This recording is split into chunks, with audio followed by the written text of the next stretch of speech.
Welcome, ladies and gentlemen, here to the Ember series, the fourth and final Renegade Cup monthly.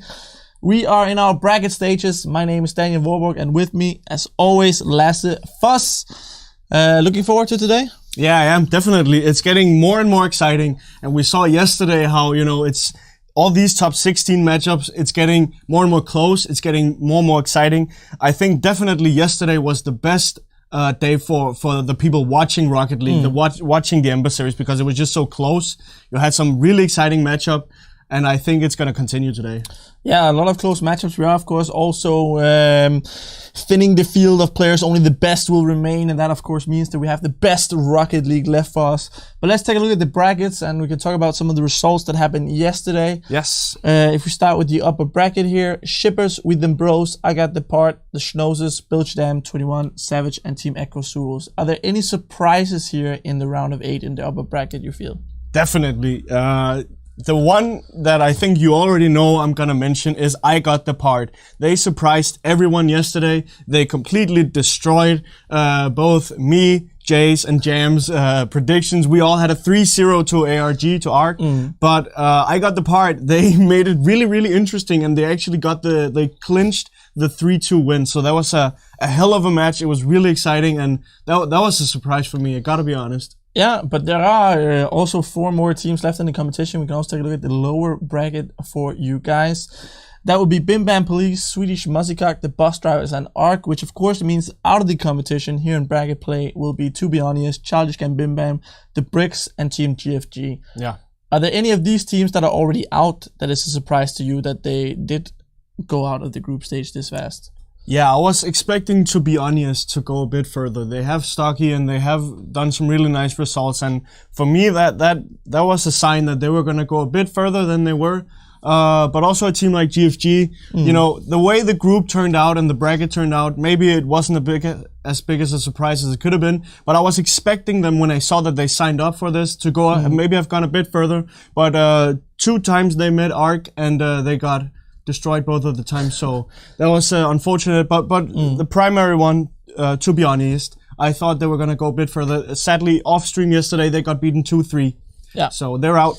Yeah, so a few surprises so far in the bracket play, but hopefully a lot more to come. It's always exciting when we get these upsets, and I get to tease my experts when they miss their predictions. So talking about predictions, let's take a look at the scores that you guys have racked up so far. So our 2 casters and Fuzz are all predicting every game that we see here on stream. You get 1 point for correct the winner and another point for the correct result. If you were a very skilled analyst, you could have gotten 48 points so far. That is the total amount. Fuzz sitting at 26, tied with Swissplay J for second, and Jar of Jam 33. Well, he's doing a good job, the old Jam. But I'm sure the old Jam Marino. But I'm sure that Switchblade and I, we aren't done yet. We haven't showed our full capabilities, so you better watch your mouth. Because that was actually my next question. Do you think that you can come back from this 7-point deficit? Of course. Do do I know that I will? Yes. I mean, you have 12 points today. For you still to be optimistic after today, how close do you need to be to Jam? Okay. Maybe we also need to be realistic. Maybe I won't catch up to him today, but I'm gonna gain Still 2 more days. Yeah, exactly. I'm gonna gain some ground on him today, and I'm gonna catch up. Use the rest of the day to catch fully up and just completely overtake him. So I'm gonna put you on the spot, and we'll remember this till later. How many points do you need to catch up today for you still to have faith? I want to be where Jar is now. I want to be at least 33. Okay, so your goal is to get 7 out of the 12 today. Yes. And then hope that Jar is worse. Yes. Okay. Yes. Fair enough. Yes. We will see if that will happen. But let's also take a look at the schedule today. We won't be able to stream every single match that's going to go down today, but we will be streaming 6 of them. First up is going to be, we're going to stream all the upper bracket games. So first off is going to be Savage versus Team Echo Sulo. Then I Got Depart versus the Schnozzers. Shivers versus William Bros. And then Biljadam versus 21. And then we'll also be streaming 2 of the lower bracket games. But we don't have the opponents yet, because of course that will be some of the losers from the upper bracket that will go against Bim Bam Police and Swedish and Muzzikak in those streamed games. Yes. A lot of exciting games coming ahead. I was thinking that maybe we should also do a prediction game for how many times my voice will crack, because I'm in a bit of a shape right now, and I did get a few clips sent to me yesterday. So thank you guys very much for that. He's ill. He's ill. He's excused. You're excused. That's why we have the turtleneck going here, or not turtleneck, but it's also why we have Twitch clips. So I'm looking forward to seeing all your clips afterwards of Daniel's voice cracks. Yeah. But let's start talking about the first matchup that we do have today. It's gonna be Savage versus Team Echo Sulo. Yeah. First and foremost, we talked a lot about Savage, so I want to start out with Team Echo Sulo. Did you expect them to be in the round of 8? No, I actually think they did great yesterday. They beat Bim Bam Police off stream yesterday, 3-1. I'm not sure if I had seen that coming, because I know Bim Bam Police, they also had done super well in last week, so it could have gone both ways. Team Echo Sulo looking strong with a 3-1 win, so that's definitely a great job on their part. Yeah, and then of course Savage, we have talked a lot about them, but we need to also introduce them once again. Bluey, Devo, Alpha. Yeah. Why are these amazing players? Well, it's just an extremely strong team. They won RLS Season 6 and will be moving up to the RLCS, sorry. Yeah. And we've all seen them play, or maybe most of us have seen them play in the Ember series. They've done really well. They've had some highlight plays. They've just had some stellar performances all over the line. And I don't expect them to stop anytime soon. They just look like a team that's going to go all the way. Definitely extremely strong players. If you have to highlight a single player on that team? It's hard, because they're all doing really well. But I've said some things about all of them, but I think it's still impressive how Alpha, he came in kind of from the sideline. They joined Savage together, and they ended up winning RLRS Season 6. And, I was thinking, why Alpha?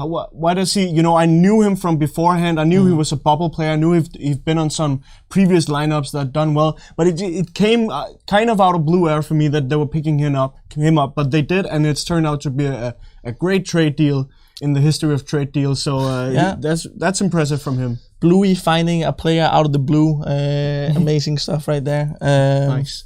Thank you very much. But we do have the predictions, as we did talk about, so let's check out the predictions for this first game of the day. Well, you're not going to catch up with Jaw of Jam in this first one. This is getting boring, actually. Okay, we need to state that these guys did not see each other's predictions before listing this, so they're not just copy-pasting each other. Nope. I did expect all of you guys to predict Savage. I mean, they have been very dominant, but you all end on 3-1. Yeah.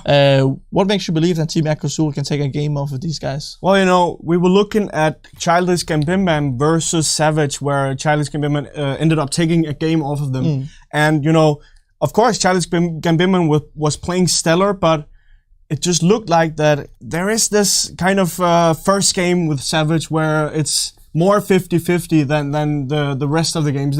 I think Jam said it yesterday that Savage is using the first game to get in the groove, to get a feel for their opponents. And I think that Team Echo Sulo, they might take advantage of this and actually take the first game. So that's how I see it play out in my head. Okay, that's going to be very interesting to see, of course, if that holds true. Again, just looking at the bigger picture, we do have a couple of minutes before we get into our first game. Looking at the bigger picture, is Savage just the ultimate favorites in this tournament? If you have to pick one, I'd say so. You have a team like Savage, you have a team like the Schnozzers, who will also play in RLRS, but the result for Schnozzers, who's the ex-Excel squad, it just weren't nearly as impressive as Savage, who ended up going and winning the whole thing. So I think right now they're just looking like the strongest team of all who's in this tournament right now. Yeah, we did, of course, also, RLCS teams are, of course, not allowed to participate. So, again, the winners of RLRS are pretty much the ultimate team that can participate in this tournament.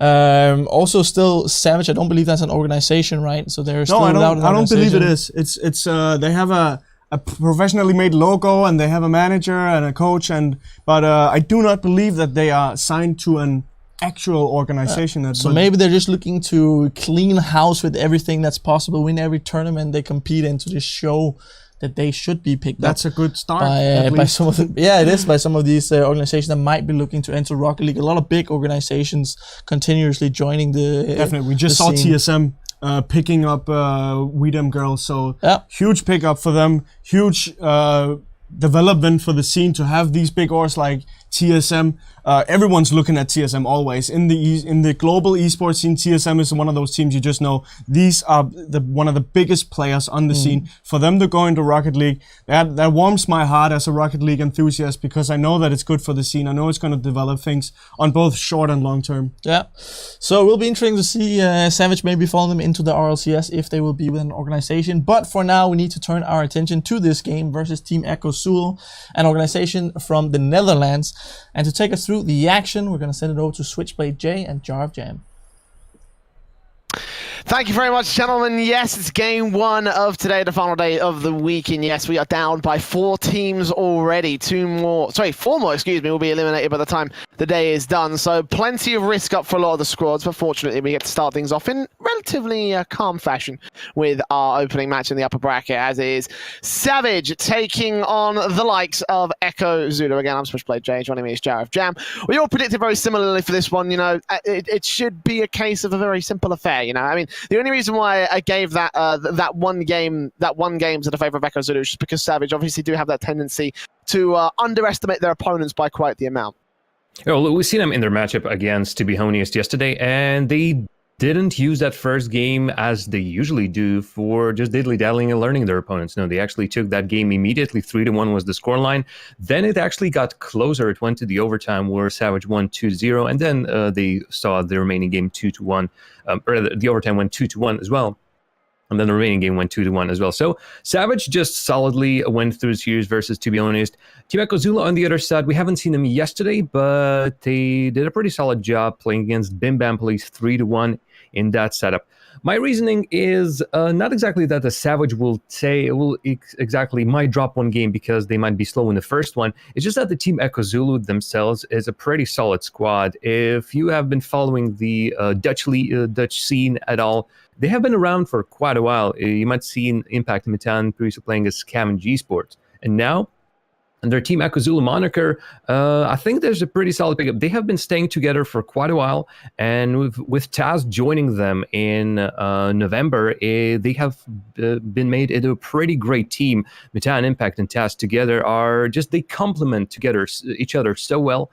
And as a result, I feel they have a lot of promise in them. One of the teams I will be definitely watching as they go through the tournament. They have a solid position on the qualifying points as well. Unfortunately, you don't pick against the Superman. You never pick against the Superman. So in this scenario, Savage is the Superman. Team Echo Zulu are maybe the villains of the week. So it's still Savage 3, up to maybe Team Echo Zulu's 1.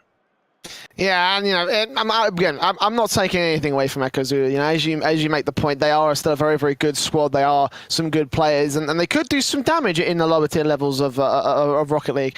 Unfortunately, though, it's just not quite Savage caliber, which is just the unfortunate part. You know, again, that's the reason why they need to.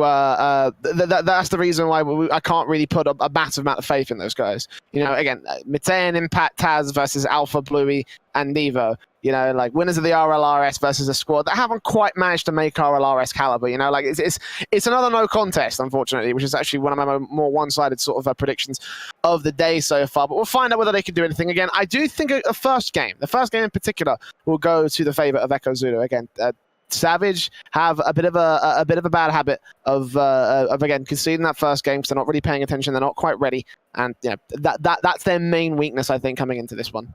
Yeah, at this point, when they're already so deep in the tournament, they can't allow themselves to take the first game for granted. No, the opponents are getting harder And Team Ekazulu, well, yes, the Savage is a really tall measuring stick, and almost no teams can size up to Savage. But Team Ekazulu can at least try a couple of things, because it is just 3 solid players, and Taz, the latest addition to the squad of Team Ekazulu, and maybe is one of the best one of them at all. He really helps his team work out on the field. He's the playmaker. He allows Metan and Impact breathe on the field, set up for the positions, but by the time Metan and Impact are there, Taz already sets him up with a perfect pass or just any old way of moving around the field. And as a result, Team Ekazulu are moving around the field as a team, which allows them to beat many teams. Well, Savage, maybe the game number one game for sure. All of us think, even Fuzz on the desk, still going with a boring same old result. Let's see how they indeed perform on the field, whether Savage will beat that first game curse or whether it will be Team Ekazulu getting a bit more. Well, it's all in the game of Rocket League. There we go. It'll be kickoff to start things off to the favor of Savage. That is how it's done. That's why we predict Savage to win this series. It's because of kickoffs like this. Look at this. Using Matean as like I don't even know, like a rebound position, and then like an extra boost on his way to the shot. What do you even call that? That's just ridiculous. Springboard? Yeah, springboard. He's a springboard for the ball. Wow. I mean, it works. Whatever he can use, sort of a little bit of a MacGyvering on the field. And Bluey and Devo, well, specifically Bluey, seems like he is in a really good mood today to start this game off with such a maneuver. First kickoff of the very first game, and you're already on points. Oh boy, the Savage opponents might be really afraid today. Today, it will be only Team Ekazulu, as we only be doing this round, and then the losers side of the bracket. But Savage, well, in this state, oh boy. Fantastic shooting coming out from the boys in the blue half of the pitch. It's Bluey pinching it down into that corner. Matean trying to feed it out, but Alpha's going to keep that one on target. A little bit high off the backboard, so will not be able to get the shot in that he wants to. And we'll still allow for some pressure. Another good shot to come through from Bluey off the crossbar. Hit some stellar angles so far here, but unfortunately it's not going to work out for him. Impact's going to return it all the same. Taz demoed out by Alpha, so they can't keep that pressure rolling into that blue half, and Alpha is allowed full control of this one. Impact will successfully challenge, actually, interestingly enough. Bluey takes it over into the midfield. Looking for a second touch. Taz back in. Devo away. We'll put it out and into the orange half. Matean takes it over against Alpha. Passes back in towards Devo's side of things. Shot on target, and he's just going to get pushed away by Taz. Try and keep that away from the orange net because it is all pressure for Savage. You could see how well Savage are playing the ball in between each other. And Team Ekazulu, only once they've tested the defense of Savage, and Savage passed it with flying colors. No pressure to be seen, proper pressure to be seen yet from Team Ekazulu. But it's all because the pressure was all on them, and Savage was already close to scoring 1 extra goal, maybe even 2 extra goals. Which only shows with how much power they're coming to this game. Some opportunities coming through from Ekazulu, bouncing it off into, or off the backboard, I should say. Impact out and about, shooting away. Alpha missing out his chance as well. Bluey push it back over towards that box. Again, it's going to be on target, and Taz will be able to take it away all the same. Impact will get back off that backboard, try and set up for Taz to try and dunk it down into the third man. Impact challenged by Devo. Matean's got to fall back. He was so ready to be the third man recovery on the aggressive force, but it was a bit too aggressive for him in this case. The bounce is back over towards that orange corner. Ekazulu will have their best chance wasted, unfortunately. Ball out. And Taz coming back through, pushing away on the part of Bluey. Will bounce it up and Matean, and Impact will be here. Going out towards that corner. Again, Alpha rebounds it back inside. Devo with a good shot on target. And Matean and Impact will try and combine for the save. Again against Bluey's secondary shot. Taz will be there to clear it out. Savage can't get through the force that is the Team Ekazulu defense. Too many players, and even if the shots themselves are a tad too slow, it's still working out in favor of Team Ekazulu. Savage themselves are not playing as fast as they could have been. But even with them giving it maybe 80% at its best, and with the demolition coming in, almost getting a little bit extra cheeky goal for themselves, Savage, even at 80%, are looking so strong that Team Ekazulu are barely keeping it up in defense. Oh, nice bump onto Matean as well. Now Devo's going to get a breakaway chance to carry it all the way downfield. No bothers for him, a 50-50 challenge. And again, just this bump that came through, shoving everybody out of the way.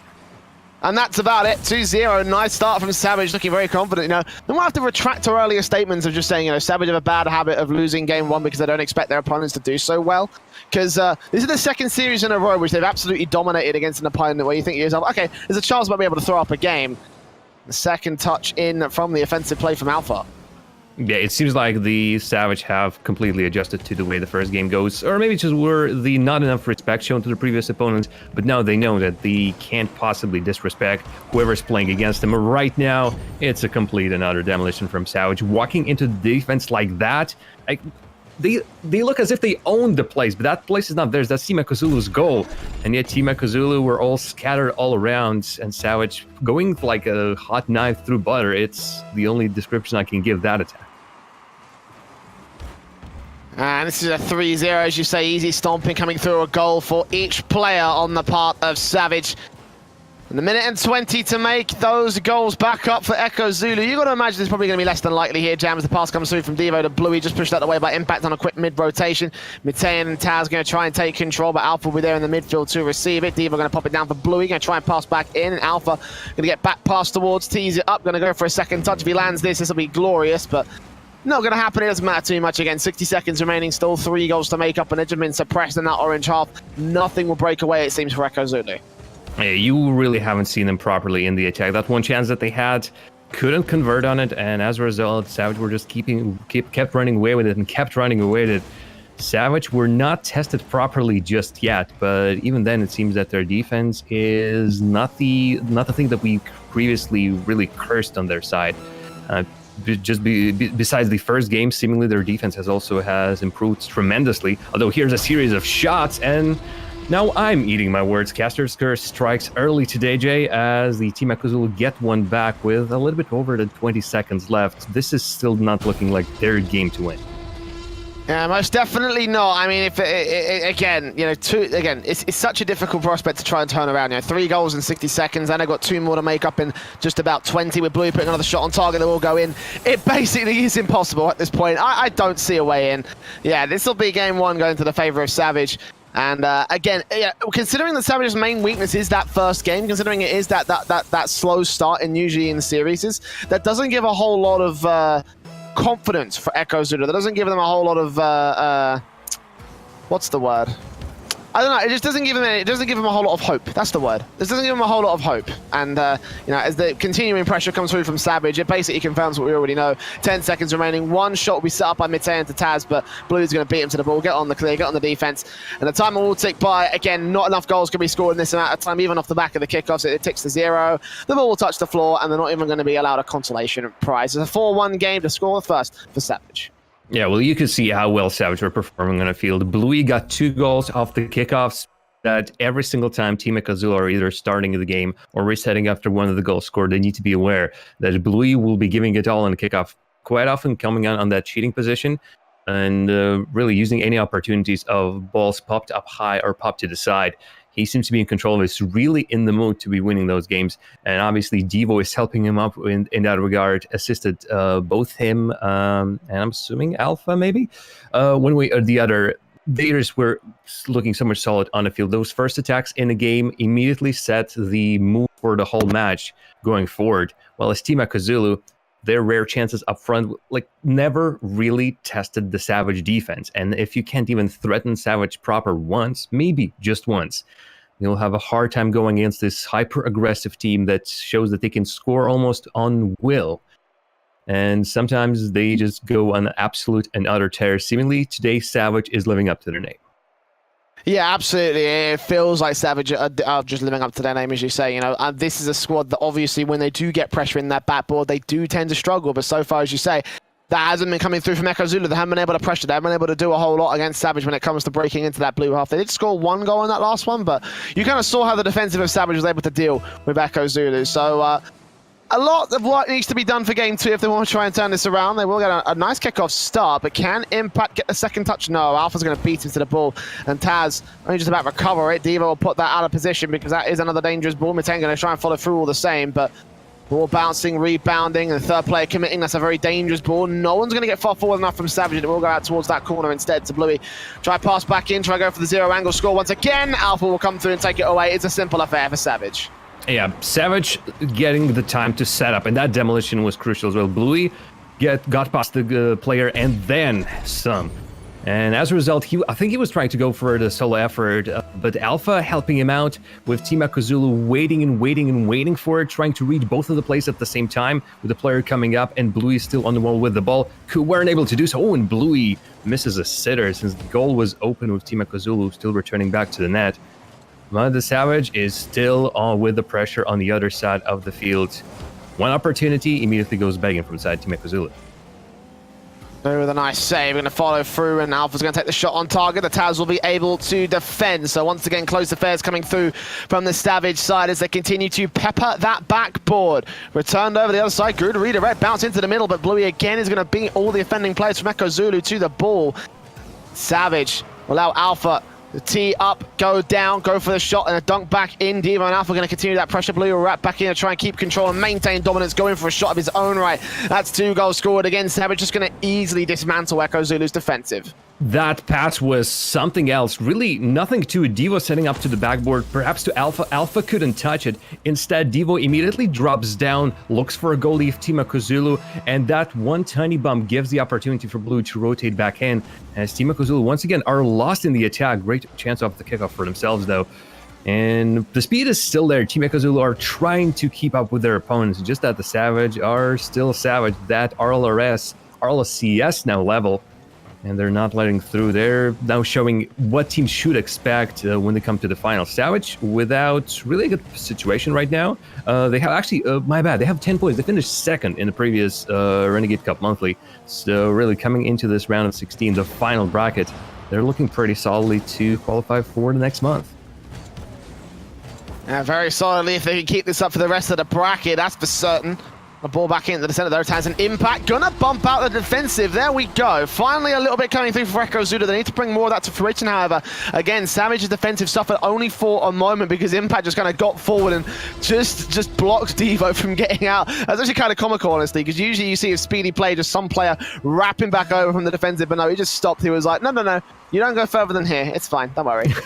It was fantastic. Just a roadblock. He didn't bump Devo. No, he just stopped in front of him, and that was just enough. Devo had to bump Impact, and by that point, he was too late for the ball. Team Echo Zulu capitalized on Savage's poor clear since that attempt of backboard by Bluey went immediately into waiting hands of Impact, and then Taz were able to make a shot as well. Impact with control. Ooh, nice dribble. Going for the secondary shot. Could not quite get into position for his teammate to take the angle, so not going to happen in this case. Still try and control it into the midfield. Taz going to keep that one going towards the blue half of the pitch and can keep that pressure going for Echo Zulu at the halfway marker. Still 2-1 on the board as Impact goes in, tries to dribble it past Alpha.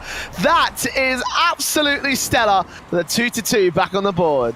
You can see Team Echo Zulu now having so much time on the field, especially on the blue side of the field, as Savage are struggling a little bit with keeping Team Echo Zulu at bay. This in return gives Team Echo Zulu more opportunities to attack, and right now the defense is properly tested from Savage, and maybe those little praises that I gave them in a previous game, perhaps a little bit too premature, since Savage are still struggling when it comes to properly clearing the ball and making their defensive line safe. Oh, the attack though, you can see immediately how well they can make something out of nothing. Small hesitation there from the Savage offensive side. Bluey looking like he was going to concede off the back of that. Mite and an Impact going to be able to clear back off of the clear coming through. Oh, pinch right back into that orange net and no one's there. The defensive overcommitting from Echo Zulu, and that Savage retaking the lead just when you thought their opponents had a bit of a chance jam. You could see Team Echo Zulu stuck with 2 players on that ball, and the best chance for that was just bring 1 player back completely. Instead, they still huddle up in this little formation that had disaster written all over it. Any old touch by Savage, and you know they will be playing faster than you. That touch led to a goal as Bluey saw the opportunity, read the situation, the fact that Team Echo Zulu was so close to each other, and knew that the goal was his to take. Oh, Mitean with a chance directly on target. An awkward clear from the backboard from Savage. And that is the perfect chance that Echo Zulu need to get themselves back in. Look at that angle. Both players challenging each other. That's not how that should have gone for Savage. Bluey trying to clear, hitting Devo on the way down. That's how the ball went down straight to Mitan, was just waiting on a flying. And in any other situation, Savage will be clearing this strong to the side. Instead, perfectly found opportunity, and Team Echo Zulu themselves are pretty good at looking for chances on the field. as all of the three players now have 1 apiece on the scoreboard and are showing it to the Savage. We are not out of this yet.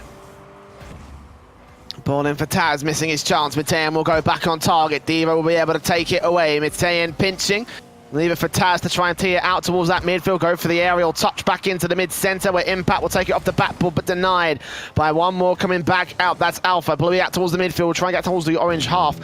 Diva looks to set things up for an in-play pass. Return back by Taz all the same. That's a very dangerous ball, but going way too far wide and way too slow allows Alpha again to just take a 50-50. Challenge back into the midfield. Now it's all up to Taz to try and defend against Bluey. This is a very, very bad state of affairs. And Bluey going for the bump plays, because of course he does. Because of course it's Bluey. I mean, you need to expect something like that from Bluey. A little bit of extra. Look at how he gives himself that extra boost to overtake the ball and hit the goalie straight in the noggin, or maybe even in the family jewel. Bluey just knows how to make those goals hurt, not just on the scoreboard, but also in a physical play as well. And then the Diva actually doesn't take that, but that was a quick 1-2 from Savage that almost led to a 5th goal for them. 30 seconds remaining is Devo and Bluey trying to find their angles. 100 points to boost on Bluey on the defensive side, but we'll get challenged to peek it back in towards the corner. Alpha gets it past one of the aggressing challenges. Now challenged by Mitayan, puts it back into the mid-center. Devo going to try and control it back down. Taz is the man that pinches it out towards that right-hand side. Devo looking for a chance, but 10 seconds remaining as Alpha puts it back into the center. Mitayan going to go back towards the corner, get himself the 100 boost, but Bluey again challenges him, and all he needs to do is keep this one going on track, and that will basically be the end of the game. Looking for match point for Savage, and indeed, there it is. 2-0 in the series. Echo Zulu did get close on a couple of occasions, though, you know. I mean, a slow start from Savage usually is what we expect, but this time it's a bit more of a slower start from their opponents. Yeah, Team Echo Zulu got themselves a couple of great chances on the Savage's side, and they used pretty much every single one of them, keeping toe-to-toe with Savage with goals. 1 goal for Savage, 1 goal for Team Echo Zulu, 1 goal for Savage, 1 goal for Team Echo Zulu. And that was brilliant for them, the fact that they finally managed to find their ways into the Savage side, and Savage themselves dropping their guard a little bit, allowed them to make 3 goals as opposed to just 1 solitary one that immediately got answered in a previous game. Best performance so far by Team Echo Zulu. Unfortunately, their defense is still suffering from a case of Savagitis. It's when Bluey, Alpha, and Devo just complete the waltz in your defense and wreak havoc. And that's what they did at the beginning of the game, but it seems Team Echo Zulu could fight back for longest periods of time. This was looking like something that the Dutch players, and of course Impact, the Belgian guy, it could take. Instead, it still went for Savage's harp. It's still a possibility for Team Echo Zulu to steal another one. It's just that it seems that Savage, the quality is still there. They almost never, there is a question of Savage, are they having a bad day? Definitely not in the Ember series. I haven't seen them having a bad day in this Renegade Cup monthly. No, every single time they come in, and they come in strong. Something that can be said about all of the teams that will be participating in today's bracket. Savage themselves have had a very good set of tournaments, including the qualifiers from WSOE, and potentially even going even further for DreamHack this weekend. So there's a lot for this team to look forward to. So having a good performance here and now will just be great for them. So they start things off in game 3 on a great line of form, but still offensive pressure coming in from Echo Zulu. Obviously match points, so they can't afford to concede too much control to the Savage side, and I think relatively well to keep that away. 30 seconds. So far, it's all been offensive pressure for Echo Zulu. A breakaway chance coming in for, I believe that was Alpha, and Impact will find an unexpected goal. I did not see that one coming. Well, you were thinking about Alpha all that time, and Impact, just like in the of your eye, keeps on dribbling and gives himself a little bit of performance worthy of what Bluey and Alpha shown in a previous game. Just that Impact done it all by his lonesome. And beating such a star-studded defense, Savage, well, he really must be impressed with that one. Echo Zulu tries to then can keep that control out, but Alpha, this is a very dangerous ball. Impact will get back and hold his defense as strong as his offense this time around.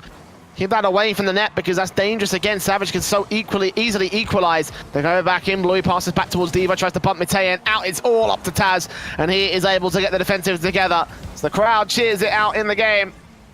And Mitayan gets back in the defense again. Alpha just trying to maintain ball control here inside this box. Bounces it off in the corner. Bounces it off the backboard. Going to leave Devo a chance to go ahead and score. And it's as easy as that again for Savage to equalize. You could see how many shots Savage were trying to put on target. They are taking every single angle that they can get. And they're making sure that every single one of those shots is threatening enough that their opponent team needs to react to it. And by the result of that, they just overload the defense with the constant need to turn back, come again. Many of those chances, Savage are getting closer and closer. This one finally goes in, and Alpha will find himself just in slight sight at an empty net, but Team Ekazul immediately just 1-2, and all of a sudden, the Dutchies are already beat. Back in it evens at 3 minutes and 20 on the clock. Echo Zulu starting to lose a lot of control, a lot of possession, and a lot of pressure to the favor of Savage. See the easy tees coming through as they go back over to that midfield. Taz going to try and take control for Echo Zulu, but again, Devo's on the other side to receive it. Alpha will back off. Taz and Impact both in the same position, and Blue will outplay them past the third man. Potentially the bump play could come through as Blue goes right on target. Again, it's textbook Savage as they take the lead. I mentioned this previously, yesterday actually, for one of the playing, is that if you have two players in the attack, the first one, the fastest one to get rid of the goalie, and Devo and Bluey, maybe they don't even need words. They see that situation. Bluey gets in his "I'm gonna get this goal" mode, and Devo just is his sidekick saying, "Yes, boss. Of course, boss. Take out the goalie. Of course. Whatever you say." And that's how they get those goals. Damn, Savage is on a roll. Ball in once again out to the midfield. Bluey to get down and up. Mitayan going off the sidewall, trying to pass into Impact, but Bluey challenges him once again. All for control. Impact. Gonna touch back in. Devo again going to go out towards that orange corner, keep that pressure rolling as they try and pepper it off the backboard here for the Savage side. They are in the lead at the half-time marker. Mitayan looking for his chance, but Alpha just going to take it away. He will get demoed for his trouble, but no one on the other side can follow through for Echo Zulu. As Taz comes up, Bluey challenges all the same, loses a lot of boost to try and get that whole thing together. But second challenge as well. Put it on target, potentially for Alpha to take control. Unfortunately, Taz is going to beat into the ball, so it goes right back over to that blue half, and Echo Zulu trying to play ping-pong away from Savage. It's not going to be control gained for them, however. They need to get an offensive pressure play. They need to score a goal relatively quickly here, because it's otherwise going to be a 3-0 series for Savage, as the demo plays are coming in thick and fast for the blue side of the court. Bluey keeps rotating on the field. He is the moving target. He looks for any all opportunities, but also as he moves, whenever he sees a Team Ekazulu player, he takes them out, whether it be in the attack or just rotating on the other side of the field, taking out the goalie. He's always lurking, always looking. That helps Savage to keep that lead, as Team Ekazulu always having to fight not only for the ball, but also against the opponents. Oh! What an angle. Alpha almost finding that one. That is crazy, Jay.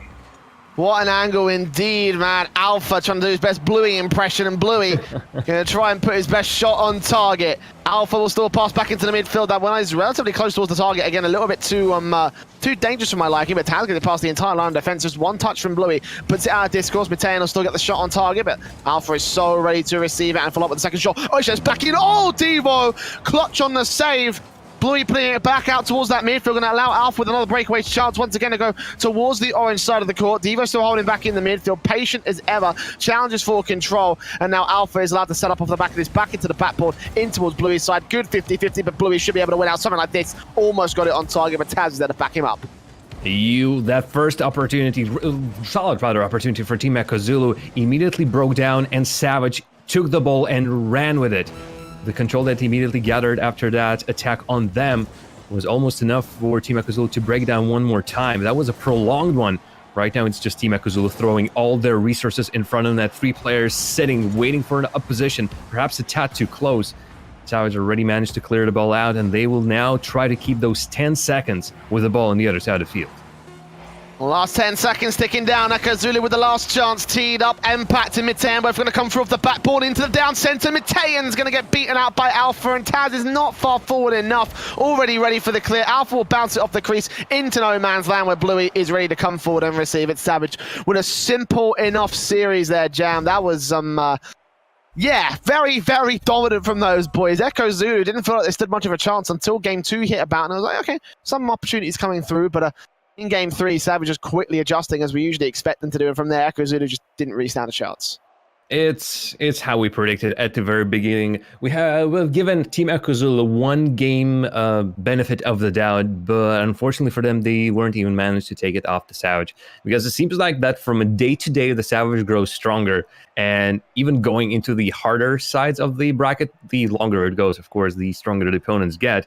Eventually, they might get someone like the Schnoozers in the final. But for now, even the opponents like Team Ekozula, the second strongest team in the Dutch region, or the Benelux region, rather, couldn't hold a candle to the powerhouse that is Savage. You could see just how easy it was for them many times just to break down Team Ekozula and make it look like child's play.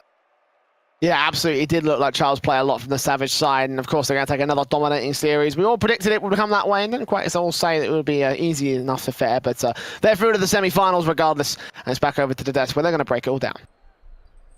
Yeah, a very dominant performance by Savage, very alpha, you could say. Yes, very alpha. A 3-0. You guys did predict 3-1, but very, very convincing win. Yeah, coming in from Savage in the style, I guess, that you guys expected them to. Yeah, and you know, we predicted a 3-1, and it almost got close. You know, in game 2, Ekozula was really keeping up. We had a 3-3 that then turned into a Savage win, but still a 3-3 against Savage in the last part of the game. That was well done. I was impressed by Ekozula. They were keeping up as I had expected them to keep up, but still Savage they just they took control, and they showed why they won RLRS. Yeah. Also in the last game, it's of course only a 2-1 win, but Team Ekozula did have to dish up a total of 7 saves in that game, you know, to make sure that they stayed in it. So definitely pressure being put out by this Savage lineup. Yeah. Also, just wanna emphasize on that goal from Impact in game 3. That was a beautiful goal. I clipped it personally. That was a beautiful goal. Personally clipped by Fuss. Yes. Clipped and shipped onto the internet. But yeah, let's just take a look at the upper bracket as a whole. If you guys just have joined us, you can see the games that we also had here on stream yesterday, and of course you can see that this means that Savage will be the first team to move into the round of 4 in the upper bracket. Of course, they will be joined by 3 more teams tonight here live on stream. Also, of course, means that Ekozula will be knocked down into the lower bracket, which we can also show for you guys. They're not quite here yet, but they will be. But they'll be knocked down to the lower bracket together with Bim Bam Police, Swedish Musikak, the Boss Drivers, and ARC. And 4 teams will be eliminated today. The pressure is starting to be on for these guys. With these games, so later on here at the beginning, the first 4 games of the stream will be upper bracket, but then we'll have 2 lower bracket games. Yes. Do you think the teams go into an upper bracket game differently than they will into one of the lower bracket games? I think inevitably you're gonna go into a lower bracket game with a different feeling than unless you don't care at all. If you don't care about the tournament at all, then maybe not. If you do care somewhat about playing and winning, then yes, you are definitely going to go into a lower bracket game with a different feeling than your upper bracket. The way I remember it from playing these kind of tournaments and also coaching, you know, and managing Copenhagen Flames, it was always, you know, optimism, very much optimism in the upper bracket, even though you had a harder opponent, just like, you know, Team Ekozula, they had Savage. That's a hard opponent. But it's still definitely you're going with hope that if we win this match, then we're really good set. Then we're set really nice, and we're gonna gain some confidence. But if you lose it, you're gonna go to the lower bracket, and it's more, you get a more realistic feel about, okay, we're actually close to being out of this tournament. We have to show up now. So I definitely think you're gonna go into a lower bracket game with a slightly different feeling. Will mental fortitude and maybe then experience be even more important as we go into the lower bracket games then? Definitely. You see teams all the time falling apart because people can't mentally can't handle that they're close to being thrown out. Some will even, you know, just give up. Yeah, we couldn't make it through the winners bracket. Why even bother? Of course, that's not how a strong mental team works.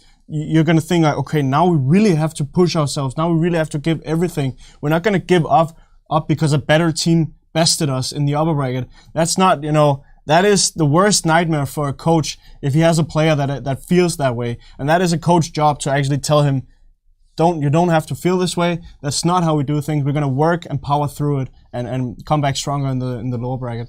Well, of course, we will still stay in the upper bracket for a while, but it will be interesting to see that when we do progress into the lower bracket. Let's for now check out the day's schedule. We do have 3 more upper bracket games for you guys. First, it's going to be I Got the Part versus the Schnozzers. Then it's going to be Shippers versus We Them Bros, and then Build to Them versus 21. But let's hone in here on game number 2 of the day. We're going to have, again, I Got the Part versus the Schnozzers. Whoops. Wrong. Not this one. This one's also going to be interesting. Yeah, that's also an interesting match, but not quite yet. Not quite yet. That's because we had to switch some of the matches. Things happen in a tournament organization like this. We had to switch some matches, so that's of course why that was the wrong thing to show right there. Yeah, but we had to swap around game 2 and 3, it got but swapped. it will be I Got the Part versus the Schnozzers this time around. And let's talk about the Schnozzers first. Finished 6th in RLRS, but tell us a little bit more about their players. Yeah, we've talked about them a lot. They're the XXL squad. Very experienced squad. Everyone knows Pondex. Everyone knows Nils Kuik. Breezy, he might have a little bit, I talked about earlier, Alpha on Savage. He's kind of coming in from the sideline. Breezy, he got brought in for the Gfinity Elite Series to play for Excel. And then he's just, been playing with Pondex and Nils Kuik, and it's been great for them. They did okay in the Gfinity Elite Series. They did okay in RLRS. They're doing really well as a team.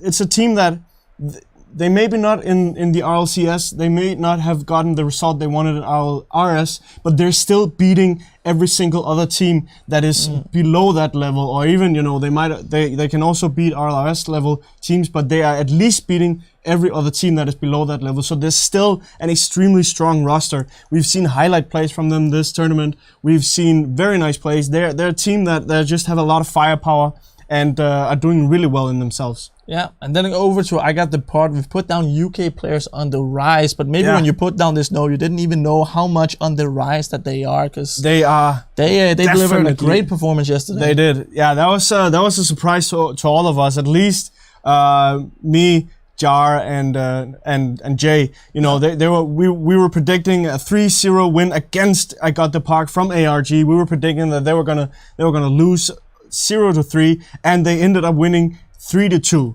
And that's coming from us, the prime predictors, the prime analysts in the business, and we got that wrong. So that says something about I Got the Part. Yeah, so they definitely surprised us. They were showing really nice stuff yesterday.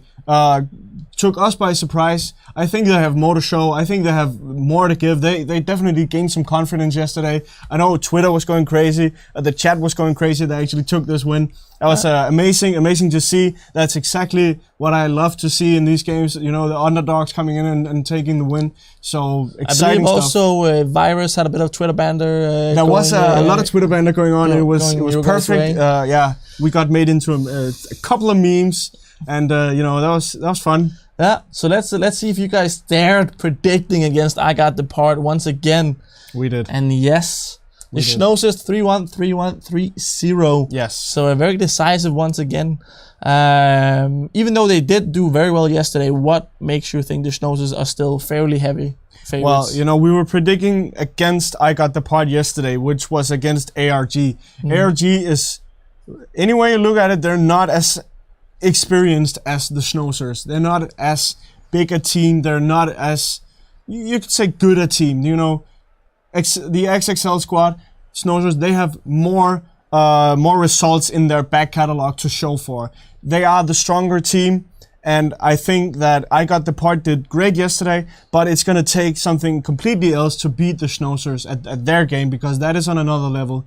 And I hope to see them do it. I hope to see them give everything they got, but I'm going to predict against them because I think the Schnozzers is going to have this in the bag. Okay, fair enough. We will send it over to our beautiful casters to see if it's going to be a clean game for I Got the Part, or if it's going to be easy breezy for the Schnozzers.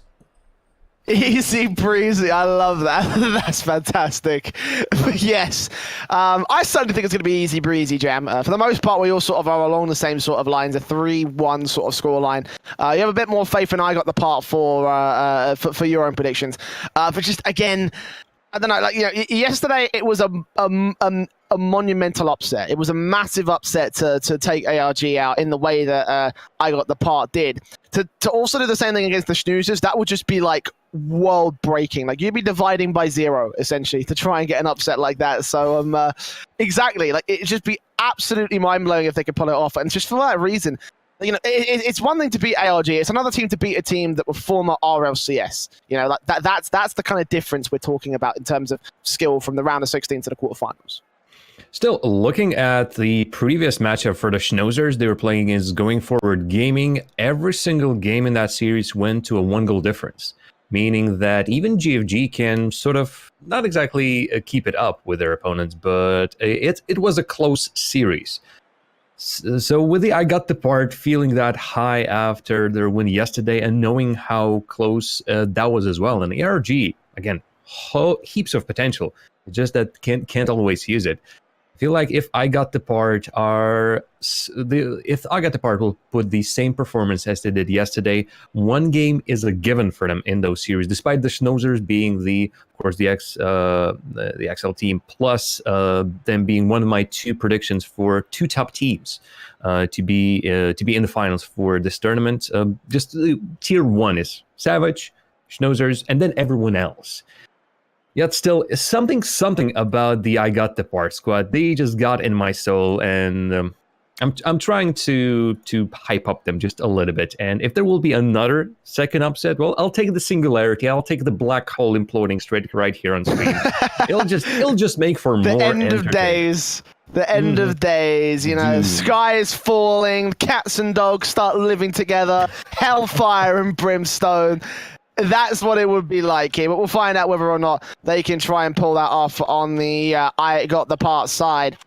Of course, it's time to get into our match. The Snoozers will be on the orange side. I Got the Part over on blue. Let's see how much they'll be able to take away from the Snoozers. Again, I don't have a whole lot of faith. It's a massive, massive step up from yesterday. So let's see whether they can step up to the task. It's kickoff with Clean and Ponex starting off already. Niels Cook has a great shot, open net. 2 seconds in, it's Snoozers with the first.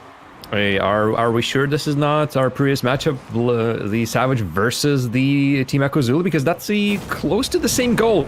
Kickoff, get your head together straight from the start. Otherwise, the stronger team will always beat you at that game. And I Got the Part forgot that simple rule, and Schnoozers were following it to a T. As standard as you would expect, fantastic stuff. The kickoff kind of messed up a little bit from the part of I Got the Part. But still, we talked about yesterday their punish potential, the amount of times they've been able to get into that other half and punish any small gaps in the fence by their opponents, even when they are such a tier above them. So they are getting some good chances on target, and in fact the clears will come through. Clean going to try to take a double touch off the backboards. Breezy will get up high and just about be able to deny. Now Reclusi back in wall control. It's Niels Cook out here with the ball in. 13 points of boost, going to pass back in towards Ponex's position. Clean will be able to challenge the control as Reclusi is taken back out, and Breezy tees it up for Ponex to try and redirect it in. Can't quite get control of his car. Very awkward angle to work with back in that mid-center. So far forward, and just have to control back in the defense in the midfield. As Clean gets to Breezy. Breezy beats him to the ball, carries it in from the corner, challenging Virus all the same as Ponex comes up and only tees it up. Can't quite get it centered up. They're struggling for control on the Snoozers side. Yeah, Schnoozers can take the ball off the Got the Part, but I don't think the Got the Part is looking strong either. Their touches are even worse than what Schnoozers are pulling off. Again, I've quickly talked with Dwarfbud before this game, and he said that he thinks that communication might also, again, be the problem, since it's not looking always the best for I Got the Part at the beginning of the series, but it gets better and better the more they play together. Morale is a little bit low since they know who they're playing against, and that is getting on their nerves just a little bit, that those big names on the other side of the field. And they're going to be able to fall apart as a result here, just back in their backline defensive. The longer this game draws out, the more and more closer it could get for I Got the Part. But as it stands, they've got the ball in to that halfway marker. Virus going to try and reverse his way in through the box. Whatever awkward works, control. Right? Exactly. But Clean in. Ooh, awkward touch missed out. There could have been a back pass or redirect that would have gone back into the box, but no. No net shot coming through for the I got the part side. Let's return back to their half of the pitch where Breezy goes back off the backboard. Reclusi with an awkward touch back in for Ponex. Too wide of the left-hand side. Neilscript will still try for it back into the mid-center, but it's Virus's ball control out of boost. We'll still try and flick it past. Obviously, we saw some incredible plays from Reclusi with 0 boost. His teammates can't quite follow suit, though, as the defensive from XL wraps. Not XL, wow, I'm so used to saying that. The defensive from the Schnoozers side wraps up. XL, or just the Schnoozers, as they finally find themselves an opportunity. An easy one, as I got the part trying to set up pretty darn hard. The pinch goes the way of their opponents. They're trying to get some opportunities going. You've seen Reclusi making some miracle 0 boost and dream plays, and Virus was the solid MVP for his team in series yesterday. Many a times he was the deciding factor. He almost went to like the crazy amount of points. Ooh. Right now, they also need him to be on the field up front. He was that player who was getting through all these nukes and crannies against ARG. The Schnoozers, well, they're much more tighter team. Wow. But look at that. Out of all the players to make a mistake in defense, it's actually Breezy who just miscontrols his car a little bit, tries to read the ball with the ball cam, and by the end of it, just puts himself in a position where he can't as easily make a save. Wow, nice ball controlling. I was going to criticize the passing play between Clean and Virus a moment ago, but seems that they've recovered it relatively well with Clean getting the first on the ball for I got the part. The Ponex are going to strike right back and reinstate that 2-goal lead for the Schnoozers side.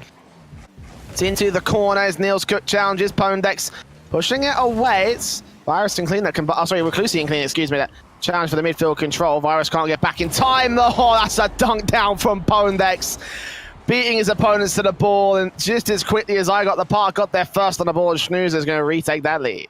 I don't think Ponex is a toxic player, but I wish that at least once, when he scores something like that, he quickly types in the chat, pwned, haha, and just goes on with his day. That was the as poning as ever. What a shot, what a read, and what a touch as well. That's the quality that Schnoozers can bring to the field. Oh, bounce back in on Virus, trying to get it off that backboard. Clean will demo out Niels Cook and try to take out some of the offensive pressure, and indeed that will amount to a quick clear. Double commit coming through on the part of the Schnoozers side. Clean, or Virus to Clean, excuse me. I was going to say Clean to Virus, but other way around. Virus trying to control it in with a shot on 0 boost. Not going to happen this time around. Still Clean will pass back in over to the left-hand side into the corner. Virus and Reclusi are rotating back for booster. They're going to be back on the back foot as Niels Cook and Ponex get it close. Ponex with a good shot on target that Reclusi is able to take away. Follow through from Breeze. It doesn't quite go as well either. The clear back from Clean, going wide to the right-hand side.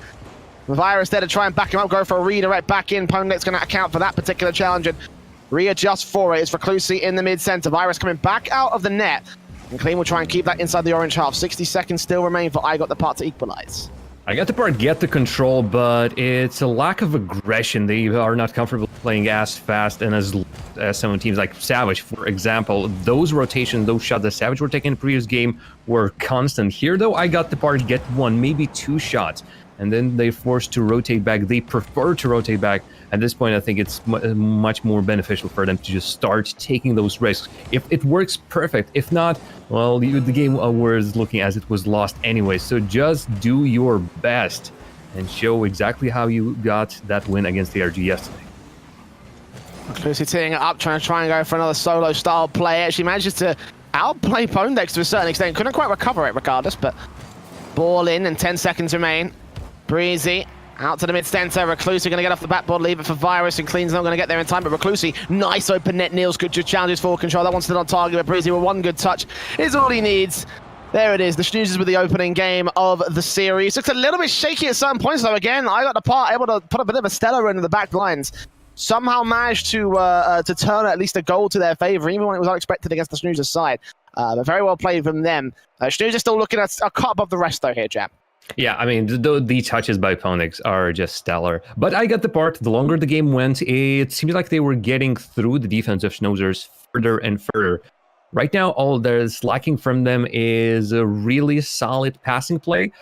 You were seeing them, again, at the end of the game, getting more in those positions where one player sits behind the offside line and waits for a pass just to get himself a great opportunity to counterattack. That was pretty strong for him yesterday. And as a result, it might shock even the Schnoozers. That's a really solid strategy.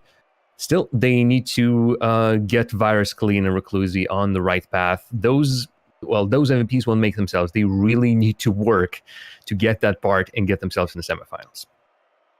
Yeah, a lot of work still needs to be done by Igor the Part. Obviously, they need to work pretty hard against ARG yesterday, and even more so against the Schnoozers. Like I was saying at the top of the broadcast, it is a very, very big step up in terms of just caliber of team for these guys. So a little bit of work still needs to be done. And of course, into game 2, we will go to try to see if they can do just that for the Schnoozers. It's not quite match point. It's not quite a series victory for them, but they will get close to it if they can win this next game. So game 2 coming up to play for here. Confident start came through in the opening 2 seconds. Let's see whether they can follow suit all the same. It's clean, actually, to get the first start here with the first touch, and out towards the orange half the ball will go.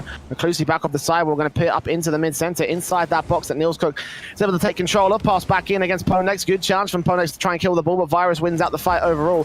Reclusi comes forward, bumps Breezy out the way. Ball in and out, back off the backboard. That Clean is going to be able to tee back away. Ponex still passes back in towards Breezy's side of things against a 50-50 challenge. Puts that inside the corner rather than directly down the mid-center. So Clean will just push it further out position. And the Schnoozers will be on the back foot initially to start things off. Still, you look at the Schnoozers play and you see efficiency. They are not going for flashy plays all the time. They're taking their time a lot and keeping it simple, and yet it works out for them perfectly. Just taking that extra bit of time to take control of the ball allows them to keep I Got the Part really blocked. And as a result, really no big opportunities, not for neither team really at this point. But I feel like with that waiting game, the Schnoozers might come as the winners out of this. Virus has the ball out, no boost, however, had to use everything to get that clear together. It will still be Recluse that tries to pass back over towards him, but Virus and Pondex take each other out, so it's a perfect clear for Niels Cook. No challenge, Clean misses. Oh, that's on target. A major mistake from I Got the Part is going to leave a nice wide open net for the Schnoozers. That wasn't clean. That wasn't clean at all. That is the I Got the Part completely beating their opportunity to clear, make a simple clear. Schnoozers, they just push through. They, again, don't take many risks, but they are solidly getting into the right spots and following up with any of the attacks that they're starting. That's the best line of form here from the I Got the Part side. The Schnoozers will be back in their own half, going to try and get a clear directly on target. Clean this time, will put it, but it's off the backboard. Very dangerous. Reclusi will be able to get the touch in first, however. Niels Cook challenging for control. Breezy going to tee it back off the backboard. Look for the second dunk down there. As Niels Cook comes up, goes back down again. Clean will be able to take it away. And good defensive being thrown up here by the I Got the Part side, but the Schnoozers feel like that they've actually managed to outread how they're going to play this out, and they will set up a defensive pressure play that does work to their favor. 2-0 on the board. You can see Schnoozers beating the second one, and then next touch that he had just had enough direction to put it straight where Niels Cook could find it in front of net. I Got the Part now starting to struggle with the set plays that the Schnoozers are pulling off. Those passes are beating I Got the Part for the most part, and no answer so far on the other side of the field. Ball into the blue box. Reclusi and Virus. Well, Reclusi will get demoed out, I should say. Virus going to receive the pass from Clean. Clean going to try and follow it through as Reclusi respawns back in the midfield control, but that's a very dangerous ball that Virus will be able to put back out of contention. Still Breezy will try and challenge for it off at the backboard to the right-hand side. Clean will come forward into the midfield all the same. Pondex returns to the blue half of the pitch. It's Niels Cook, next man up to face against the likes of Virus. Pops the ball up, tries to junkie that down, trying to go for a zero angle from the top bar, but not going to happen in this case. It's passed back in. Virus going to get intercepted by Breezy as he goes back in for a quick redirection touch. Oh, that's on target, and Reclusi and Clean just pinch off each other to get that save at the half-time marker. Still a lot of pressure being held by Schnoozers. All that midfield dominance not allowing the I Got the Part side to break out of their own half. And finally, when they do, it's just returned by Niels Cook. And with the demolition coming in, I Got the Part losing players fast, hitting it hard. And you can see that right now, it's getting to them. Those double commits in the defense are costing them just a little bit. Reclusi trying to play with Clean, but both of them go for the ball, and then Clean just wastes it on the other side of the field, trying to keep it alive. But the angles are not favoring. They're not ready to play from these really awkward situations. And as a result, I haven't seen them really connect passes in this game, let alone make something worthwhile on the other side of the field. While as for the Schnoozers, they are themselves taking so many great opportunities. Demolition coming in from Clean, or at least an attempted one. That was the best idea I Got the Part had so far, and even that fails. That sucks big time because it turns into a counter-attack and a hat-trick for Niels Cook. Oh, Clean's going to be kicking himself after that one. That should have been a bump. That should have been a goal against Pondex, but no. 3-0 here at 1 minute and 28 on the clock here. Jam looking much more dominant from the Schnoozers. They conceded only one goal that I got the part and quickly outread them to make sure they concede none here. Maybe, might try to put my words to paid, but Niels Cook gets back in time to get the 100 boost and the save, and now coming back through once again off his teammates. Quick clear. Reclusi will challenge him into that blue side corner. Breezy another 50-50 against Clean will allow another chance of Ponex to come forward. Reclusi will get the clear back in, so Clean's got another chance right on target over to the right hand side. Niels Cook pushing it out way too far wide, so no chance for I Got the Part to get that goal. Even with I Got Part having the control of the ball and making these shots, they are just not playing fast enough to beat the Schnoozers defense. Even from the kickoff, you can see how quickly Schnoozers can recover and get back to it. It's just not working. Bumps for Virus will work if only Reclusi can hit the ball. It is now being awkward. Virus, though, returns back and puts one on target. This time, the Schnoozers, well, they ran out of players, and Virus just turning on a dime and scoring it back in. I don't think they expected him to do this, both Breezy and Niels Cook just sitting there. Unfortunate for them, but a solid 2-goal lead for Schnoozers should see him out just like it saw them out in previous games. Clusi trying to go off the backboard into Virus. Okay, then. Hold on. This took a while, boys. Where did this come from? Well, stop the presses. I Got the Part. No longer are proper trailing against the Schnoozers. One more goal, they will tie us all up. And in 40 seconds is a pretty might be a common occurrence. Although no second goal from the kickoff. That would be a rare occurrence in itself. I Got the Part now need to show everything they're capable of, and right now the pressure is really doing them pretty big favors. If only those misses would be completely removed from their play. So many great opportunities, and I Got the Part are the victims of their own precision. Look at this, a small mistake coming through on the clear. Clean's going to try and keep that pressure rolling. 10 seconds left as Virus passes back in. Clean's already inside the net. Reclusi back into the mid-center. Virus, another awkward touch goes way out to the midfield. Clean will try and recover it, but the time is all gone. One ball touching the floor will just be able to kill it. Reclusi keeps it alive. One last pass into the center. Virus on target, but Pondex rotates back in. They try and still keep this alive from I Got the Part. One more mid-center player. It's way too far wide, and Reclusi just trying to keep it alive, couldn't do so in the end. Heart stopping from I Got the Part as they desperately tried to cling on to game 2. They just couldn't do it. The Schnoozers are a match point. Oh, Jay, we might not have our top 10 anime betrayals today. Schnoozers seem to be the solid pick for this one, and with I Got the Part getting so close, really what got them is mistakes in defense and mistakes in offense. You can't allow Schnoozers to have 3 goals pretty much almost unrestrictedly, and even if Got the Part got 2 goals in the end, it just was too big of a gap. And then so many chances going begging for I Got the Part themselves. Schnoozers are giving them those opportunities, not willingly, of course, but I Got the Part. If only they were a tad better. Easy for me to say. Well, let's see what they will do in the game number 3, as they've been improving throughout the series. And just like their manager said, they are usually getting better the longer the series goes. So either it's now or never. Of course, there's still a second chance for I Got the Part in the lower bracket, but their surprise win in the upper bracket is still the talk of the town up until this day. Yeah, so far, I mean, we will find out whether they can keep that whole role and whether they can keep that play in this next match. Obviously, it's 2-0 for the Schnoozers, though. For I Got the Part, they've got to go for a full reverse sweep. But there is light at the end of the tunnel, Jam. As you say, they have been improving, and towards the end of that last game, in game 2, they did feel like they had a lot of a bit of a golden formula. Trying to see if they can break it out against the Schnoozers' side. So off kickoff, they will try and put that into play, but they won't be able to get the shot that they wanted. So Reclusi just going to try and maintain control against Breezy. Breezy will tee it off, get bumped out of the way. That doesn't quite work out for Virus, but Clean will come forward off the sidewall, and Niels Cook will try and find another angle. It's Virus once again, beaten to the ball by Pondex. Reclusi puts it off the corner. Breezy will come in, off, and down directly in front of the net, but no one punishes. No one's there from the Schnoozers to come out, so the good angle being taken by Niels Cook, an awkward angle, but on target regardless. Virus will save and clear. Reclusi with another chance will come back in from the midfield, but can he control this ball against the likes of Niels Cook? No is the answer to that question. Another great challenge back into the blue half. So no goal scored, but I Got the Part in the initial early offensive. They were also struggling to defend against the Schnoozers. The touches from weird, but it's I Got the Part who really can get a proper one. That's what's really stopping them from starting a quick attack. or threatening Schnoozers enough. It's just that the way they're playing with the ball is not allowing them to take proper control, so it's always a little bit off. And as a result, no control for blue side.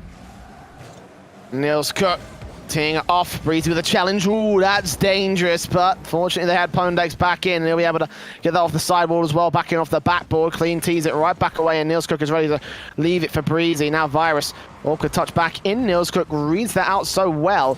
All off the backboard again, it's Reclusi that beats him to it. So up to Clean to try and get the clear. Pondex in with the initial touch. Niels Cook and Virus take each other out. Big line in the back lines. Big gap for them to exploit. A bump coming through from Clean. Pass back in, tries to bump Niels Cook, but no commitment on the part of Virus. He's still way far back. He's just going to wait as the shot comes through from Niels Cook, and Pondex able to get close and recover it again. First blood is drawn by the Schnoozers. Oh, they get so high and then they tumble down immediately. I got the par with a great setup, but then pass to nowhere, straight to Niels Cook basically.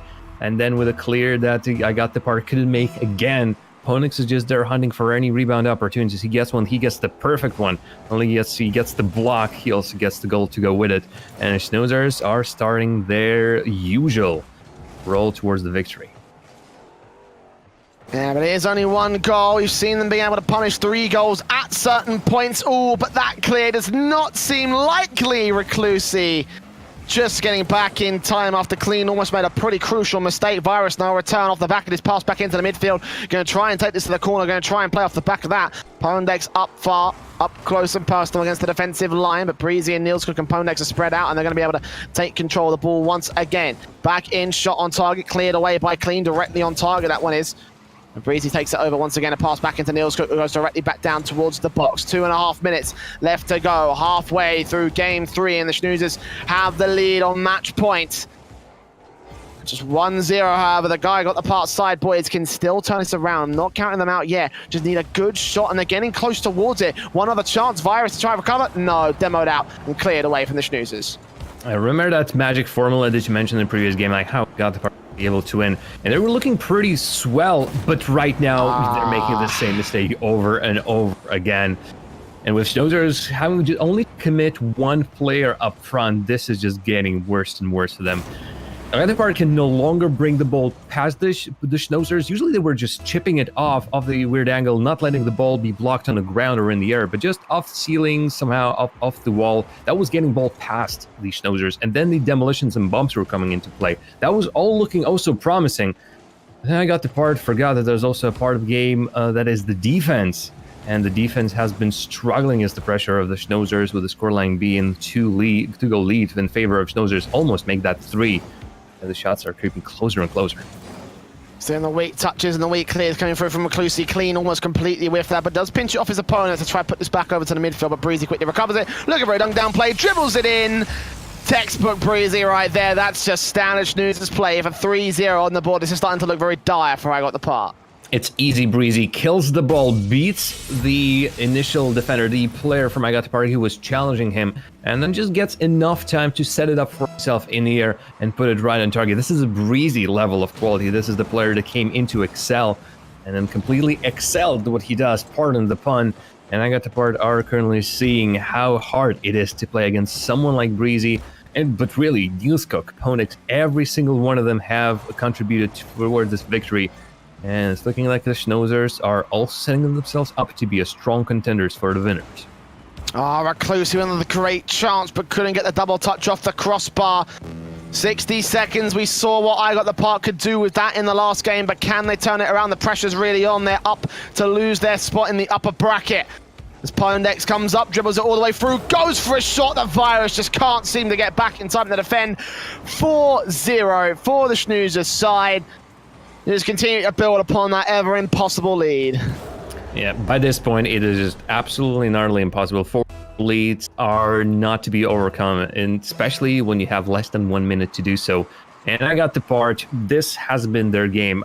We thought after the game number 2, hey, they're looking closer and closer. This is improvement, the constant improvement. But then all of the good parts that we've seen previously just weren't working out. There is, oh my God. All right, I Got the Part, bring it on. What have you got in your tanks, and why have you left it for the last possible moment to do so? Finally, a little bit of a doink works out for Reclusi. but they need so much more to get back to Schnoozers. They've got to do a lot of work still. Not the greatest of kickoffs, because it has to go right over to the blue side immediately to keep them into the orange side immediately. But Niels Cook, open net. Virus just couldn't account for it in time. They weren't ready. Ball out to the corner, clean missing out. Reclusi passes back in. Virus will bicycle it and tee it up, but that just favors Niels Cook more than anything else. Passes back down to Breezy. He misses out his shot, but 15 seconds remain. Virus all the way back downfield. That one's going in, but 13 seconds for 2 kickoffs, Jam. Is it gonna happen? I mean, I'm crossing my fingers over here, but I got the point. They had that little bit of a virus in them that makes them play like the rabid maniacs when the timer is less than a minute. Unfortunately, there's still 4 more minutes to play, and the kickoff doesn't favor the I got the part, and with clears happening as they are, the best they can hope for is just 1 more goal, but no one is up there. I got the part aren't even going for this one. When it matters the most, they drop down. When it doesn't really matter that much without 4-0, that'll be it. They put 2 in. I got the part, seemingly got their plans completely mixed up in their heads. And really, it's the decision-making and the inconsistency that really brought them down in the series against the Schnoozers. They had the right ideas, but they just couldn't keep up with them. And as a result, Schnoozers take an easy 3-0 in total in the series of the I got the part, the biggest shock in the upper bracket so far. Well, now the previous talk of the town will be now dropping down. And we'll see how they will perform, because the lower bracket is also full of the teams that will be right back on their tail. Yeah, I mean, for I got the part, obviously it's not quite the end of the world for them, but unfortunately it didn't kind of look like the same sort of team that beat ARG in the round of 16. They aren't the same sort of squad that was like, right, okay, well, this could be an upset potential. I mean, they had a great idea about how they're going to play around ARG, punishing their mistakes, but you saw how far forward they weren't against the Schnoozers side, and in particular that last backboard play that the Schnoozers tried to get off of their own backboard to keep it away. That could have been exploited so easily if I got the part got up there. That would have left them at least 1 second for a Hail Mary play of all things, try to keep themselves back in at the overtime. Of course, I don't think it would have happened. But it's things like that possibly, if they kept repeating and they kept trying to exploit over the course of the entire series, then maybe we could be looking at a much more closer result. But as it stands, it is the Schnoozers sweeping their way into the semi-finals. So it's back over the desk with Daniel and Fuzz to break it all down. Yeah, a 3-0 series in the favor of the favorites here, and Yes. and just throughout a very dominant performance by them here. Yeah, it was.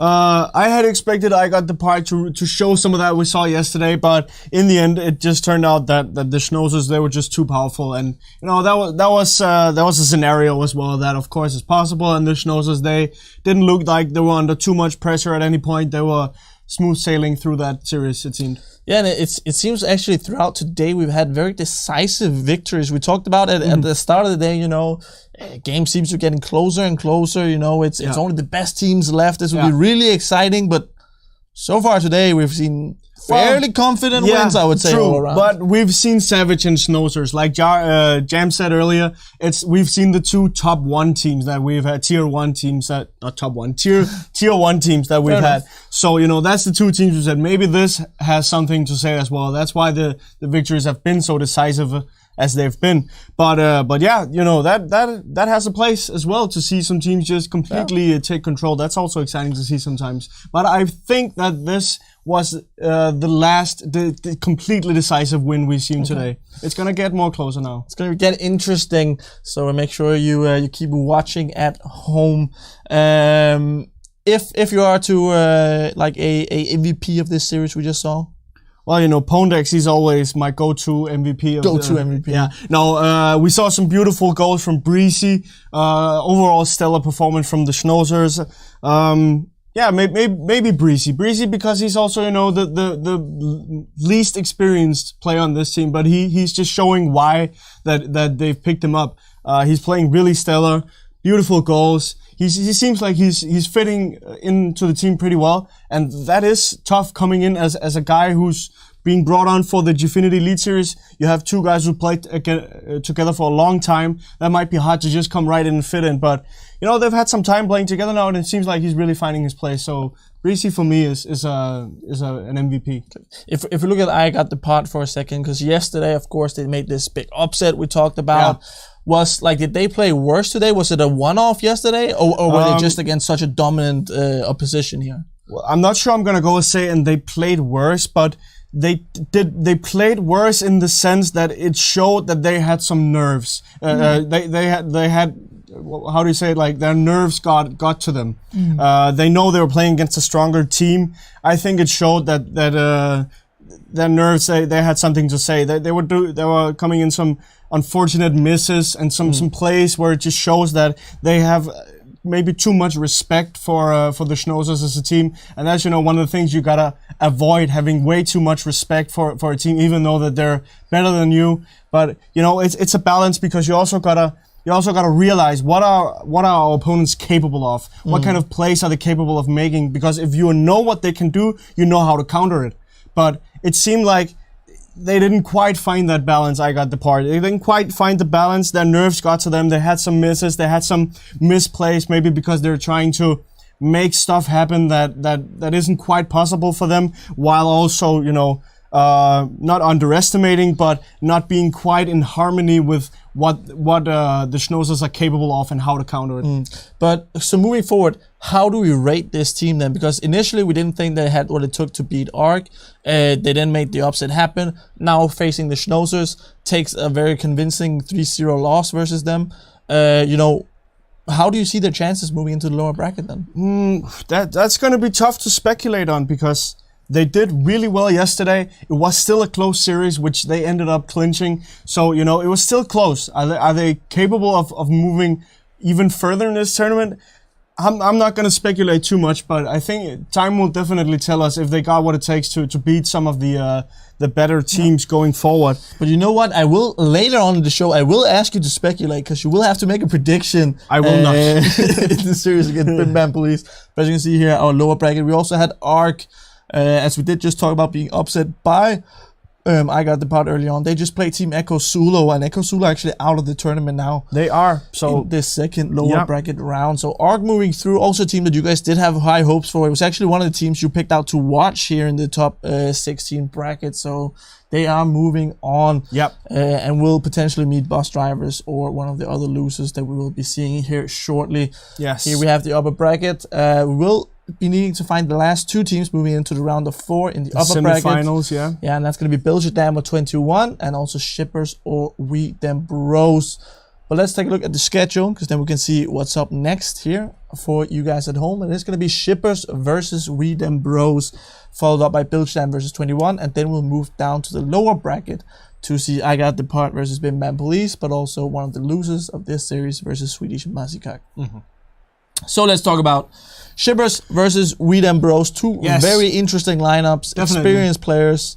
Let's start with Shippers. Well, Shippers, we've talked about them a lot earlier. I also had them as a team to watch last week, I think, or the week before that. But you do have Shakaran. He's played for Copenhagen Flames. That's why you know he's one of the top. Now, what I want to point out is that he's played in the Gfinity Elite Series for Recent Gaming. Ocelon has played for Envious in the Gfinity Elite Series. These two guys have a lot of experience with top level Rocket League. I think they've showed that so far. They've had some good wins. They're showing why what they're doing with this experience.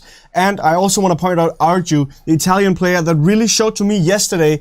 He's kind of the wild card on the team. Like earlier we talked about Breezy, I've talked about Alpha, that kind of almost a wild card coming into the teams. Arju is this guy on this team. He's done great so far in the Thunderdome tournament, the other Renegade Cup monthly. I think they finished second place on another team. But Arju just showed me yesterday, because they beat Charlie's and Bim Bam 3-0 on stream yesterday. He showed that he's a great offensive player. That's really what I took from that series. He just showed that he was there when he needed to be in the offense. He knows how to finish those passes given to him. He knows how to find opportunities and score them. And you know, can you really ask for more? I mean, I guess you could, but will you? But will you? That is also the question. But then Weed and Bros, I did say both teams have a lot of experience, but maybe a bit less so over on the side of Weed and Bros. A bit less so. You have Flakes, Tater, and B-Peak. Flakes being possibly the new guy on the top level of the bubble scene here. Yeah. He's people are starting to speculate what's going to happen with Flakes because he's showing a really high level. You also have Tater, who's played in the Telenor League, in the Norwegian National League. Then you have B-Peak, who's also an all-around great player. Showed himself in 6-man's leaderboards all around. He's doing great so far, and also as a team they've done great. So it's exciting lineup, but can they still keep up against the shippers? That's going to be exciting. Yeah, like I know moving into this tournament, I know the manager of Savage had a lot of respect for Weed and Bros as well. So that's of course high praise because we are talking about Savage as one of the favorites into this tournament. So if they have a little bit of respect for a team like Weed and Bros, then they're definitely in contention. Exactly. But let's take a look at the predictions for this series. And of course, you guys can also keep up throughout the day with how many points our analysts are getting. These yellow pins here. Foss has 2 points. Jay in the lead. Jar of Jam 2 points. And Switchblade Jay with 3 points on the day. Shippers 3-1. Jar agrees. So you guys gonna stay even after this series. Yeah. And Jay also with a 3-0. You just told me we wouldn't have any more decisive victories, and here I see a 3-1, 3-1, 3-0 prediction. How does these two things add up? Well, you know, Daniel, one thing is the score line, another thing is looking at the games. I think this is a game that's going to be more equal than the one we just saw. I think that's what I meant by that. I think this is a more equal lineup. It's a more equal matchup. I don't think it's going to be as decisive as we just saw Snozzers. Okay, well, I'm gonna go with the 3-2 to Weed and Bros. Of course, you know. Can we get that on screen? Do I get double point? I feel like I'm very far behind at this point. Yeah, you are. But tough luck. Personally, I'm excited about them. They did finish first in the first qualifier. That must count for something. True. But to let us all know why I'm not an analyst, we can send it over to Switchblade J and Jar of Jam. Yes, thank you very much, gentlemen. Unfortunately, I don't quite have the same agreements in regards to whether or not the team, whether or not this will be a closer matchup. We've seen a lot of sweeps today. I'm glad I kind of predicted a couple of those sweeps. But it's just a case again of just the sheer difference in talent. The shippers proved that they can use their experience, especially in yesterday's matchup, where they very, very easily just dismantled Childish Gam Bim Bam. They didn't have any troubles with that series at all, and it was because of course their own individual sort of experiences and already their sort of their mindset in going into how to play professional Rocket League. It outplayed every single player on an individual level and on a team basis. So things were just looking so great for them from the word go. And it's for that reason I kind of feel that this will actually be a bit more of a stomping. Not quite as much of a stomping as something like the Savage matchup, for example. But I still think it's going to be a relatively one-sided affair. It might be a closer affair in my opinion. Shippers, the Schnozzers, they weren't playing together for a long period of time. And while individually they're all strong players, it's just that the teamwork might still need improving. Still, even the individual qualities should see them through against Weed and Bros, where yes, there's Tater and there's B-Peak, but not as known as the Flakes. The Flake is the roster, and Weed and Bros will be relying on the Flakes to really show it strong. Yeah, of course. So let's see whether they'll be able to hold up on regards to that. So let's just jump straight into the matchup. Let's see the Shippers versus We Dem Bros. And Shippers will be on the blue side and We Dem Bros on the orange half of things as we look to get started relatively quickly here.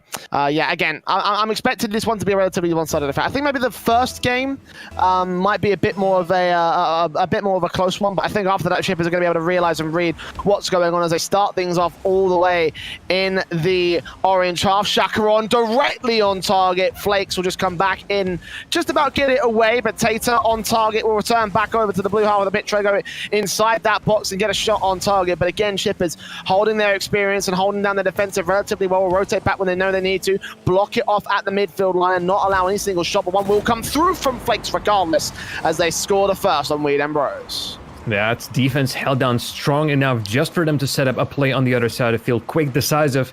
And that's exactly how Weed and Bros can beat their opponents if they show the same speed that Shippers would want to show, and perhaps even beat them at their own game. Now Shippers wouldn't have to adjust and play from behind And right now, seemingly they're going a tad too aggressive. But even though Chakra and Aslan missing, Arju, the third player, is on point when it comes to challenging the balls. Oh, that is on target as well. Weird plays coming in from both the sides. Those Weed and Bros are currently bringing the game to the shippers. Yeah, currently playing relatively well. Obviously, the demo came through and just a little bit slow on the ball. Was able to beat it as a result on the shippers' defensive. Now trying to hold it back once again. They are getting a little bit uncomfortably peppered against their own back line, so struggling to deal with it for the most part. Again, I would expect them to be able to adjust relatively easily, but Arju, oh, not in position, not on target. Flakes happy to take the double touch and go for a 2-0 from his side. Flex is feeling it himself this time. He goes for all the opportunities, and seemingly all the avenues are there for him. Even with Chakra and Arjun Aslan being on such an experienced team, they are not looking confident enough in the defense, and With them Bros just on that little of bravado are beating their opponents. Ball into the midfield. It's Chakra on and Arju trying to see if they can get an offensive play going. We'll get off the backboard twice, but Flakes takes it away, control back in, looking for a shot on target, and leave it for BP because he goes back towards the corner, bounces it in for Tater to try and dunk it down, and Aslan will just be able to clear it to that right-hand side. We'll get demoed for his trouble, but Arju still playing off the back of his position. Chakaron couldn't quite find it. The passing plays not intercepted from the experienced main man, and another good shot will come through from Flakes. Just outright offensive from this guy so far. You know, when coming into this tournament, he was the one known element. He was obviously, you know, very famous for being a sub for Renault Vitality in the Elite Series. So him having this amount of pressure is no surprise, but it's a bit like what's the word? It's a bit like much more than we initially expected. Yeah, he is, well, we expected quite a lot from him, and right now he's delivering. If shippers want to get with anything out of this game, or perhaps even the series, Flakes needs to be shut down. At the very least, his supply of passes needs to also drop down, but it almost looks like he can create chances for himself. And as a result, shippers, well, they have one big target they can work towards. Second big target, actually getting something going in the offense, because right now they're being kept to almost nothing on the other side of the field. 2 minutes and 30. Flakes will tee it out to the midfield. Arju going to miss out his chance as Flakes pass back in. Tater looking for a dribble play on target. Challenged by Wassalon.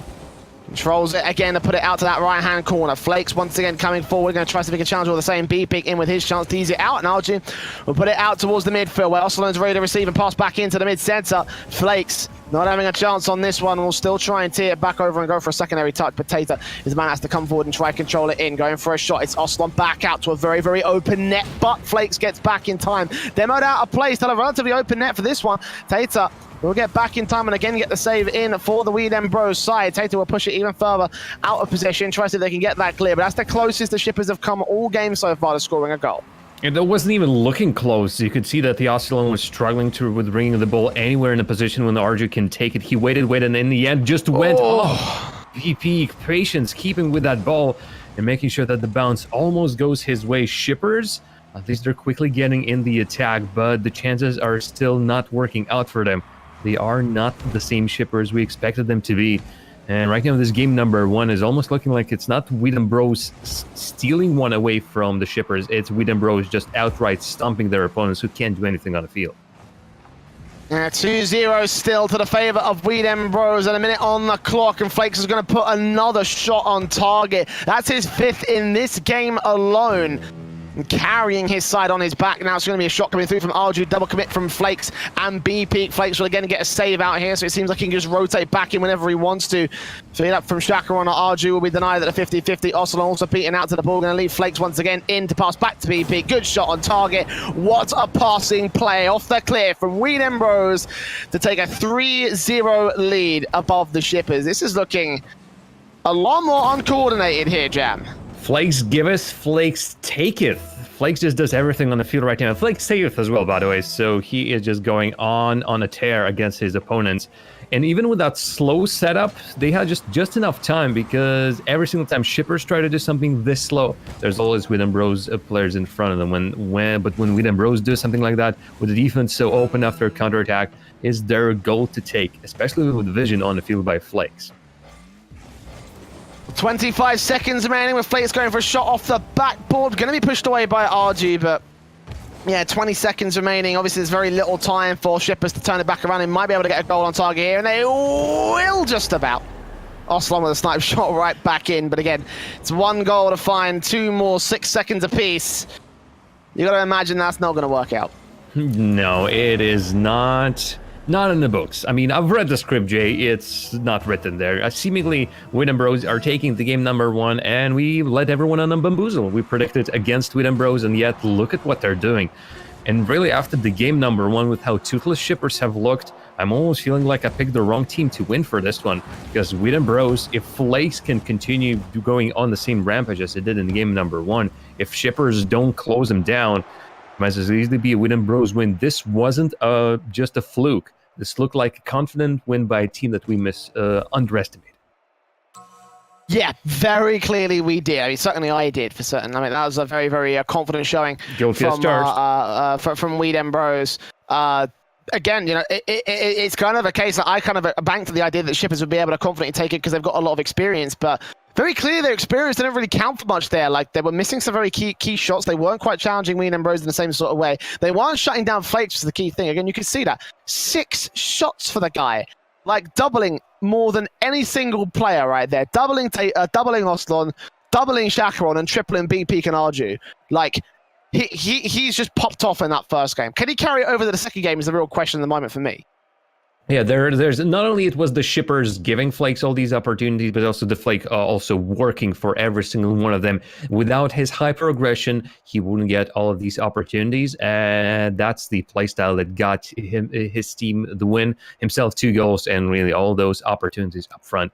So for the Shippers, one big task. Either you shut Flakes down, or the Flakes can tear you apart in the second game, and from then point on, who knows what will happen, because the Shippers, it wasn't working out for him in game number 1. It wasn't clicking. Their plays were just a miss. Absolutely a miss. Like, I haven't seen really something that was saying, wow, this is really good. This was cohesive. This was planned out. This is exactly how they drew it on the board. Really, absolutely nothing. They still held on, but it wasn't the Shippers team that we expected to appear in this quarterfinal. And right now, just a little bit of Rocket League shuffle. Not sure Flakes. I see who we're missing. Just as they need to make sure that they're joining the right teams. Arju? Uh-oh, and we might have just in time. No, it's all right, it's fine. But the Shippers, obviously, you know, they've got a little bit of work to do in this next game. They have it out towards their own half of the pitch, or sorry, the opposing half of the pitch, I should say, in their own control. Well, I was trying to say. The ball back out into that corner as Tater tries to return. Weed Bros want to keep that pressure going as BP goes back on target. Flakes will chase it off the sidewall, put it back out into the mid-center where Arju's going to go back on target. Tater going to be able to take it away. Flakes coming out again, going to try and tee it away from Oslan's angle. Taking control, it's Flakes. Back over to the blue box. I thought Arju was the last line of defense. Shakaron does rotate back in time, but Oslan and Arju both inside the net. Bit of an awkward angle, probably could double commit towards that. Still a good doink coming through from Arju. Oh, sorry, Oslan, excuse me. Flakes going to be able to take it away again back in the defense, and now wraps back up. It's Oslan to get the shot on target. Shakaron's going to try and take Tater out of play, but it's just not quite happening here, Jam. Holding it down again for the Weed Bros side. Not going to allow any goal in the opening minute. The fort is solid for Weed Bros, and the Shippers just can't get past through. You can see they're starting to use a little bit of more of that physical play, getting the bumps going, but the problem for them is bumps are there, but the ball is just not getting anywhere close to the net. The passes are still really dragging on behind what Shippers really want to do on the field, and that is to bring the ball closer to the net for Weed Bros. Shakaron out to Arju, going to try something and feed up the back ball for the clear. Ball in for Tater, again going to try and keep that pressure rolling for Weed Bros. Sets it up for Flakes to take a shot, but Flakes a bit too far back, is going back for boost. Now Oslan with a breakaway chance on the 50-50 chance from BP, goes out to the wide-hand side. So once again, Shakaron will try and feed it in, try to give a chance for Arju, but Arju just challenges for it. It's actually Tater that wins that out as he puts it on target, and Oslan has to turn ahead, get high, and take that away towards the corner. So good intercepts overall from Shippers, looking a little bit better, but they have had a lot of pressure against them coming in from the part of the Weed Bros side, and Flakes. An uncharacteristic whiff going in for that shot, not going to be allowed to score that open. It's still passed back in, good one on target, but this time the defensive is what wraps it up. You know, Weed Bros are still trying to find their chances, but it's no longer the open shooting season for Flakes, as it was in game number 1. still with the most shots on the side of Wheat and Bros, but really they weren't as threatening, and the Shippers are now playing much smarter. The only problem is they are not allowing their opponents to make any chances, but they're also not creating any chances themselves. I'm still hoping for Arju to step up. He was a pretty key player scoring for his team. He'll also be a great setup player. Wow. Speaking of the devil, Arju just gets enough of a gentle touch on it to beat the last defender, which was, surprise, surprise. Oh, wow, absolutely insane. Arju, you absolute madman. Like, again, that's what I was hoping for from game one. The experience of these guys to be able to take a challenge like that, barely get it past the main defender, and then allow Shakaron to take a goal like that. Very nicely played from Arju to assist with that, and there we go. 1-0 on the board for Shippers to start things off. Ball in for Shakaron as he takes it over to the corner. Oslon on target. Shakaron's going to try and bump him out as Oslon just gets pushed away by Tater, who takes a second challenge on Arju. So no chance for that one once again. Push back over to the blue half. Shakaron keep it away, but Flakes also able to return back into the box where BP takes a good shot, but Oslon is there for the 50-50, there for the save. Now going for a redirect of his own right against Tater side. BP coming through, pass back into the mid-center, but Arju intercepts it, puts it right back inside that orange box. As they quickly return, Flakes is going to be denied a chance by Shakaron. And what Shippers did with that first goal is they finally broke through the Wheat and Bros defense, because most of the time they are having to fight against 3 of the players, and their passes are not smart and quick enough to beat the solid 3-man defense. So they need chances like that. So if they will again be stopped by the wall of Wheat and Bros, they are not looking good with their chances. Just like they have no plan. For that, they almost have no plan. They're trying to push it through. But it's almost futile against someone like Wheat and Bros. Oh, Tater on target, but taken away by Arju again. Now Oslon going to go up high, try and push it out towards the corner side here. As BP goes challenging all the same. It's back in for Arju, back off the backboard. 60 seconds remain. As Shakaron goes right on target, but Flakes is able to save it. Now follow through with a goal of its own. Okay! Oslon way too far out of the net with a challenge. And for Flakes, that's all he needs. A massive overcommitment from the Shippers. Couldn't rotate in time. We're 1-1 on the board. Flakes wanted to commit to that. Apologies. It was actually Oslon really wanted to commit to that, but he was beat. The moment that bounce took its path, it was like no contest. But by the point that Oslon already went there, it was too late for him to return anywhere back. And Flakes, just with his trained eye, puts it exactly where he needs to be putting it. Wheat and Bros defending with 2 players in the net and looking for their opportunities. Shippers, their attack is still lacking the cohesion. Well, from Arju, trying to see if he can get it out of the way. Oslon with a good challenge all the same. 30 seconds in as Tater passes out to that midfield. Oslon going to try and keep it on target. Flakes putting it out and over to the blue half of the pitch, at least for the moment. Tater going to control it. BP going to go in. Flakes going to try and see if we can find a doing, but actually fakes it out entirely. Oslon reads that ball's path over as Flakes comes back in, passing out from the corner into the center. Dangerous inside that danger box, but cleared away by the Shippers regardless. And now 10 seconds remain as Oslon comes forward, takes a shot. Flakes got control. Arju with one good chance to turn this whole thing together. Still sets up Shakaron for the shot that goes a little bit too high. Oslon with a dunk down, misses it entirely. And BP cannot quite get it up. Neither can Oslon. So there we go. It's all in overtime here for game 2. Wheat and Bros not quite out of it just yet, but the Shippers have brought the thunder back for the second game of the series. There's a little bit of thunder for Shippers, but it's not enough in my opinion. The Wheat and Bros are playing on, again, just that fire in them seemingly is beating the really underwhelming performance that Shippers are currently pulling through. It's getting better. It's definitely getting better, but I have so many questions about their approach to the game today. It seems like they just don't have an idea. They are solid players in their own right, but just don't have that big, grand idea that will get them through. And just throwing something and seeing if it sticks, not really working out at this level. Shot from Shakaron that's defended by Flakes. No more support from him for him, so I should say.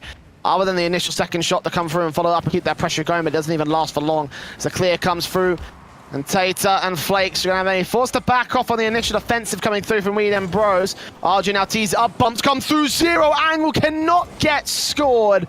The perfect of chances with Shakaron again pushing players back out of the net. He loves doing that, he's so good at it, but his teammates in this case just can't seem to capitalize. Now Tater with a breakaway chance against Oslon, right underneath it, dribbles the ball, allows Flakes to go high, but can't quite get the second shot. Still Tater in with a chance. Arju can't take it, but Oslon with a fantastic save. Back pass from Flakes, tries to keep things in play for the Weed Ember side. B-Peak on target, but Shakiron rotates in time to take it away.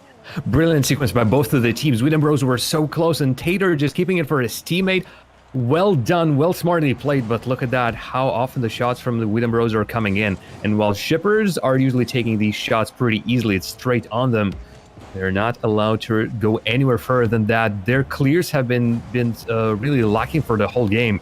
And right now it shows even stronger where they are unable to leave their own half, with Weed Ember always having an answer for the clear. Legs beat into the ball by Oslon, going right on target. It's B-Peak who just gets the clear. Nice save from him to keep control. Shippers are trying to ramp things up, trying to see if they can get a bit more aggressive, trying to see if they can work that aggression to their favor, but off the backboard it will go predictably. No one there to clear it. Shakiron, however, comes through. Second touch is going to get missed out, but RG going to keep that one on target. No one in that back line to try and bump out for Shakiron side of things, but Oslon will go take the shot on target. A little bit higher the target, actually. B-Peak will be able to save it. And now Tater comes in to save the shot coming in from RG. Shakiron going to keep working off the back of this corner. Flakes out of the backboard all the same. As B-Peak avoids a quick bump, Oslon going to be ready. RG looking to dunk it right down. It's way too high, and the clear will come through. Oslon will try and disrupt the ball's path, but can't go all the way through with it. As Flakes puts it back into the mid-center. Tater trying to go for a shot in, and again he's challenged, leaving it all up to Flakes. His team actually misses the ball. Oslon's got another chance, right back on target into Arju. Arju misses again. Another crucial setup avoided by the boys in blue. Oh, another opportunity straight in front of the Shakiron on the out of that one. Feeling that he needs a short rotation on that attempt, he returns back to the side. Was he even? Yeah, he had all the resources to get that going. Weed Ember just couldn't clear it quickly enough, and shippers managed to push Weed Ember through. But for a long period of time, it was looking completely the other way around. Weed Ember with the control, with the constant shots, and with shippers missing with the easy shots on the other side of the field. Weed Ember had a solid chance of taking the second game of the shippers in a row, bringing themselves in a solid situation for game number 3. Instead, it's shippers clawing one back, but the keyword is clawing. I'm still not sure what happened to the shippers of the yesterday. This is the shippers that just are not able to make it really work on the field. Many of these decisions leave me just hanging, saying, "What? Why did you pass there? There's nobody there." Like that pass had no direction, just touching the ball for the sake of touching. They can do so much better than that, and this is their first step, but it was a little bit of a shaky one. Very, very shaky there. I mean, yeah, as you say, like very awkward passes, very awkward follow-ups as well. I mean, in particular, Arju, he was doing fantastic at setting up Shakiron for his own goals. But Shakiron, when he was trying to return the favor, when he was trying to bump players out of the defense, when he was trying to go for the supportive style of play and set up Arju for a shot, Arju was the one that was whiffing the goals. Arju was the one that didn't quite get close. You know, there were like 3 or 4 attempts, I remember, of him just missing out, just straight up missing the ball when it was a relatively open net, when he could have redirected it into a position where no one could have rotated to save. You know, so many places like that, it's like, well, okay, what's going on then? You know, like, what's going on with the shippers? Where have they gone from yesterday? They look so confident. Again, against the team that I'd argue would be stronger than this side, Childish Gam Bim Bam. One of the team that they faced up against, in case you don't know who they are, they're Ted Caro and Junior, you know. Those guys and gals over on the Elite Series side, you know, starters and subs all the same. Against the likes of the Weed Ember side, you got to question whether the shippers are coming into this. Start things off over in the orange half. Arju going to try and take a fight against B-Peak that he will lose out. Oslon will go back with the back bullet of the second touch right down, and there we go. Much more confident from shippers. They're finally underway. They managed to bring it through as Weed Ember, well, are just out of manpower on their defense, with Oslon just pushing through, making sure that that backboard touch goes straight onto his car.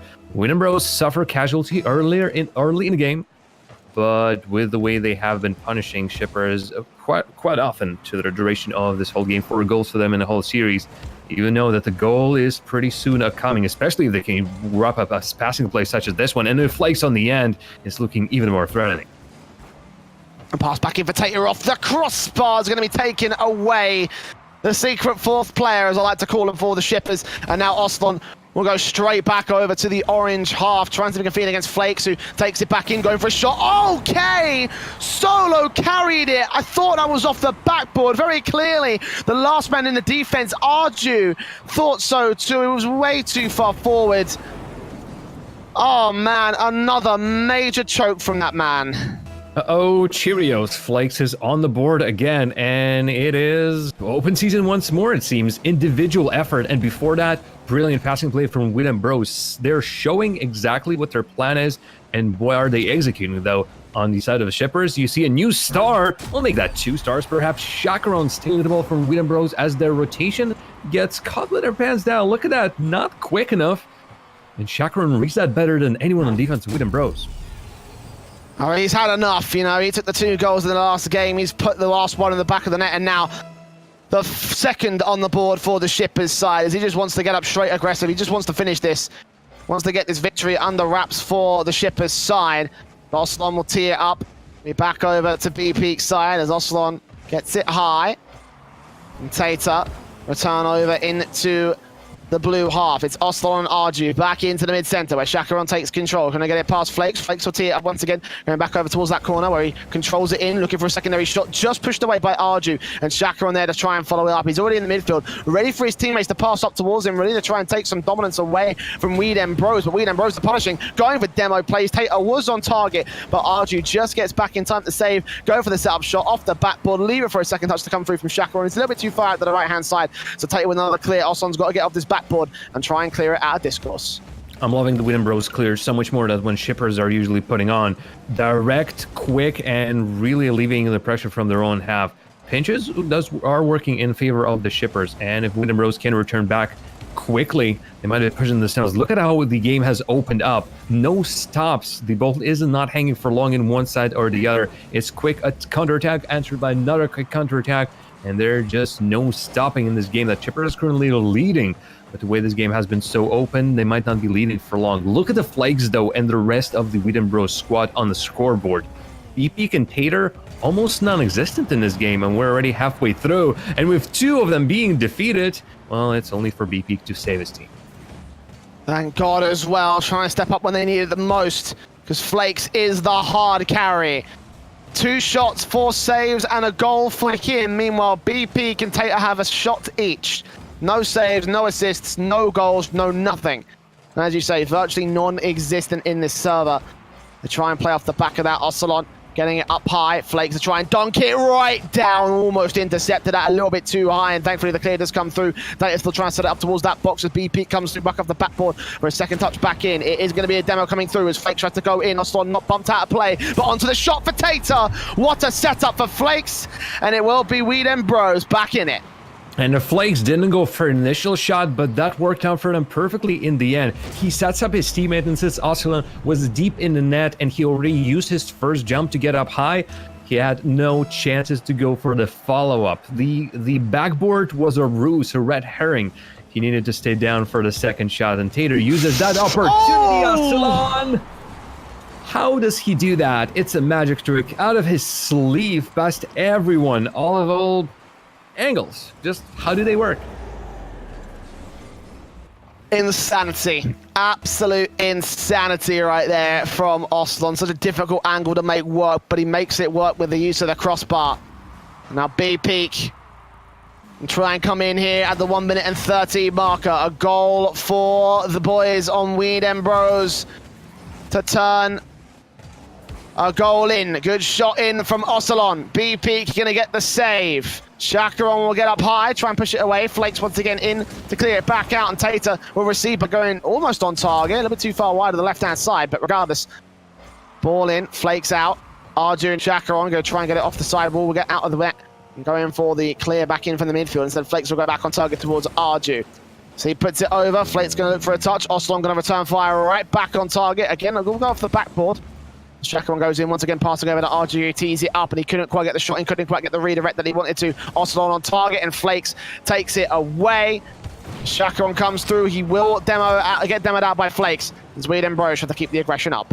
And more demolitions by Flakes. He only gets the boost in 2 players. Doesn't really allow Weedem Bros to stick in the other side, but they keep the control. And the shots. Now it's Tater. What a pass. B-Peak sets his teammate perfectly, but what a read from Tater. He needed to believe in that one.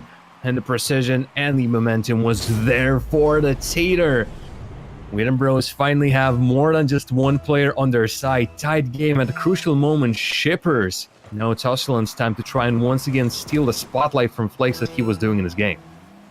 What a shot from Tater, and now he looks to follow through, setting up Flakes for a goal as BP back in the back line, going to push away from Arju's side. He takes it towards the corner. Oslon there to try and recover. Chacaron set up, but Tater there to dismantle. Now tease it over to the midfield, gets it past Arju, puts this ended up for BP to try and take a shot. He will demo out Oslon as Flakes comes through and clears it out to the left-hand side. It will bounce off the crease. He reads that, challenges Arju to try and keep this away from the net, try and keep this goal from Oslon from not going in. It bounces off the floor. That would have been an open net, but just the timer ticked too low.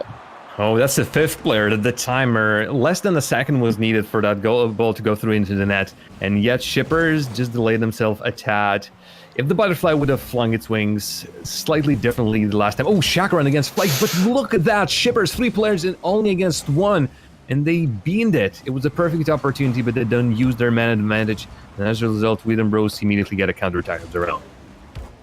Ball out from Arju, going to try and clear it back in towards Oslon's side. Tater with a great challenge. Back into the mid-centre. Arju going to go off the backboard. Chacaron's got a nice open net, but Tater again rotates in and denies it.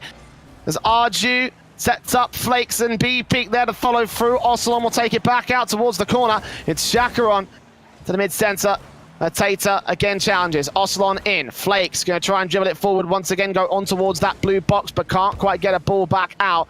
BP once again setting up Tater to take it towards the corner, looking for a second touch, looking to set it out for Flakes, who takes a quick throw, angle shot, almost a good challenge from Tater all the same. BP to try and recover, dunks it down. Oslon is there on the line to clear it back out of the other side. 10 shots for Oslon in this game. Yes, we're in the overtime, an extra minute has already passed, but that is this beats Flakes and his extravagant effort in the game number 1. Oslon is currently really helping out his team and keeping Wheaton Bros on check, but with Flakes and Tater waking up as well from Wheaton Bros and BP finally being on the field, this is this game going to the line, and nobody wants to give an inch. So close to the line so far. Chacaron just to bring it close to the goal line. Not going to happen as Flakes has anything to say about it, but Oslon will still start Chacaron for a very nice dunk down shot. Not going to happen. Arju again misses a perfect redirect. BP would not have been ready to save that. At least less than likely of a chance. Flakes goes in. Arju ready to clear right back down the other end of the field as Tater just have to take it into the corner. Arju and Oslon set up, and BP will come through with a quick clear of his own right. Chacaron moving in. Tater on the sidewall. Chacaron going to take it back out. Look for a touch out, and Flakes control it in. The pressure's starting to build up for Shippers once again. This is where Wheaton Bros ended up conceding last time around at the same time mark as well. As Arju goes off the crease directly in front, Tater will just try and deny it and take a second challenge on Arju as well. That pushes it right out towards the blue hub, but they got to keep that pressure going. If Shippers are allowed to clear an attack, then this gets, again, very dangerous for the boys in orange. As Wheaton Bros allow Flakes to try set up, Chacaron will try and challenge for control. As he sets up inside the box, Tater cannot take a shot because Oslon is there to read and receive. Blocks from Shippers, not allowing Wheaton Bros to set up for that final shot in front of the net. And those blocks keeping Shippers net pretty empty. And then they're looking for all the opportunities themselves. But Wheaton Bros are not taking many risks. They're always keeping someone back. Their rotation's tidy. And as a result, Shippers, well, they retreat themselves. They see that they have nothing to gain on the other side of the field. But when they see an opportunity, and that's an open net. Chacaron, no! Sitter. And yet he wastes that opportunity. Burst chance for Shippers so far to get ahead in series. BP with a major miss, but Chacaron with a major whiff all the same. That's a chance now. Passing in towards Flakes, going to try so they can get a good goal back in and end this overtime at long last.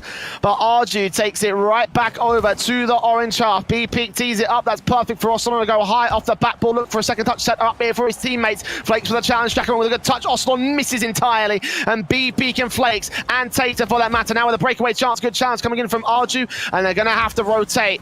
Tater in the midfield, 16 points to boost. Chacaron's going to beat him out all the same, and BP will put it over into that corner once again. Tater going to have to leave it for Flakes in that midfield, tease it up, goes for the aerial. Could this be the play that ends up? He's trying to dribble it out, trying to see if he can control the pace, but cannot quite keep control of the ball. So we continue to play on here in the blue half. Tater with a chance, but Arju with a save. And Wheaton Bros with control. That initial aerial drag by Flakes, I think he had some ideas, but then he lost it midway through.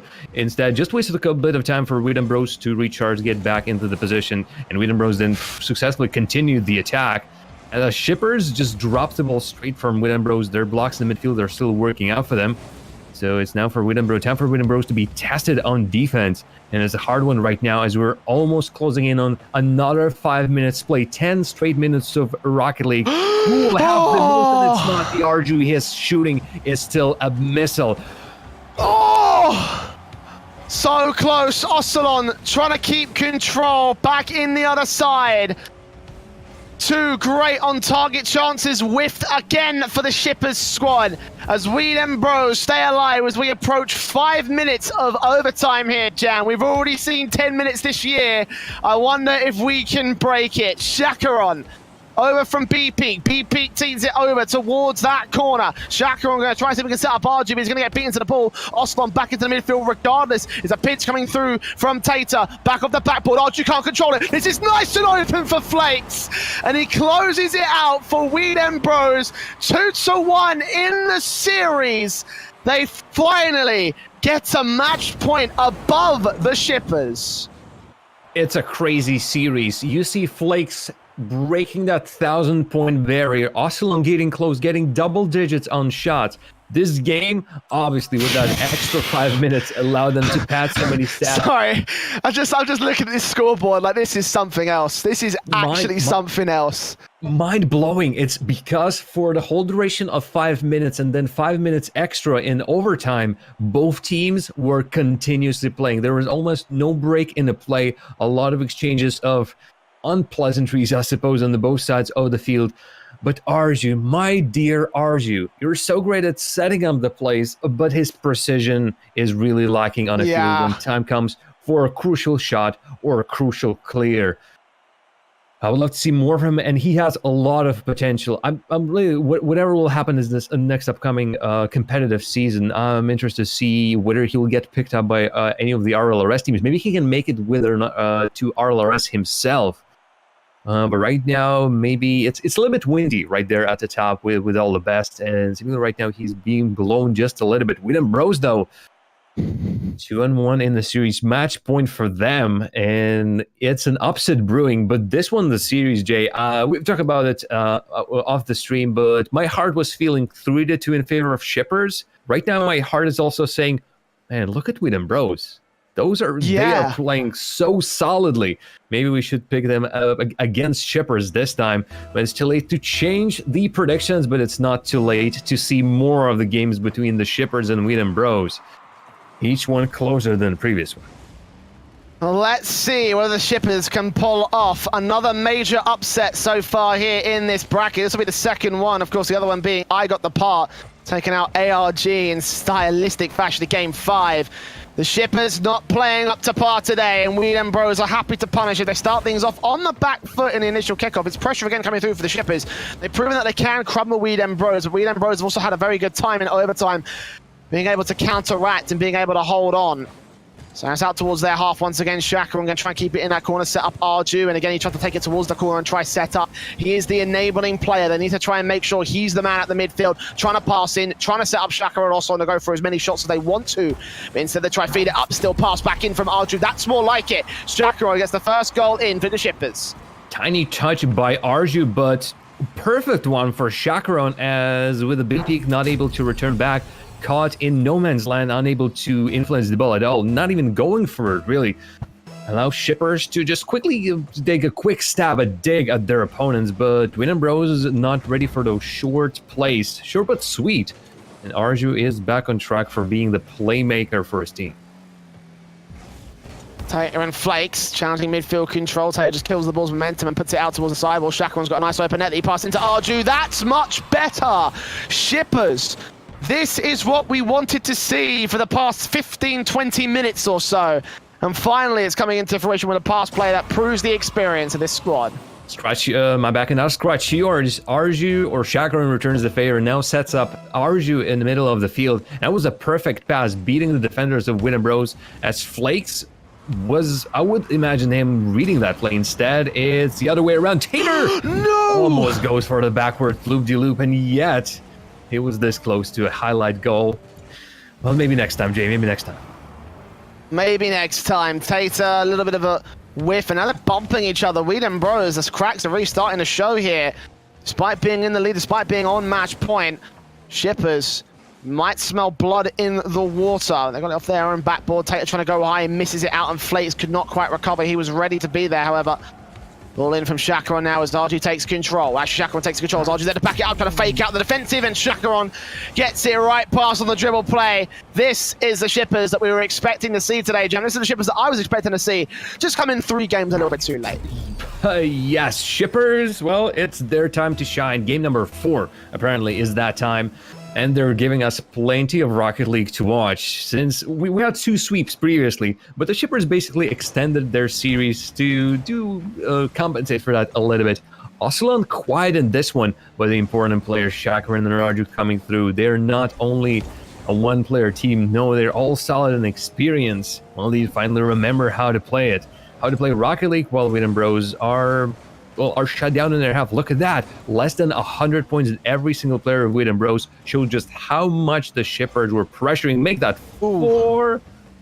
3.5. I'll call that. Maybe they'll get it on the next one as well.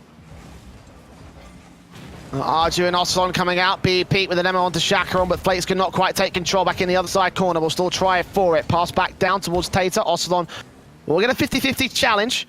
So that towards that midfield instead, but RG passes back into Ocelon, who keeps it going over to that orange half, turning away at the left. Chakaron trying to take point. Ocelon will pass up to him.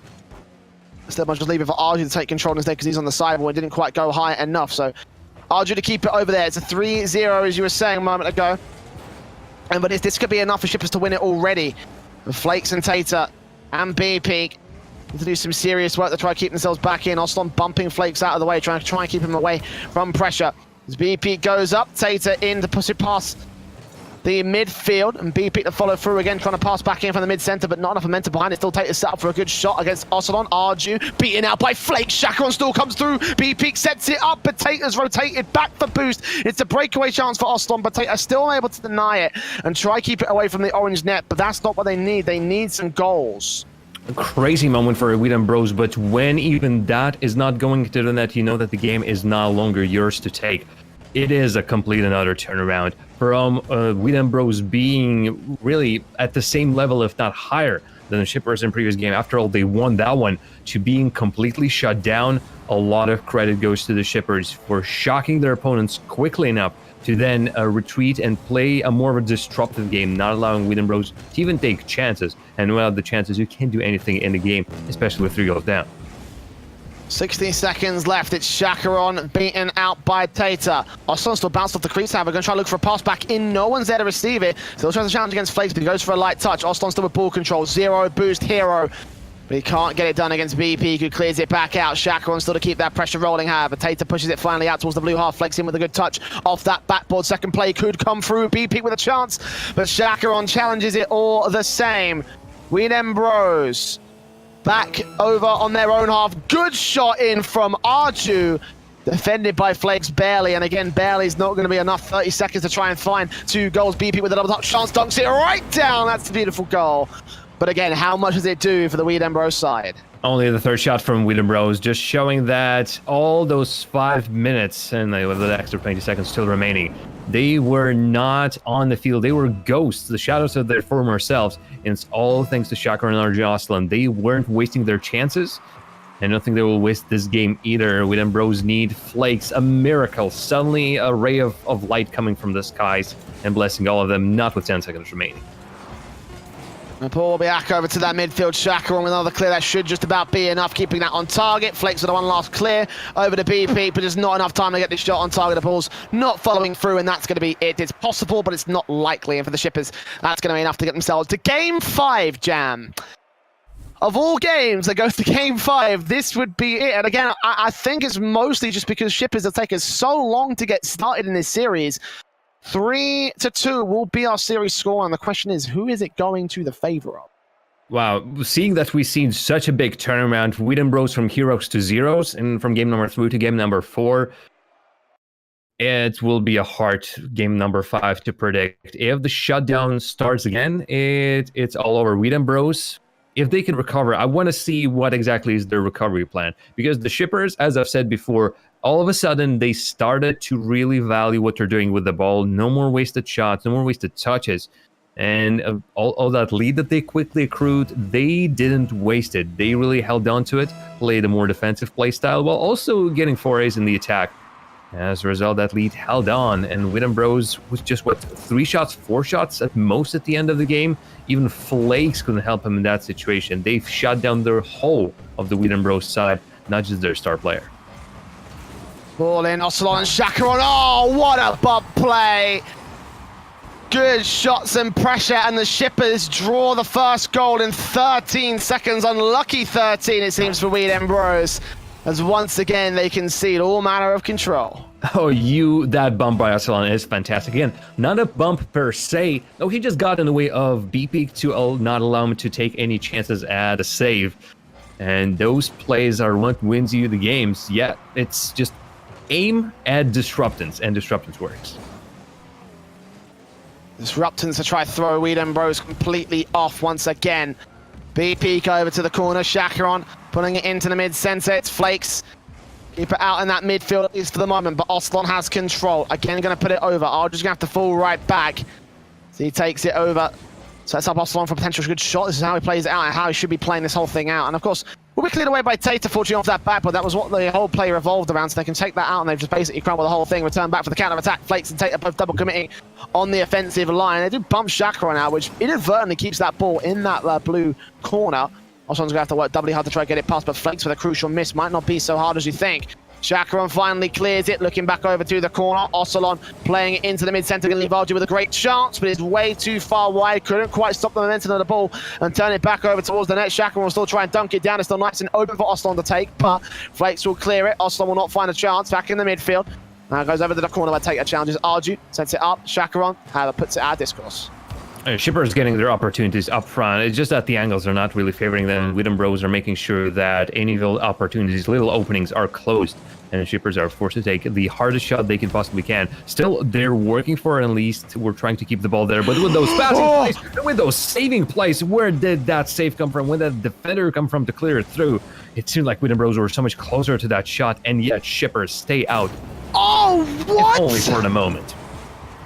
What happened on the defense? Flakes. Bounce back, shot on target. Let's have a look at this again. Chacaron reversing. Caught up on the wall, and Ocelot was rotating in from the mid-center. That's a buyback for Widom Bros. Okay, then. Worst possible moment. Sorry, Jay. Worst possible moment for Chacaron to make a mistake like that. And Flakes, I don't know, does he see the future? Getting a shot from that point, nobody expected him to take such a quick shot. And yet, just at the right time at the right place. Nice play regardless, however, from Flakes to get it in. Pinching back off of Ocelot, Tater and Flakes. Over to the corner, Arju takes it, puts it back over to the orange half. Cleared back away, Flakes on target! Oh my goodness! What a shot from what an angle at the half-time marker. Flakes turns the dials right back up to 11. It seems like we've ending the series as we have started with Flakes equipping the biggest backpack he can possibly find and carrying his teams with the goals that are one better than the next one. Widom Bros are relying right now on the power of Flakes since he is feeling it again. He was quiet in the previous game, but right now the Flakes is awake, and the question of whether Widom Bros will be able to bounce back, seemingly the answer to that is yes. Hell yes. Oh, what a bump. Playing it off the backboard, trying to see if they can get a clear on the part of Widom Bros. BP was a smart play, but Arju read it perfectly, and Ocelot knew exactly what to do. Push Flakes out of position, get things back all evened up again here, Jam. Close to the 2-minute marker. So plenty of time to score, another one step away. Plenty of time to score and equalise off the back of that if it comes in quick enough as well. So don't count overtime in unless Chacaron is going to find it. Massive mistakes from the backline defense. Chacaron didn't do nothing fancy. He just believed in it. He stayed with it. We just waited for the ball to go anywhere. He don't think even in his wildest dream he expected the ball to go completely past BP. All right. Gather yourself. There's still plenty of time to play and score that another goal. But BP, that is a mistake. Oh, wow. Hat track. well, maybe a hat rack, but also a hat trick to put all those whatever is the analogy I'm trying to make. Flakes the man of the moment. And the striking play from both sides steps up massively, in particular Flakes. 4 shots, 3 goals, 2 assists from Tater, another one coming through from B-Peak as well, as they try and play it once again. Flakes, big dog right now here on the Weed Ember side, and Ocelon will try and play around it. Tater with great ball control, trying to get it past Arju, couldn't quite take it all the way. That towards that blue half, Arju and try and tee it back away. Flakes off the corner, back into the center, trying to see if he can look for a good shot. Is Tater pushed out? Chacaron bumps him all the same. Ocelon controlling it inside that corner now. BP working off the corner, boosts it down, passes to Tater. Good shot, but challenged again by another defender coming back out of the net. Leans that the Shippers will be able to maintain a little bit of field dominance, but not by much. Flakes is okay! Okay! Okay! I've heard Red Reserve is looking for a player. Why not Flakes? Because right now what Flakes is doing won't be out of place in RLCS. He is putting on a master show, saying, anyone who's watching this, look at what I can do. And he has been around for ages, but right now seemingly it's the prime Flakes. It's always like the wine that sits there for 10 years to make it so much better. Right now seemingly it's the Flakes that just has been opened, and by God, he's not getting back into the bottle. He's wild.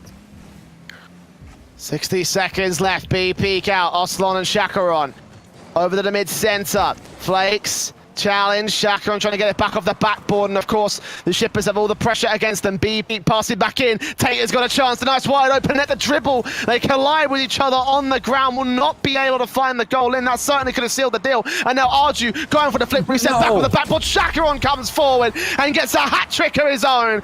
Shippers back in the game. B-Peak, Tater, they get in each other's way. Tater pushing B-Peak out, and then obviously neither of them can get on it. God taketh, giveth, and God taketh away. Flakes, can you possibly carry the team? He's got to do so. He's scored 4 goals so far. All 4 of the Weed Embros side. He's got to be the defensive mastermind to get him past this overtime. And it looks like it will be another overtime, as appropriate as this series has gotten. Ocelon back into the mid-center where B-Peak takes control, flips it past the first and the second, but Chacaron comes right back out and pushes it towards that corner. Tater, 10 seconds left as Ocelon passes to Arju. Good shot, a little bit too far wide, but Ocelon comes through with a secondary follow-up. Tater takes it out to the right-hand side and takes it away from the main offensive line. Chacaron tries to keep it on track, and Arju to follow through with a pass back into the center. Not going to happen, but Flakes passing to B-Peak. B-Peak cannot keep it centered up. We'll still pass back towards Tater. B-Peak back off the backboard. Tater with a redirect, but he can't keep that one on target. Arju looking to just try and keep it. Tater somehow manages to center it up, but the buzzer just continues to go on here. It's on for overtime. B-Peak trying to keep it alive. Flakes trying to keep it alive.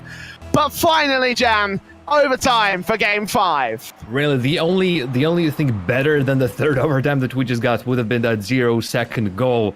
Not to be, but in the series, so close. It's only fair that we're getting third, not in a row, but it's Weed Embros and Shippers fighting until the very last man. Tater trying to step up for his team. Flakes still with a resultativity that really is an envy of the whole bracket right now. And the Shippers trying to make sure that their experience gets him through. B-Peak up to Tater, dunks it down directly on target, but a little bit high. The crossbar. A little bit further back, that would have been in the ball, in the back of the net, but no. So it's return fire coming through from the Shippers side, as once again they play that same sort of style of setup, with pressure coming through against Weed Embros' backboard. Tater with a weak touch. Ocelon can take advantage as a result. Flakes will follow through. Try and get it back over towards that corner where Chacaron is there to receive him. Pass back in. It's BP to take control, but Arju also the same. Set up for Tater. Dunk down chance, but no. Ocelon puts it back over to the midfield where Chacaron and Arju pass between each other. They get it towards that corner. Flakes, dangerous ball. Unfortunately, BP is there to block off the shot coming in from Arju. Chacaron with a 0 angle to try and score. Bounces off the post as it was on the line for the moment. And Flakes and Arju challenging for control in that midfield. Again, it's Tater to push it out into the blue half of the pitch, but it's only temporary. The clears are so good coming through from the Shippers, and the pressure play works up so well. It's Arju into the midfield, going to leave it for Ocelon back of the backboard. Second touch to come through against Tater, but it's easily read, and Tater gets the clear. I'm just enjoying the game so far, Jay. The exchanges of the pleasantries. Ocelon will be able to make it time. But Wien Bros saw themselves an opportunity, and right now Flakes not exactly getting ahead. Look at that, he is preferring to play this from behind, make sure that his team do not make the same mistake that cost them majority of those 4 goals that they have conceded here. But be sure that whenever the moment comes, whenever he sees an opportunity to rotate up front, he will do so, especially with Tater and BP setting up 3 of his 4 goals. Slot trying to triple it in front. It's BP that tees it up. I don't think he's got a whole lot of boost though, so he's got to rely on this one flick to get it out to the midfield. Controls it past Chakaron, trying to bump Arju out the way, but he misses that one as well. The ball in towards that corner. Arju bounces it off. Demo comes through, but Tater wrapping back up Chakaron with another good shot to try and follow through, but BP takes it and goes further. Pass in, Oslon high, Arju low, but Flakes beats him to the ball and gets up. Goes back over to the left-hand side of the field now. Trying to challenge against Chakaron. Chakaron gets the ball away from his control. Tater against Ocelon all the same. Into that corner as BP sets up Flakes for a good aerial, but Arju again gets up and beats the entire offensive line to the ball. Flakes coming in with some demos, going to try and open up a line in the Shippers' defense. They kind of need to at this point as even more demos come through. Ocelon and Tater taking each other out, and a shot could come through from BP. It's off the crossbar. Once again, a lot of pressure coming through. Arju's going to return, take out one. Flakes will come through with a save, as every single demo, every single player, everyone is just getting exploded across the entire pitch. It's no longer Rocket League, it's Demolition Derby, Jay, and at some point, Levy would break, and the lack of plays. You look at that, Arju almost going for BP as well, the second defender, but the Shippers can put the ball through, and all those demolitions are for naught. Aslan will be respawning in the just the right corner. But not having the opportunities, Wooden Bros have to retreat back. Is there Flakes anywhere near? I'm just looking for that star player. Whenever Flakes is, there will be fire. There will be demolition and destruction, but only in the form of goals in the victory for Wooden Bros. Oh, wow, that's a hell of a return from Arju. BP able to save it. Chakaron going to try to dribble it down to Arju. Perfect on target, but Flakes with another 50-50 challenge. And BP to return it back over to the midfield. Chakaron and Flakes challenging each other. Again, Arju in the midfield to set up Oslon, tee it up off the backboard, crease pinched. Tater's got to get a good challenge, has got to get this one away. Chakaron in a dangerous position, as is Arju. The tee it up once again. BP should be able to get control of this, but Oslon with another good challenge to push it out to that right-hand side. Arju goes high, into the corner it will be, as Tater pushes it out over to that midfield, and Chakaron challenging Oslon back in. Flakes over to the other side where Arju is again ready to receive it. It's a back and forth affair with so much pressure coming in from the Shippers, but they can't quite get it on target. They can't quite get the goal that they need. And Wien Bros hold on, at least for the moment. The punch foul for BP to dunk it down. Flakes to come through and dunk it back in of his own right. It's a little bit too high. Oslon reads that. Arju with a clear. And once again, Wien Bros cannot get the job done. They survived in the defense. That's what matters, because Shippers were in control for a solid minute, even more. Right now, it is oh so close, but their saves are working after, and Flakes is trying, but it's just a little bit off every single time. But the fact that he's getting those shots is already a threatening ring in the heads of Shippers. It is Flakes. He can be the difference maker. Again, more than 1,000 points, and we are past another 5-minute mark. 13 extra minutes of play by both these teams is just one series. Who needs the other series when you hit Shippers and Wien Bros not stopping, not giving? Oh, Chakaron. Ocelon following through once again off the backboard. Arju is going to be too high. That was the perfect chance. And now Flakes to break away back to the midfield. It's Tater with 100 boost. Flakes setting up on the backboard. B peeks to the mid-center, ready to rotate all the way back. Arju with a redirect chance. Second touch will set up Chakaron, but Tater's going to beat him to the ball. Back over to the corner. We will play this thing out as Flakes holds on to control. 76 points, but still Arju set up for a dunk down chance. A little bit close. But B-Peak again beats any other offending player as we tick past 6 minutes. Oslon trying to finish the job, sets up once again for Chakaron, who puts it wide to the left-hand side. No chance on this one again. Wien Bros and Shippers stuck in deadlock. Do not want to concede a single play, lest it be the end of their series and the end of their run of the open bracket. But Chakaron's got another chance against Tater, who gets back off the backboard just when the net seems open. Wien Bros rotate and adjust. Witten Bros are holding on because it's the shippers attacking game that's currently on display. Witten Bros getting their chances, but it's usually one quick offense, a shout by Flakes or one of the members of Witten Bros, and then it's back to the side of Witten Bros for another prolonged shippers offensive. Okay, I thought that bump would have been it. I thought it was it.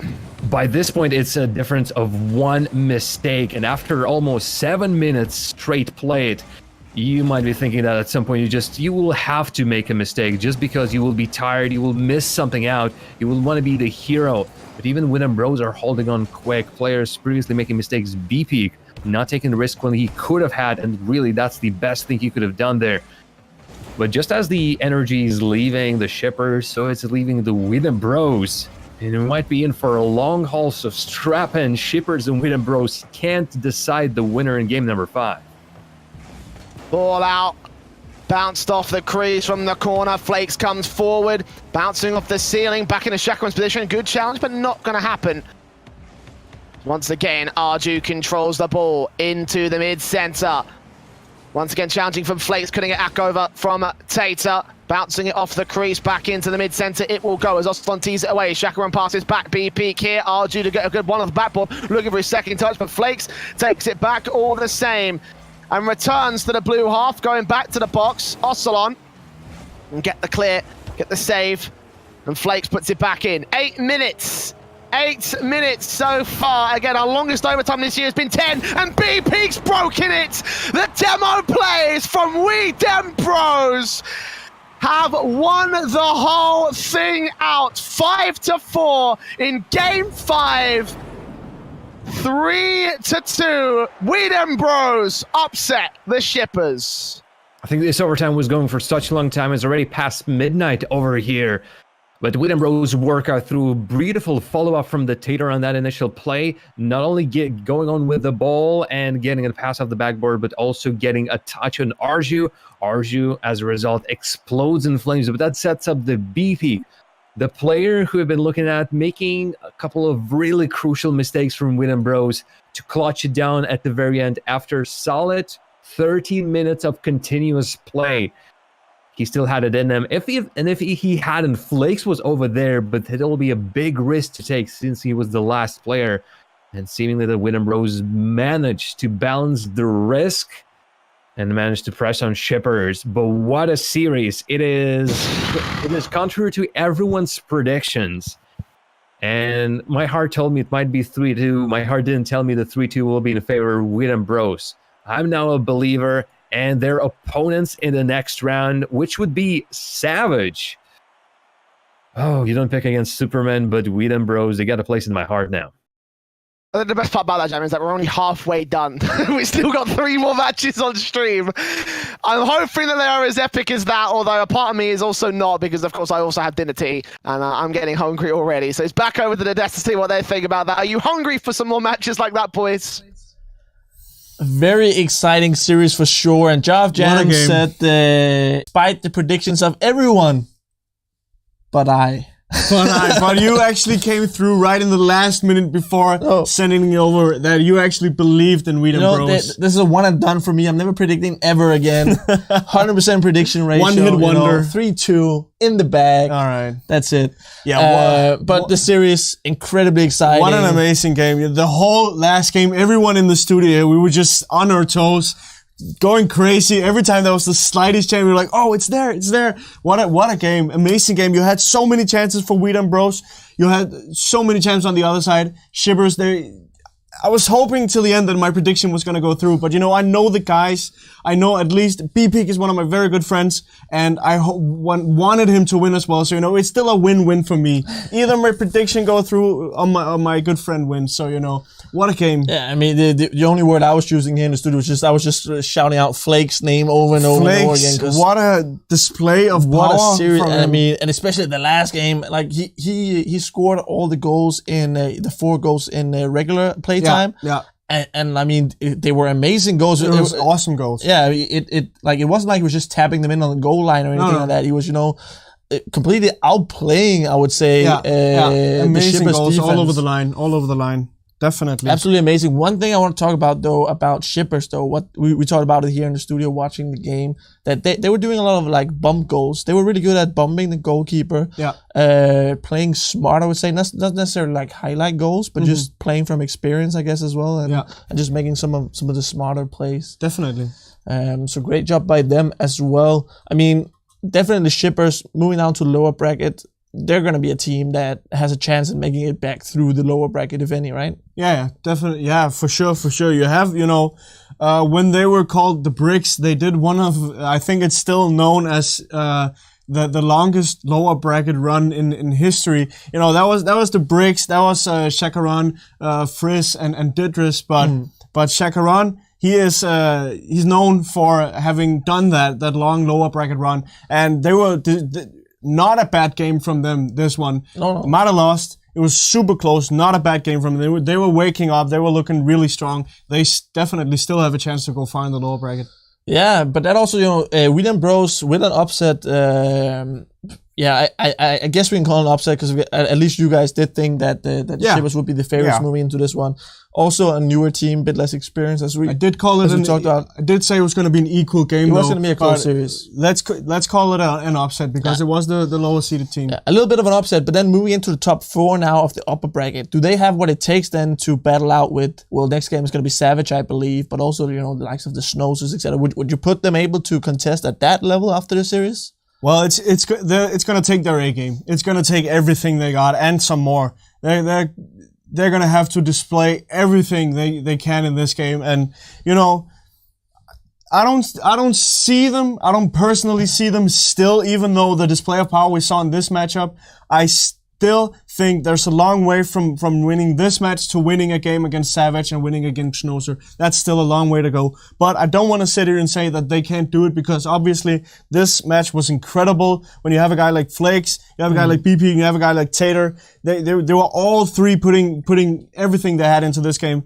But, we still saw some moments from them where there was a bit of a communication breakdown. There was a bit of miscommunication in the defense that led to some goals. They need to get rid of that if they want to beat a team like Savage or the Snowsers. Yeah, and the next one up is going to be Savage, as we can see here in the upper bracket.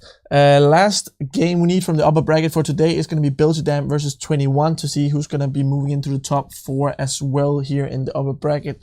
We do also have, of course, the lower bracket going on, where the Shippers have now been knocked down, which means they're going to take on the Bus Drivers, and winner of that match will move on to play versus Arc. Yes. Next game we're going to see is going to be Belgium versus 21. Loser will then be knocked down to play versus Swedish Musikak. Yes. But let's talk a little bit about these two teams. Two teams that we've been fairly excited for as well. Yeah. Let's start out with 21 because that is the team we've seen the less of here on stream. Definitely. Yesterday, they were my team to watch. I really have faith in this lineup. Seto is a guy that I personally look up to as a player. He's an amazing player. He's been what I think was the star player on an old lineup called Unique Stars that we were scrimming a lot as Copenhagen Flames. And he's just... Every time I've seen him, he's just been that guy where you're like, how is this guy so good? Like almost like we said with Flakes, this match we just saw, how is this guy doing it? And that's what I've seen with Seto also.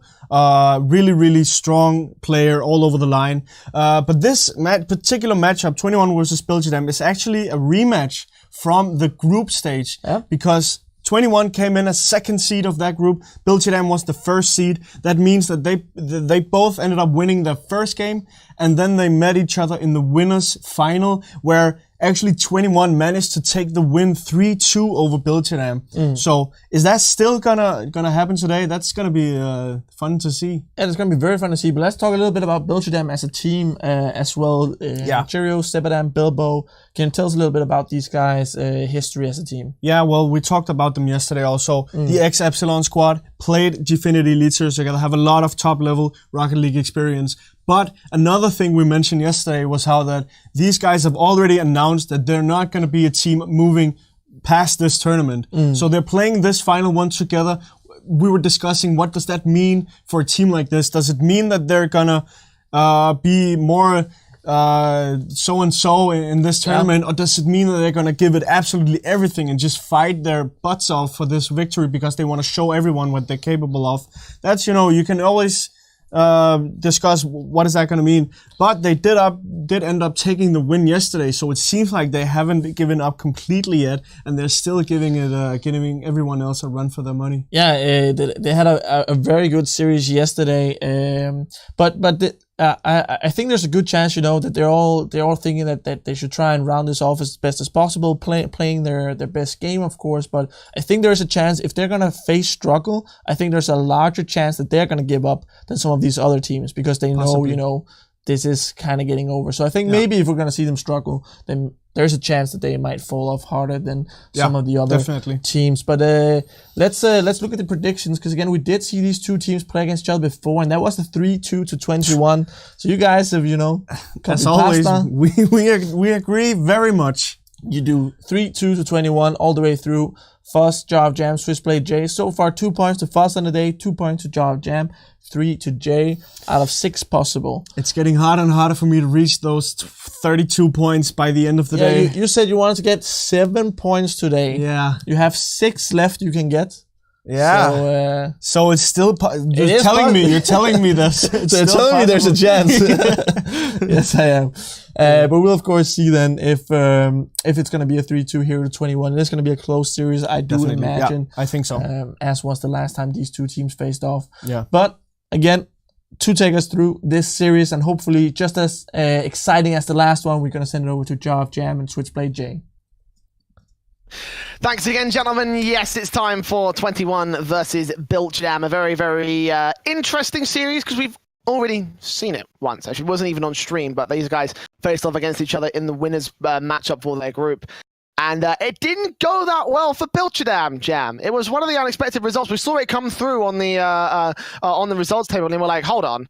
Is that a typo, right? No, it's not a typo. It is full on. 21 beat Biltjam 3-2 in their series. So what do we make of this one going forward? Obviously we all predict that the repeat result will come through.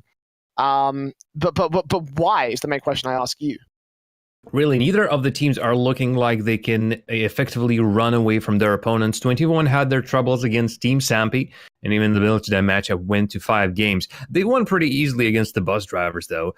For Biltjam, it was a loss against 21, and again, the Bricks series that we saw yesterday went to the game 5 as well. That overtime win for the Biltjam brought them through. I think gave me 5 points. And that, 5 points, that's a lot. Actually, I think I'm cheating on that board if I'm getting 5 points a match. But that victory was also hard fought. As a result, Biltjam and 21 just have so many ups and downs. Instability might plague both of the teams. But I'm trusting in 21 since they've done it once, they can do it again. There's also a big possibility of 21 actually taking the completely clean 3-0. You sometimes see that when teams meet again, perhaps in the losers bracket, then the previous winner just completely takes the head off. But it might go the other way as well. That's why it's a close one for me, but I'm sticking to the previous results, and also just with the fact that Bilbo Cheerio and Sabadam, again, you mentioned yesterday, it's their last hurrah. The Ember series and, of course, the Renegade Cup as a whole, last time playing together. For 21, though, I think it's only a start. They got their team together at the beginning of the whole Renegade Cup saga. Their first matchups were in the Grand Prix run by Rocket Baguette, and since then they were just adding on strength. Not exactly the best results on board. They didn't even play in the Neon Dream, but here they are in a good position to get some points on board. Yeah, like as I was saying yesterday, I still feel like Biltjam are checked out. Like they're out. They're done with this project. Obviously Cheerio, when he said they're separating from Epsilon, they turned over and all right. Well, we're just going to play out for the rest of the Renegade Cup, and that's going to be it. And that certainly feels like that's going to be it. For this team as a whole, I think that there's no future for the core of it, unfortunately. And they don't feel the same thing either. Obviously their performance has been very up and down over the course of history. Hasn't always looked confident, in yesterday's matchup when they took on the likes of the Bricks. It was a 3-2 series. Now I wouldn't argue that the Bricks are a terrible team by any stretch of the imagination, but I would also say that just based off of just weighing up that firepower alone, I would place Biltjam above them. But the Bricks obviously took that series at 3-2. So It was a close affair, admittedly, which is part of the reason why I still picked this one to be a close affair as well. But at the same time, the boys over on the Bilcherdam side have always been very inconsistent. So they've always been a terrible team to judge. I remember back on the Gfinity Elite series, I predicted against them. I predicted for them, excuse me, when they and then they ended up losing like 3-1. I was like, it'll be simple. I think it'll be a simple series for these guys, and then they choked the bed. And then things just didn't quite go well for them. And that seems to be a case in point, it's just like, right, sometimes things will go perfectly for this squad. Sometimes they'll blast their way through the upper bracket. Sometimes they will just do some incredible stuff in Rocket League. And then sometimes it just won't work whatsoever. And they end up with a 3-2 series against the Pricks. Well, it's a or 3-2. Against 21 in the case of losing the series, Yeah, I mean, just going to the wire, not always able to make through. Yeah, that is the pretty solid reasoning. It's an interesting story. You rarely see teams that are really at the brink. Usually you see them at the bottom of the board, just losing and knowing that for next season there will be big changes, or even if there will be a relegation, the team might not even be around for that. For Bilcherdam, so we're seeing them in the action, and they will be playing in the February. They have just enough points. They could have almost not played this time, but props to them for actually going and playing the final one of the few teams that have actually done so and grabbed some points on the board. And they're up ahead together with MCon, who are actually setting this one out. But still one last hurrah. They want to stick together despite not wanting to stick together afterwards. So unless they can really manage to get the camaraderie going for that last push, we might not see the best of the Bilcherdam, as well as 21, though. They have a lot to prove. They are not calling it quits after this one. I can only imagine they will continue going on, perhaps with a little bit of change, but I'm not exactly sure who would 21 change if they needed to get one. Zeta, Bimatios, and Ghostfire, all great players in their own right. Yeah, we are currently waiting on 21. They're a little bit delayed at this point, so we'll get into the matchup very quickly. There's a common sort of trend. I want to just poke your mind on this, right? There's a common sort of trend when you see teams from a... hold on. Okay, no, sorry. Let me continue. There's a common trend with teams when they face up against each other in a similar sort of tournament. It's usually when it's like an opening match at a group stage in GSL format, and then the lower elimination, in the lower elimination sort of like decider match, they often tend to end up the opposite result tends to come to fruition. Now, it's not quite the same sort of circumstances here, but it is the exact same matchup. It's still the same two teams. So why number one, do you think that sort of tradition has any credence? And number two, do you think that maybe that might be a chance for Bilcherdam that might be the way in for Bilcherdam, that tender experience of having your opponent and knowing what they're going to do over the course of that matchup and having that to work with in the second match? Do you think that might be a chance for them to turn it around here? I mean, with any other team, I would say yes, but knowing that the Bilcherdam are door, unless they really 21 has a lot more to work for, a lot more to prove.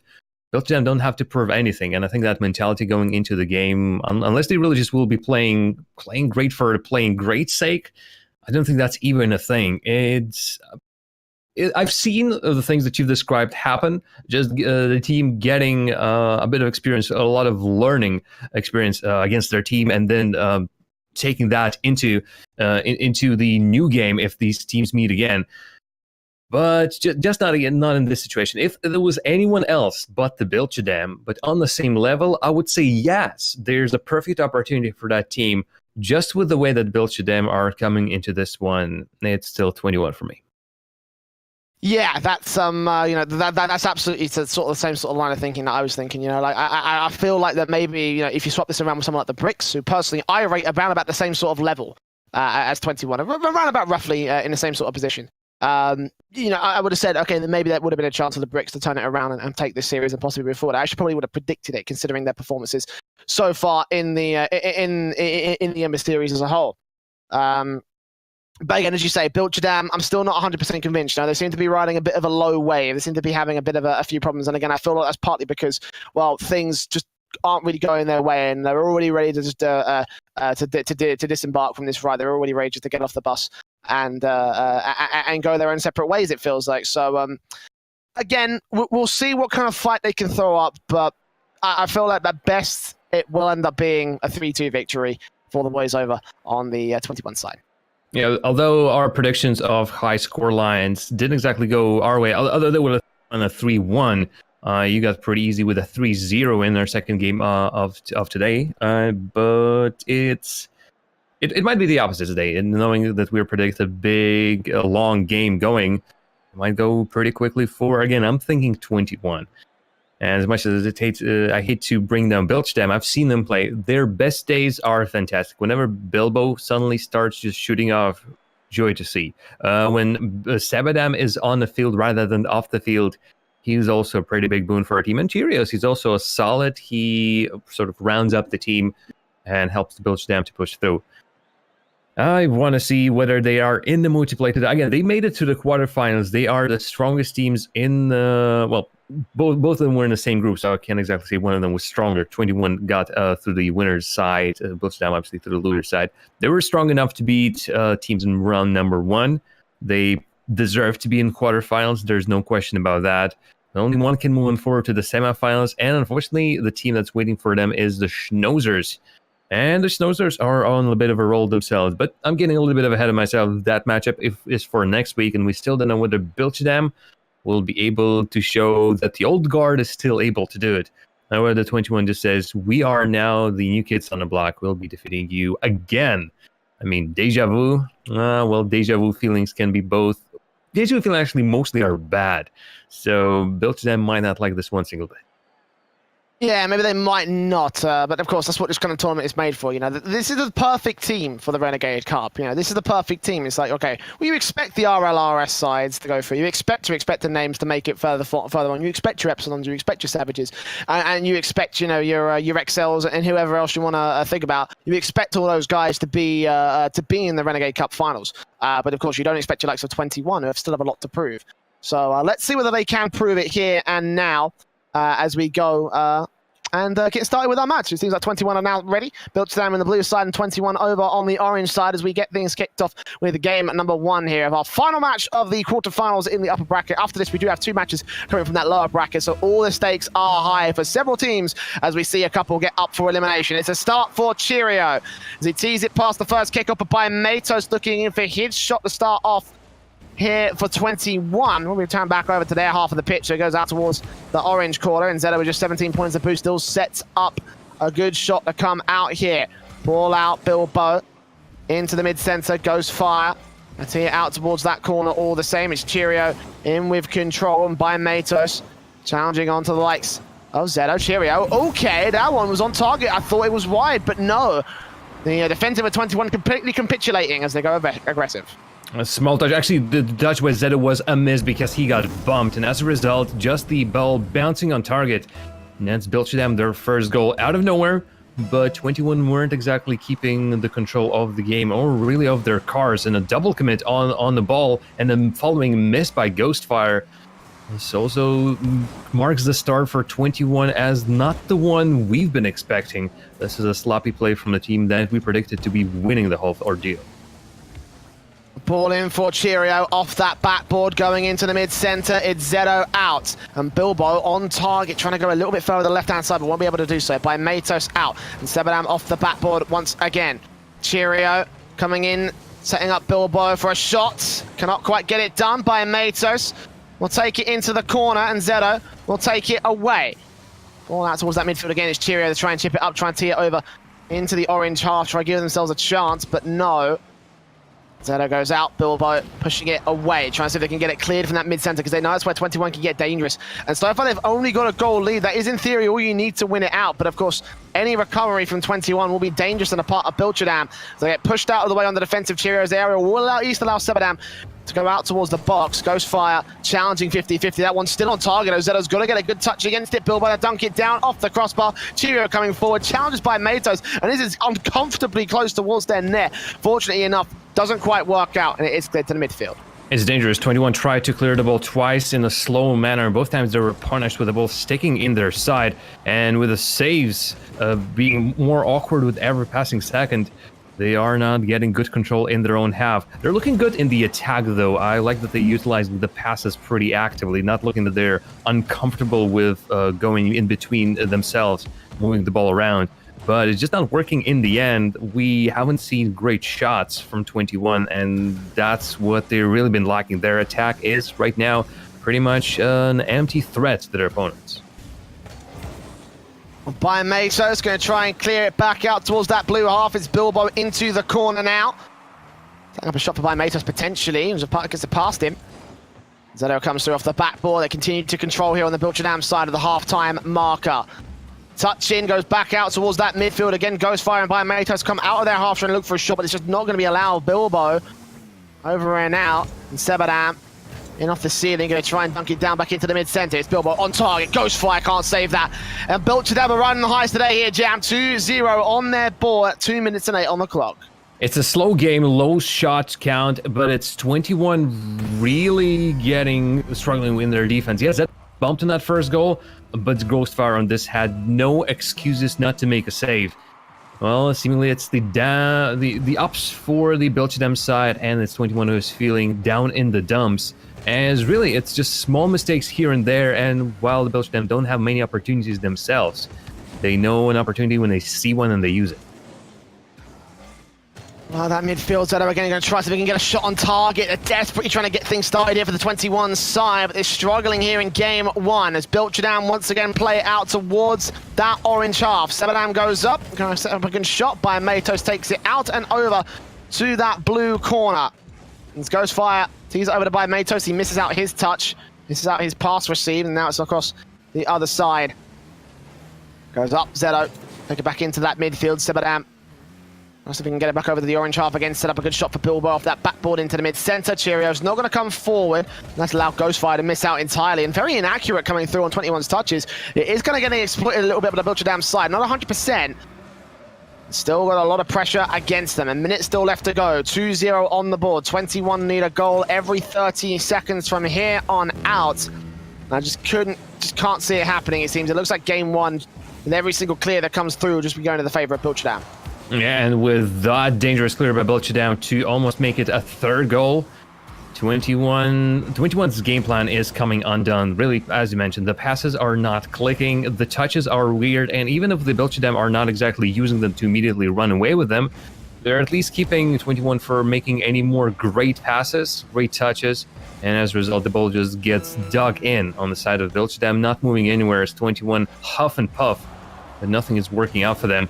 Their game plan for the game number 2 needs a lot of redoing. Right now, just even the positioning, they're taking all the wrong position, it seems. And as a result, obviously, you can't make your play if you're just not there in the right spots. Oh, goodness, Cheerio, out of all the players, somehow still stands in the position as 21 miss yet another clear. But about that point, I think that goal was already a done deal. The only question was who exactly is going to score it. Oh, Pamedius. Way past 3-0 for Bilchadam. The game number 1 coming for them, and it's 21 just not there.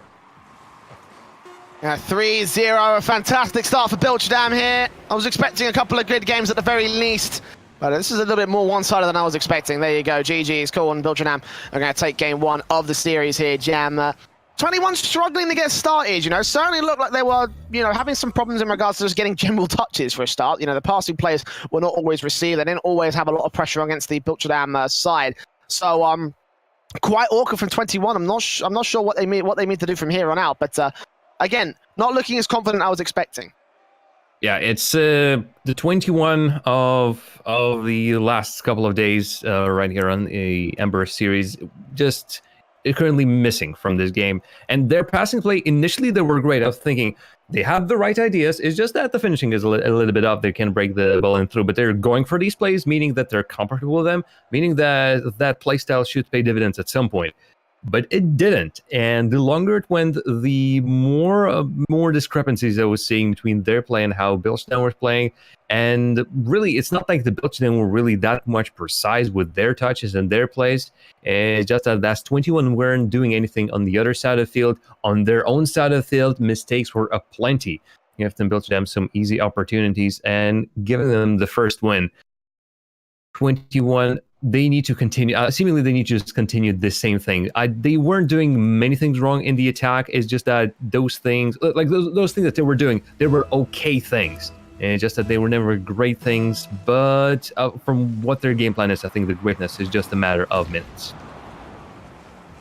Okay, Bilbo already starting these off the kickoff, looking for a double touch off that backboard as once again Belchadam continue to mount their momentum, looking for a good game, looking for a good goal to start off here. It won't be allowed so far in this matchup. Bilbo turns back over to that midfield, and Ghostfire's going to get off that backboard, looking for the second touch. Dunk down a little bit high by Mateos. Comes in with a second touch, dunks it, there you go. Double touch in at 35 and 4 minutes, 21 with a kickoff start. What Bimatius could, pardon me, what Ghostfire couldn't do, the Bimatius could finish up, and if Bimatius could, that it was on the right path, and 3 touches should have been enough. 21 started us off pretty quickly. It is a great way to punish Belchadam, as neither of these shots were properly defended. And that last attempt did require to put the shot past one of the defenders of Belchadam. That's a threatening way of playing a 21 can equip. Previously, it was just mostly the passes. Backboard wasn't that much utilized. Here, seemingly a great opening opportunity for them to use that backboard a little bit more in game number 2. It's just going in, trying to get a good shot on target. Demo's out Bilbo, but Bilbo gets the clear. Cheerio. Try and follow through as well. Off of his teammate's sacrifice. Bilbo will respawn just in time to keep that pressure going. And Sebadam will challenge for control towards that corner. Sets it up for Bilbo. A great shot that could come through. It's off the crossbar. No recovery. Cheerio will try put it in.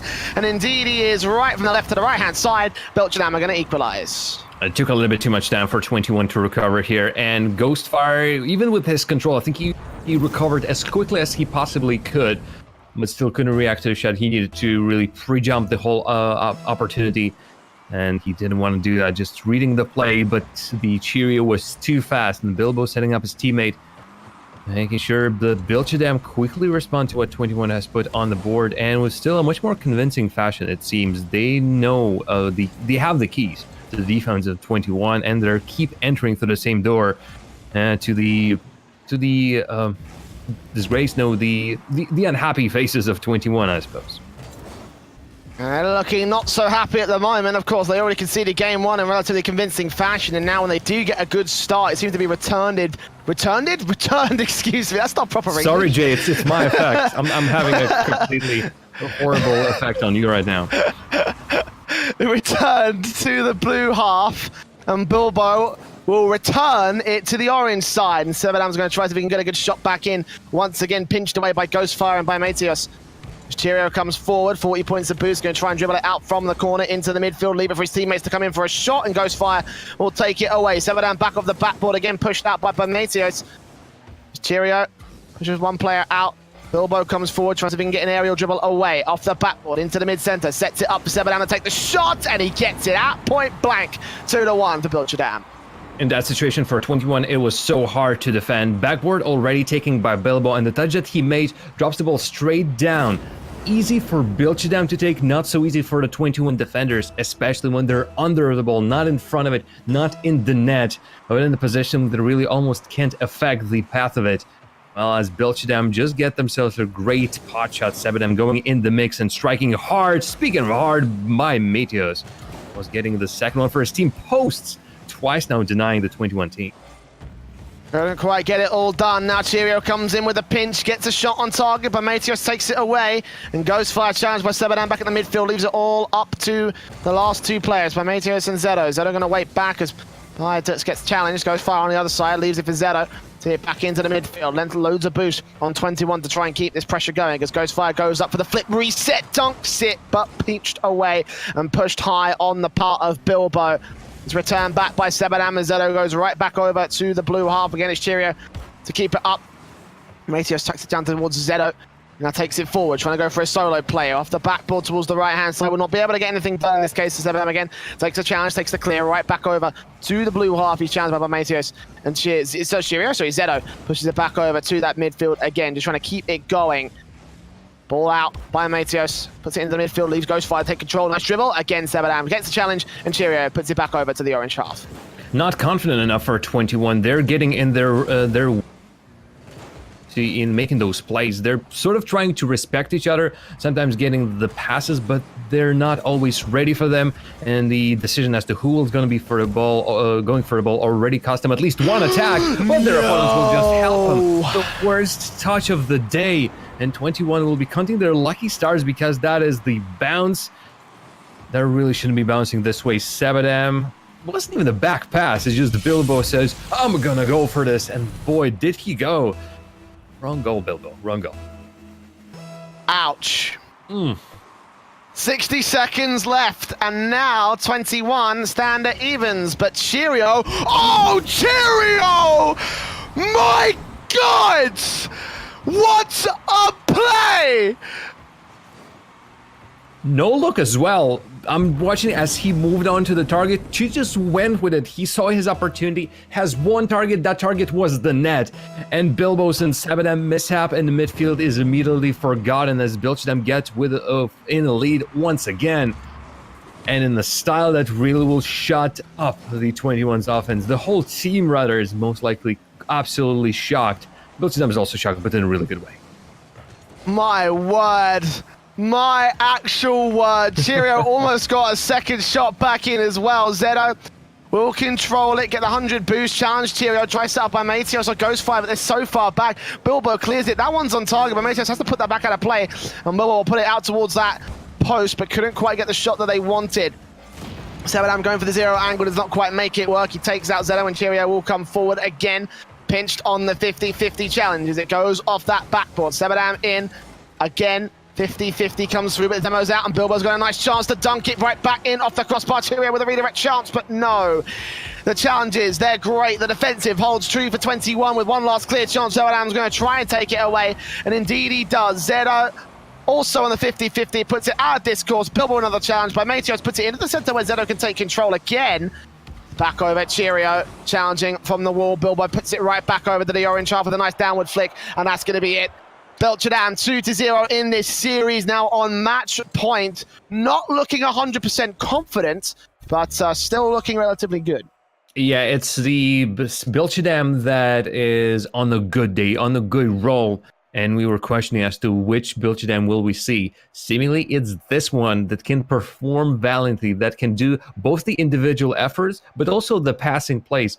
And seemingly, they know exactly how 21 will play. For sure, they've been playing in the series before, then 21 was the winner. This time, Sebadam, seemingly they don't want to take any prisoners. This game was closer than the game number one, but it's still the same problems for Bimedios, Ghostfire, and Zedo. They are not playing as a coherent team. They're just playing as someone who roughly has an idea of how to play, and even those little moments of brilliance that I've seen in the first game, not even the brilliance, even just the solid play, even that was sort of missing more in game number two. They got those 2 goals, but I would say the Bilchedam are still the solid winners of this one. And going into the game number 3, with a potential to win that neither of us has predicted, especially in such a clean fashion as this one. Yeah, you know, like we thought to ourselves it would be a very messy sort of style, but now it's got to be a full-on reverse sweep, essentially. For the boys over on 21 if they want to keep up with our predictions. But of course, Bilchedam don't want us to have our predictions, right? They want a matchup. They want a series to their favor, and they could sweep it out of control as well. You know, again, 3-0 does not tell the whole story for this series, though. It has been a very, very back and forth affair with goals within one. Keep it as what separates these games right here. Starting things off over in the orange half, return by 21 as Zedo goes back for the backboard. Nice 50-50, but Ghostfire misses. Oh man, this is just not looking great for 21 as they continue to struggle in the blue half of the pitch. So many of these shots and chances could be taken and be so good if they were just a little bit more accurate, but 21 just does not come to fruition. Yeah, and the Bilchedam are staying strong in their defense as well. And when it comes to offense, they threaten their opponents with pretty much everything. And 21's defense is also struggling, so nowhere on the field is 21 safe, is 21 confident. And obviously, you can't possibly win unless the opponent team also falls apart. And with Bilchedam on the roll, it's almost impossible. But impossible is just the word. 21 finally get themselves proper on the board. And that's a passing start that they would have wanted. These passes have been lacking throughout the whole first 2 games. And now when they finally find themselves an opportunity, an open space in the midfield, Bilchadam are unable to keep with all of a sudden the booming passes that 21 are putting to each other. 4 minutes on the clock, and it will be an opener scored by 21 as they get back over to the Bilchadam side of the pitch. Goes fire off the backboard into Zedo. Oh, what a touch, but not good enough. Cheerio just beats him out. Good touch away to get the save. Now Bilbo coming forward once again. And goes fire. And try and keep things going despite Biometeos' good touch out, and Demo coming against him. Biometeos comes forward regardless of the respawn and gets the second back in for 21. 21 keeping our dreams alive of a 3-2 scoreline in their favor, and this one is on Bilchadam again. 21 weren't precise with their initial shots, but it was just enough to bring out the goalies, and goalies couldn't do anything. Sebadam throws himself at a wall. His effort comes completely to nil as he can't get the touch, and he gets himself out of the play for Biometeos to make an easy shot on target. Has to put 21 up. Where were these passing plays? Where was this aggression? Yes, Sebadam, the Bilchadam are also playing pretty openly, which allows 21 to take all of these chances. And look at that, another opportunity. Zedo can't block Bilbo. Oh, the bump! By Biometeos. Did he get a bump in the end? Watch this again. Biometeos took the shot, and you see Zedo coming in from that left-hand side. He recognized the defensive was coming through and just pushed Bilbo out of the way. Fantastic stuff. Excellent. Absolutely excellent from 21. As this looks great. 3-0. Ghost Fire. Starting things off again. Going to try and pass the by Biometeos. Good on target. Bilbo with a great save, and Cheerio pushing it back out towards that midfield. Ghost Fire continuing the challenge so far, stepping things up for his side alongside Biometeos for that matter. So he goes back into the back lines. Cheerio flicks it up, sets it up off the backboard. Bilbo to come forward, dunk it, but Ghost Fire with a fantastic save keeps things under the control of 21. A good start from the Bilchadam. The Cheerio setup was great, but I don't think Bilbo expected the ball to actually go through. As a result, he wasn't really ready. Double tap over him. And 21 now gets tested in the defense, really struggling a couple of times there. The game is still squarely under their control. But Bilchadam will still want to remember the good old days when the game number 1 when they were winning solidly. Now it's the opposite, but half of the game for them to actually bring the whole thing back. 21's defense still can be and should be tested by the Bilchadam. Sebadam past the Bilbo. Oh, that is brilliant! What? Jam losing control of his microphone there for a second. That's how good it was. What a pass play. One on the ball for Bilchadam. Yes, it's taken a bit of time to get this set up. I'm starting to see these team players come together, and it is looking great from both sides. Apologies, I'm smacking my microphone. I'm so excited for the Bilchadam to get back into this game. But the setups, all of a sudden, all of them are looking live. But the answer is the worst possible thing they could have gotten. Not only this is off the kickoff, this is also so sort of like na na na na na goes Biometeos as the ball goes straight from the ceiling and down. All of the effort of Bilchadam crossed out 3-goal mountain to climb once again.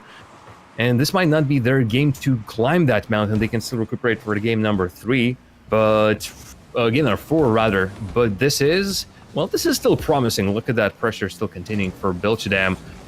How much energy do they still have in their reserves? Because they need to use all of them in this game. Ball out. Oh, Sebadam off the pinch is too high. Bouncing off the floor with a little bit too much momentum means that this will not go on target. Bilbo and Cheerio come out by Biometeos into the mid-center. Sebadam over and out. Good bounce off the crease. This could get dangerous. Bilbo with a dunk down chance and just saved by the backline defensive of 21 here. Still, it is a 4-1 scoreline, so the more that these defensive come through, the less chances that Bilchadam will be able to have of getting this back to an even game. And 21 go on for the first of 3 in their reverse sweep here, Jab. Cheerio out towards that midfield again, going to pass out to Bilbo, gets a nice chance on target, and he's going to take it this time. Bicycle here to get that second on the board. Still 60 seconds to go. This is doable. This is looking lovely as well. All of a sudden, Bilchadam are on a field, and, well, I mean, they were doing that before that, but not in this game. This game seemingly almost a long conclusion for them, and yet, one more thing they say as they put their foot in the door and trying to beat 21 with a scoreline that is really a little bit almost too out of reach. But if they can continue the same pressure, shot-wise, they're finally getting on board with those. And if their passes are just now clicking so much more solidly, and 21 not always be able to react. That double commit might prove a great starting point, but Cheerio doesn't want to go for it, and as a result, they just give the ball to 21. Great opportunity for Belchadem to start their own attack. Instead, they will lose the opportunities and lose all the players up front, and this is just time wasted, despite the 21 being stuck in their half. Yeah, 30 seconds left to go, and if they can't get a goal within that time, then it will just not be their game. 21 just only need to defend. They just need to make sure that Belchadem do not get a chance at the target. So far, they've secured it so far. Clear's coming into the center, and Zedo actually completely evading Cheerio and evading Bilbo. Gets it past Sebadam all the same. It's going to take some time for them to coordinate and get a clear back downfield. A good touch by Matios can put that into the box, and 6 seconds remain. The countdown goes, and 21 know that they are in with a chance at a reverse sweep. It's only the first game out of 3 that they need again, but it is still a chance they are bought for the 21 side. Yes, we suddenly see 21 waking up and hitting it strong after they almost had. Really were close in game number 2, game number 3 going in their favor. And for Belchadem, they woke up, but they woke up a tad too late. You can still see the full potential in those 2 goals that they've scored to slightly close down that goal gap in between 21 and themselves. But it was too late, too little, but promising enough for Belchadem to be going into the next game thinking we are still on the match point. We still have 2 chances at worst, really. Why don't we take this back? But for 21, they have now tasted the sweet, sweet victory. And, I mean, 2 words, reverse sweep. We only had 1 so far on the stream during the whole duration of Ember series. This might have all the notes of the second potential one, but I'd rather not call it until we're really in game number 5. Well, I mean, we'll have to see how game number 5 goes, obviously. We've got to get to game number 4 first. So 21, like I was saying, it's the start of the reverse rate. It's not a long way to go before it comes to fruition, but I can see the ingredients are there. It's just the case for 21 to mix it up appropriately. They've found themselves the form. Belchadem getting a little bit complacent. I don't want to say too complacent because they still look like they're putting up an effort, but just not quite all the plays working out in the way that they wanted it to. So 21, again, are just happy to control and defend and go in for counter-attacks when they need to. So let's see if they can continue that over here in game number 4 here. It's for the 2-2 scoreline, and again, to push us to game 5. The reverse sweep is up for 21. So work to be done, to say the least. Let's see whether they can put that up to play as we get kicked off with Biomatios challenging Cheerio. Zedo to try and follow through on Bilbo, but Bilbo wins out the duel and goes right on target to follow through on Sebadam's part. Gets it high off the backboard. Bilbo trying to pinch it in, tries to see if he can dunk it down, but no, not to be. Cheerio on the other side will try and receive it, try to keep things going and rolling for the Belchadem side. Good pass back out, and Bilbo will be missing out on his chances. The clear comes through again for 21 by Matios, and Zedo playing to that corner. It's Sebadam out. Bilbo pushing it right back down the other side of the field. We're going to try and get a shot on target. Once again, a second touch back in. Sebadam looking for it. No, just not going to happen in this case.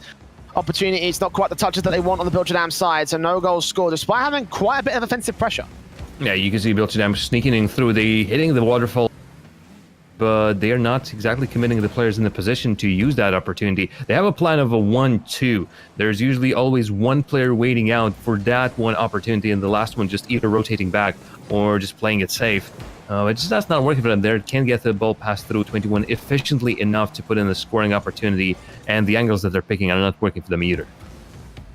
A bit of an open net, but fortunately the ball's off target, so Cheerio just has to control that into the corner, leave it for Bilbo, and Biomatios is going to hold the ball down into the blue half. Good clears come out, but Sebadam responds all the same. Over to the backboard, off the crease, perfectly set up for him. And Zedo just could not get there in time, so Sebadam strikes first for Belchadem.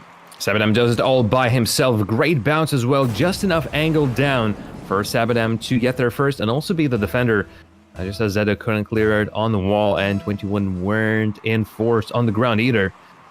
Belchadem scored this one first. 21 no longer having those great passing opportunities. The field is no longer open for their passes to go through with ease like it were previously, and the mistakes that they're making might be crucial as Belchadem are finding these openings, might not be using them. But look at how dangerous they're getting. Belchadem wants their second one, just as 21 seemingly just for a moment forgetting exactly how to defend against these threatening opportunities by Belchadem. Matios goes down, Cheerio off the backboard into Bilbo. Ghostfire's going to beat him to the ball and try to return back over to the blue half. Settle down with a good save, got enough boost to carry that over to the corner now. Challenge with the 3 players, every single one getting involved in this action. Bilbo actually sent us up. That could be dangerous if Cheerio didn't get there first. Ghostfire still pitches it underneath him. His second challenge on Sabadam could have gone well, but no. Zeta back to the midfield. Again gets it past us by Matius, loses out his challenges. Back off the backboard again. Demos will come through against Ghostfire. Sabadam tries to clear out some of the defenders from their back line, but 21 keep that pressure going. It's out to Zeto. Cheerio gets it past him. Into the corner now. Follows through as Ghostfire tees it out. This could be dangerous if Sebadam gets that challenge. And indeed he does, but pushed out of the way and his teammates have rotated back to boost. Bilgedam not going to be able to keep that pressure up for long. I say that though. Oh, what a save from Ghostfire. That was a shot for Bilbo, denied at the last line. The ball has already crossed the line, partly because it has turned black, and yet Ghostfire in the right spot. Shots are just getting too dangerous. Sebadam and Co are getting in the right spots to threaten 21 with shots of such strength and danger.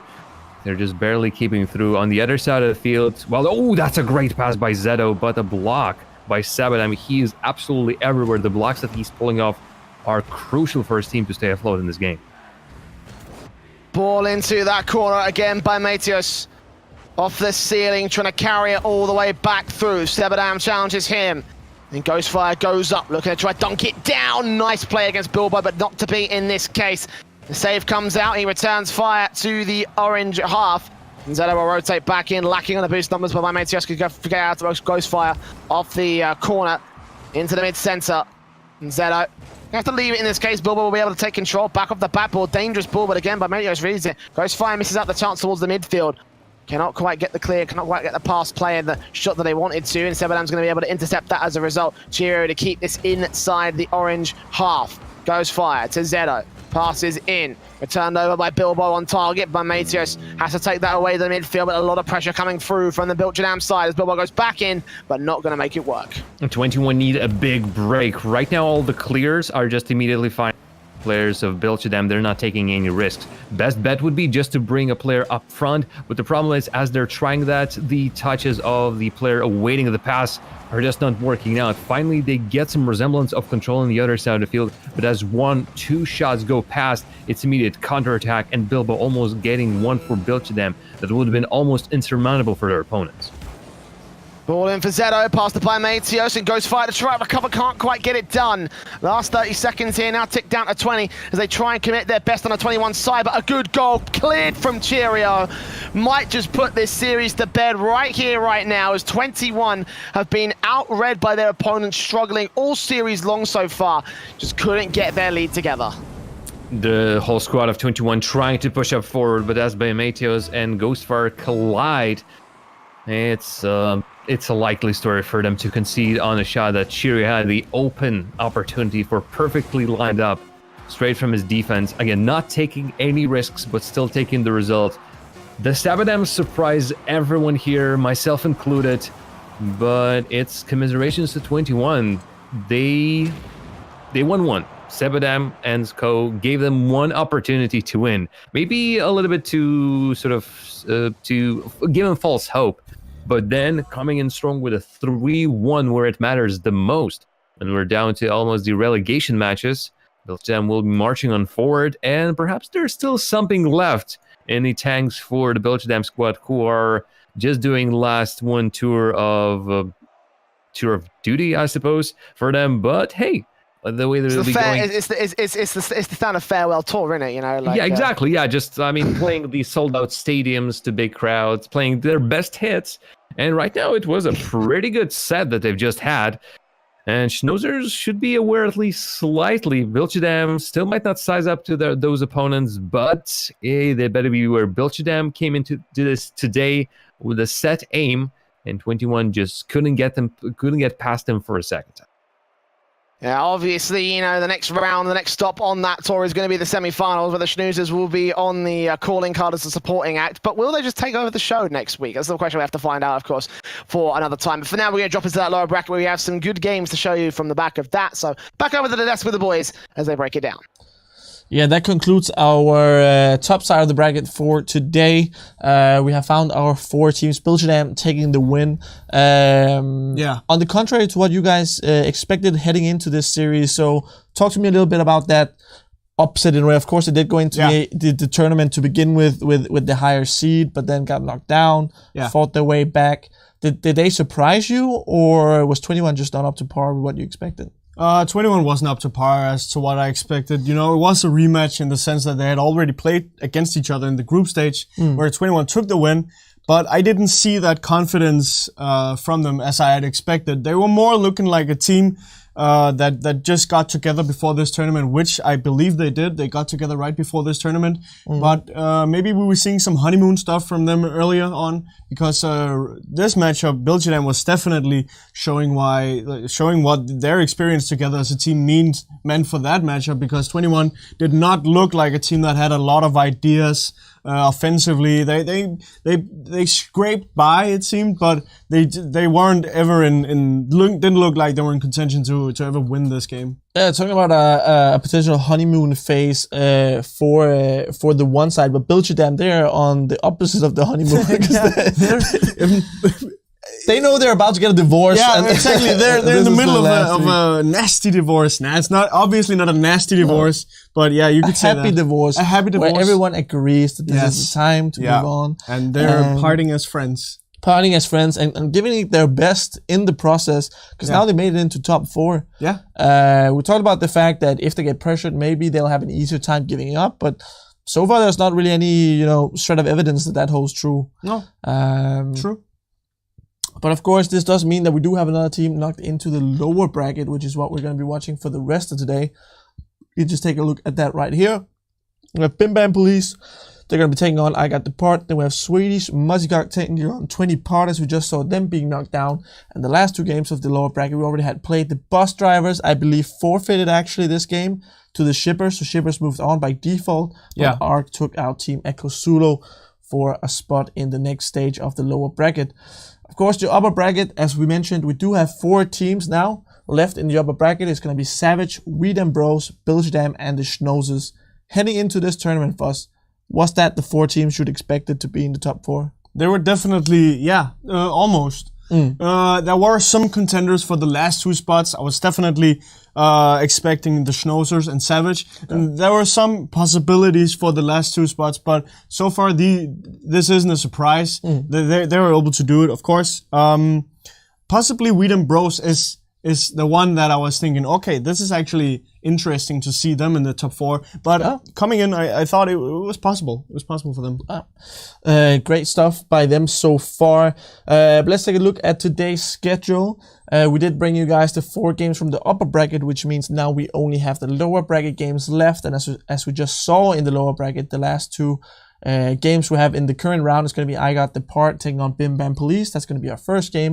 And then 21 taking on Swedish Musikok. Now we're into the stage where they're fighting for their lives. If you lose the games that we're about to be streaming, then you're out of the tournament. Yeah. We talked about it earlier in the day, the added pressure that it's going to give. It is a different circumstance to play under than if you're in the top bracket. Yeah. So again, if we have some new viewers, can you kind of, reiterate what it was you said earlier? Yeah, well, you are going to go into a lower bracket game with a different feeling than you are in the upper bracket game. It's like, in the upper bracket, you still have a chance to make it even though you lost. You're going to go into that game with as much optimism as possible. Like, we're going to get this, our everything, and we're still in it if we lose. But that changes as soon as you lose. When you go into that lower bracket, you're going to feel the nerves, you're going to feel the pressure. If you care one bit about the tournament, if you care about winning, if you care about getting a good result, you are definitely going to have a different kind of feeling going into this game, because you know if you don't perform, if you mess up, it's all over. That is something as a player of any kind, of even if it's esports or regular sports, going into a game where it's do or die, it's win or get eliminated. That puts a lot of pressure on you, and we can often see that in the games also. I think it gets more to the nerves of people playing, and they're possibly going to be doing more mistakes. Yeah, we've talked about this entire tournament, that experience is extremely important. And we talked about that it might even be more important in these lower bracket games because, again, the pressure is really on the line. So the more times you've been exposed to this sort of pressure, the easier it gets to deal with it as well. Is that playing a part in your predictions coming into these lower bracket games as well? Do you value experience even more now than you've done previously? That's a good question.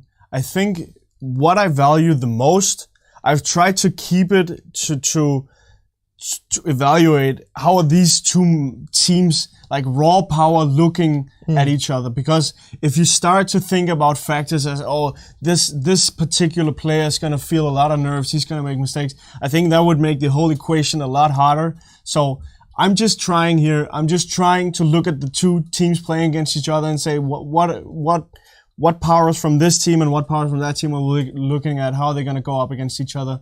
I'm trying not to make it more difficult than it has to be. Okay, but let's take a look at the predictions then for this next series. And this is the first time today, I believe, that you guys... Or actually, I believe we did have one other game where Jay, I believe, disagreed with you and Jam that might be right. who was going to be the winner.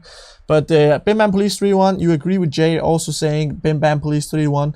Jar of Jam going with the 3-2 to I Got the Part. Why do you believe that Bim Bam Police is going to edge out this one then? Well, we saw Bim Bam Police, or we didn't actually see that, but we know that Bim Bam Police, they took out To Be Honest yesterday off stream in the lower bracket.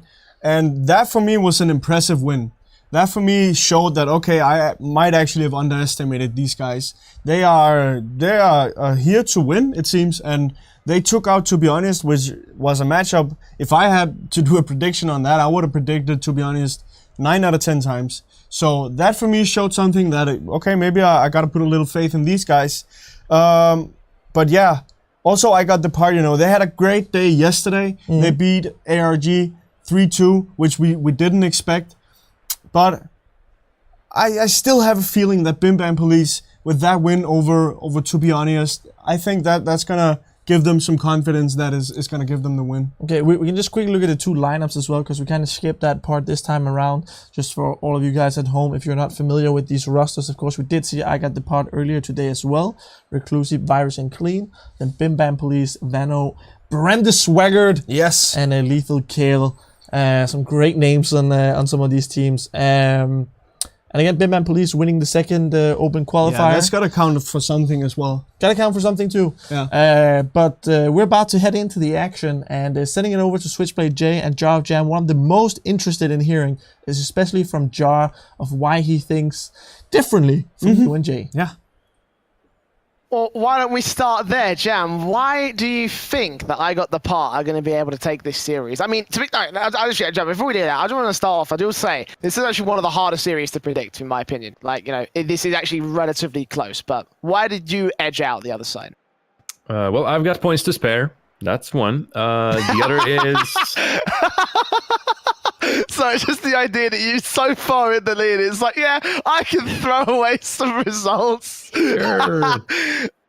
Well, if you remember yesterday, the one match that I picked against you and Faz actually won here. I'm sort of feeling it. I was judging exactly how I Got the Part are feeling after that loss, and seemingly they've bounced back. Initially, perhaps not feeling that great after losing against the Schnozzers. But right now, seemingly, they are back for their good selves. And knowing what they can do, potentially, might mean quite a lot for them in this matchup against the Bim Bam Police in the lower bracket. It should be a tough one.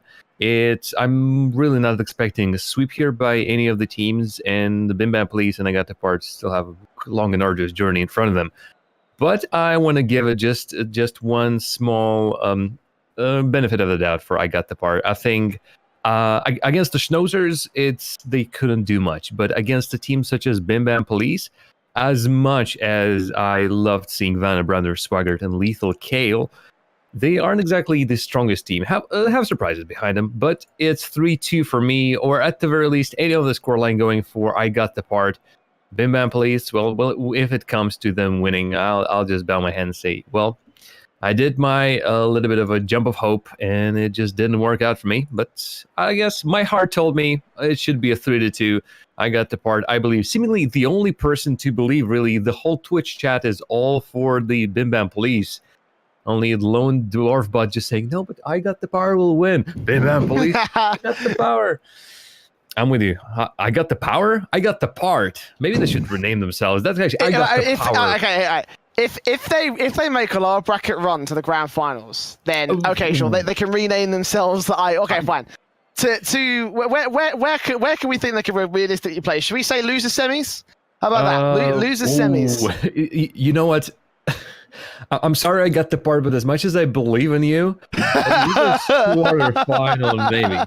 The problem is right now, all right. Next round, they're playing, most likely against 21. Already a pretty tough task to them. Then in the quarterfinals, whoever will be dropping down from the tops, from the semis, if I'm not mistaken, and Savage with Ambrose built to them Schnozzers. I got the part shocked ARG, and really ARG were their own worst enemies in that one, and I got the part just use all of their opportunities perfectly, but we saw what happens when they're playing against someone like the Schnozzers. 3-0, close 3-0, but a 3-0 nonetheless. Yeah, I've got the boys on the other side of the pitch. I've got the Bim Bam Police side for this one, obviously, as you saw, 3-1 in that series. Just because those guys have been a bit of a weird element, honestly. They've kind of I don't know. They've kind of not quite swung out of complete nowhere. Because obviously we know who Lethal Kale is, we know who Brams is, we know these guys. But honestly, I did not see them coming through and going as far as they did. I did not expect them to get top 16 in this one. I was expecting us to go a little bit weird. Admittedly, they were up against Swedish Muzzikok in their group stage.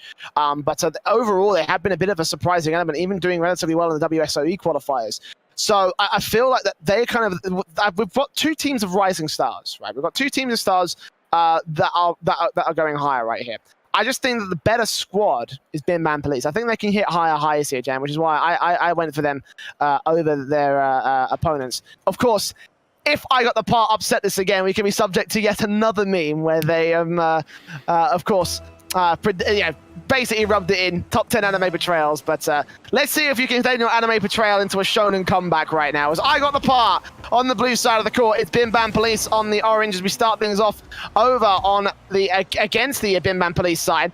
Pass into Reclusi is going to try to then get the first shot and the first goal on target. Bram's going to be able to save that, and Lethal Kale and Vano are going to control it away for the clear alongside the sidewall back in towards that corner. Reclusi is ready, as is Virus. Good clears will come through, but Lethal Kale are going to continue the pressure on that backboard. And Bim Bam Police defended well, and they're starting their own mounting it against their opponents. I got the par, but I don't see I got the par really being not confident against their opponents. Seemingly their plays are great, but the shots from the Bim Bam Police are, well, they're coming out hot with sirens. Well, you can see immediately the answers. Can he get it through? Oh, he waits it out. Reclusi with a fake of the year, and it's only January. Hello, goodbye, thank you. Let's just end the whole series right here. I'm okay with just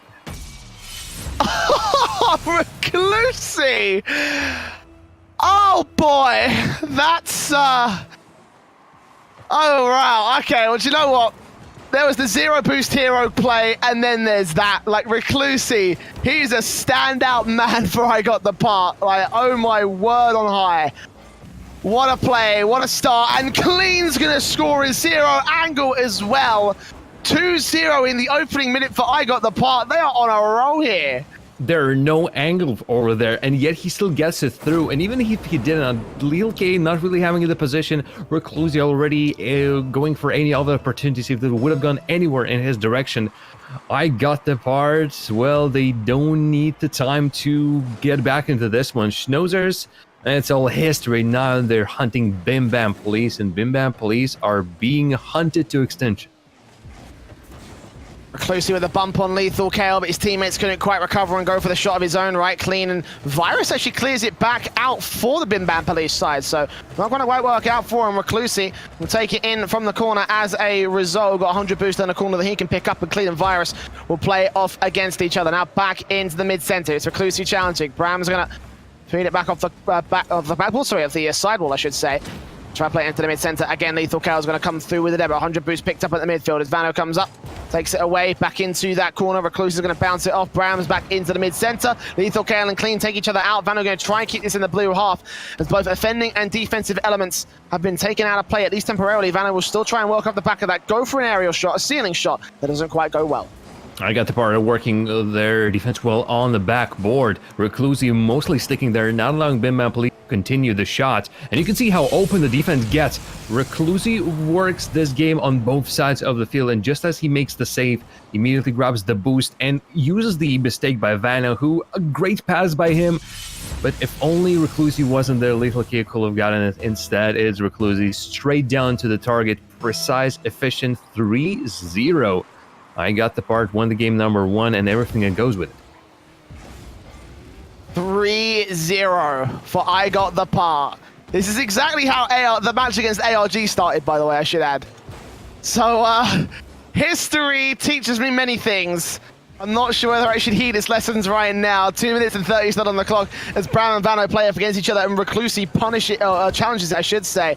But speaking of punishing things, I got the part doing so well at punishing their opponents' mistakes, as will Lethal. KLO with from Clean will be punished, and the first will finally be on the board for Bim Bam Police. And the Virus's touch wasn't great either, unless Clean immediately went for it. He hesitated just for a bit, giving Bim Bam Police just enough time to stop their rotation, get back into the action, and get on the ball faster than anyone from I Got the Part could. Play it back in, Reclusi trying to see if he can defend it. Bim Bam Police need to get spooled up, they need to try and get a start in. It's Clean out towards against Lethal. KO defense, oh no! Clean with the most awkward of angles and rebound back off the crossbar and into the back of the net. He's scored an own goal essentially. And that's a perfect second right now for Bim Bam Police. Unfortunately, Reclusi couldn't chase Lethal Kale either on his tail, but no bump opportunities. Leaving I Got the Part with having to defend a horribly awkward shot. And Clean just can't get it done. All right, this has turned a little bit for a worse for Bim Bam, for I Got the Part rather. But all they need to do is keep on pressing forward. That their pressure is half of the reason how they won their games against ARG. Right now, they just need to remember that their defense is also pretty important. And how well they will perform there will be the result of the game, or really affecting how well they will be performing in the series. Great series of saves right now there. And I Got the Part now can build something of their own on the attack. Great positioning from I Got the Part to get that sequence together, bouncing off both orange and blue players. And that means that it will be cleared out towards that midfield, but not a lot of pressure coming through from I Got the Part. They have been suppressed. They have been cut off from any sort of aggressive force. And that's perfect for Bim Bam Police. Obviously, they can just keep peppering that backboard, try to take the equalizing scoreline, but Virus and Clean will try and change that with offensive pressure of their own, dribbling it up. Clean going to try to see if he can set it up for Reclusi, but Bram's going to take it away. Virus passes back in towards Reclusi. Reclusi a little bit too far back, couldn't quite take the shot that he wanted. Devano goes in, Reclusi here, Bram's also out. And Reclusi takes it in over the other side wall. Demo's coming in from Clean, and Bram's going to try and see if they can take each other out of the play and try to see if they can set up Reclusi right here. Defensive out, Virus in, but Virus misses and no chance scored. Oh, there's a great opportunity. I Got the Part bringing the ball quickly forward, and Reclusi, the main player, so fast at moving forward, using every single piece of acceleration that you probably found of that one. Setting up his teammates. Not successful on that attempt, but at least the pass went through.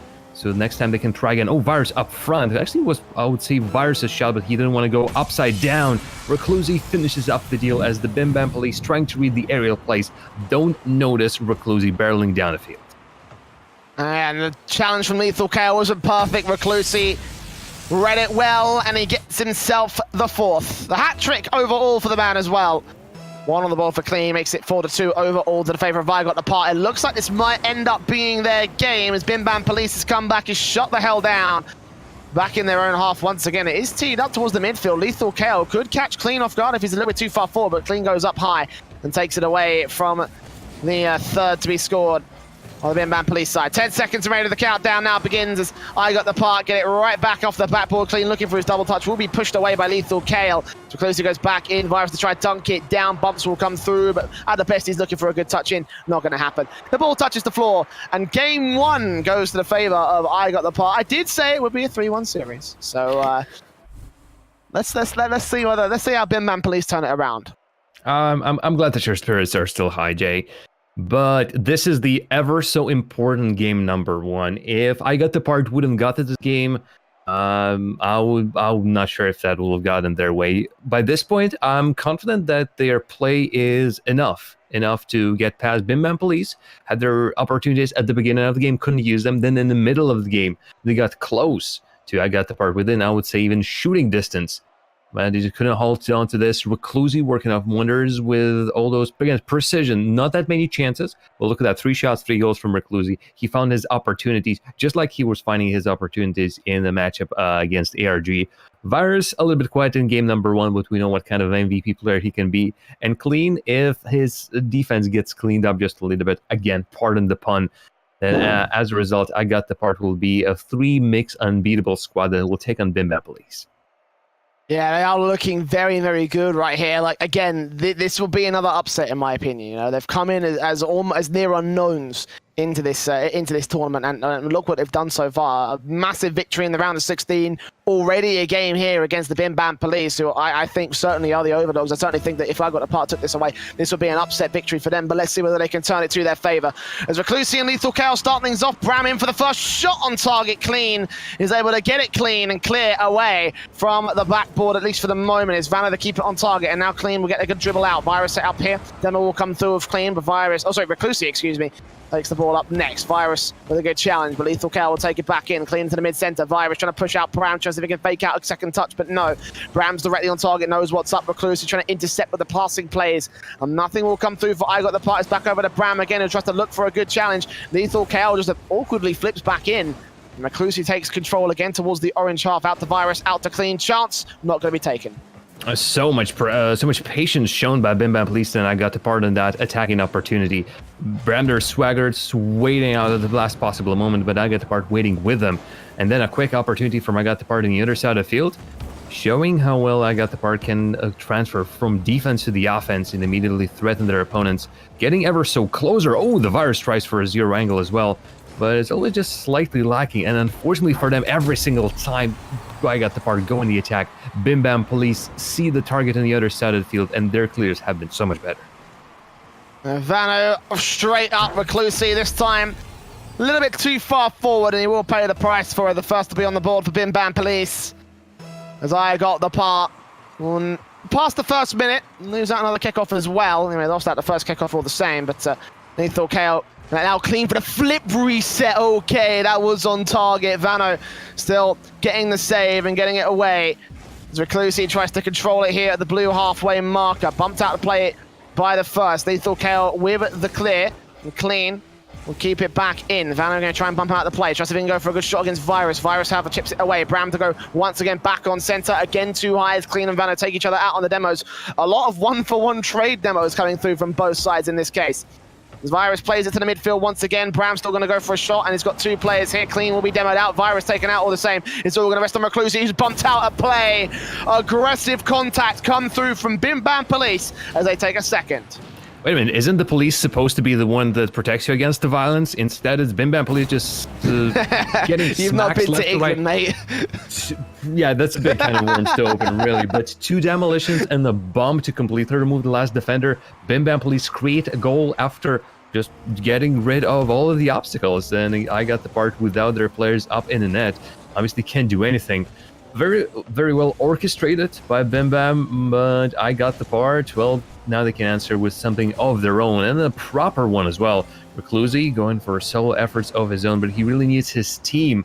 And right now his team is struggling a little bit in the setting up department. Brander Swagger going for a man clean, perfectly played. And ball in 2-0 so far. Shot in from Vano. Bram on target. Oh, not quite on target. Actually puts it out towards the corner instead. Reclusi get demoed out, and here come the contact plays again, but Clean has all the control. Going for the dribble against Lethal Gal, going to buy his teammates a little bit of room to respawn. Vanna back towards that midfield again. Bram's going to go back off the backboard. Can't quite get it in. It's Lethal Gal to try and recover. Clean back off the backboard all the same. We'll get back over and clear it out the side. Virus. Inside the awkward flips come through, and again Vanna's going to take control. Reclusi has to challenge for it. Demos out again, 100 boost on Reclusi. Virus there to just push him, and Lethal KO back out of the way. But Vano quickly in to respond, quickly in to get this set up. So much pressure coming in from Bim Bam Police. Quick on the responses, quick on the counter rotations.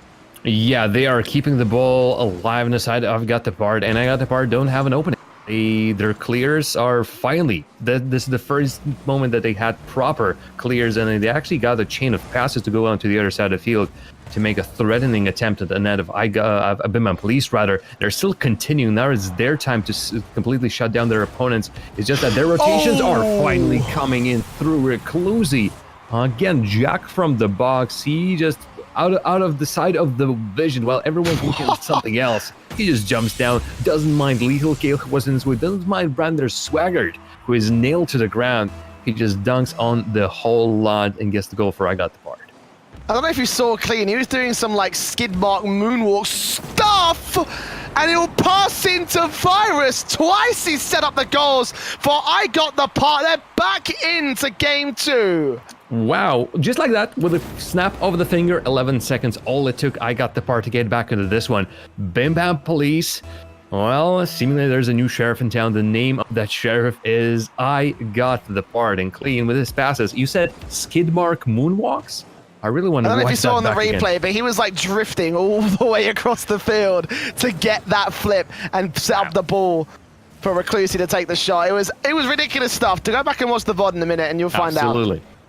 But Vano taking control, and Virus and Reclusi trying to intercept back at the midfield line. Clean goes up once again off the backboard. It's going to be technically a shot on target, but cleared away all the same. Vano going to come back over to the blue half and try and flip it back in off the backboard again. It's Clean to tee it away. No second player going to come forward for Bim Bam Police as they're back in the back line. Defensive Lethal Kale comes out here. Virus off the backboard again, looking for a second shot on Reclusi's part, but Reclusi just going to back off instead. Pick up the 100 boost. Brown, shot on target. Clean.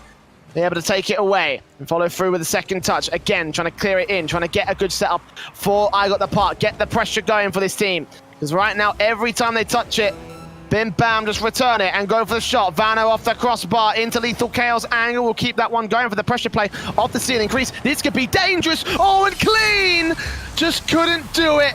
All momentum kill for the ball on the play. It's 3-2 for Bim Bam Police. The guy got the part. Instead of going up high for, decided to play in the net. Did they have the boost? I don't think they had that much, so they decided to play it safe in the net. But as a result, with another player, Bim Bam Police, coming in and stopping, demolishing the last defender, saving that was a hard part. Bim Bam Police just had a truck to push the whole thing through. And with the ball being killed, it is timer running out for I got the part. That great 11-second stretch almost turned out. And this game doesn't seem like it will be likely for them to be taken. 4 seconds to turn it around. 1 goal is all they need as Virus goes up. Vano goes on. Reclusi trying to see if he can get it clear out alongside Clean off the sidewall. 61 points of boost. 1 good kill from Lethal Cal, however, is going to clear it to no man's land. And Bim Bam Police are going to take their first game in this series. Game 2 goes to their favor. Intense few seconds, though, coming through from I got the part as they did equalize. It just took one good offensive play from Bim Bam Police to get control of that one. Oh, how tense that was there, Jam. Very, very tense stuff, and almost losing control of my prediction, you know. I really want to catch up to you. We're really so precarious about our prediction. And, well, you said previously that you wanted to beat Fuzz, but now that you got that 1 point lead, you're already going after me? Wow. Yeah, mate, that's how it's going to work. Weird flex, but okay. If I got the part, we'll be able to fix a couple of the problems, specifically their insistence on putting the shots straight where the Bim Bam Police can immediately clear it on the other side. Same goes for the passes. A couple of them in this game were intercepted by Bim Bam Police because it was easy to read because they had the player. As long as I got the part, don't put the ball straight where Bim Bam Police can get it and put it on the other side of the field. That will cut the chances of Bim Bam Police in half, and I got the part will have to constantly rush back down after taking just one shot, of just getting comfortable in the attack. They won't have to rush straight on home. And, well, the goal differential should be pretty much a different scoreline.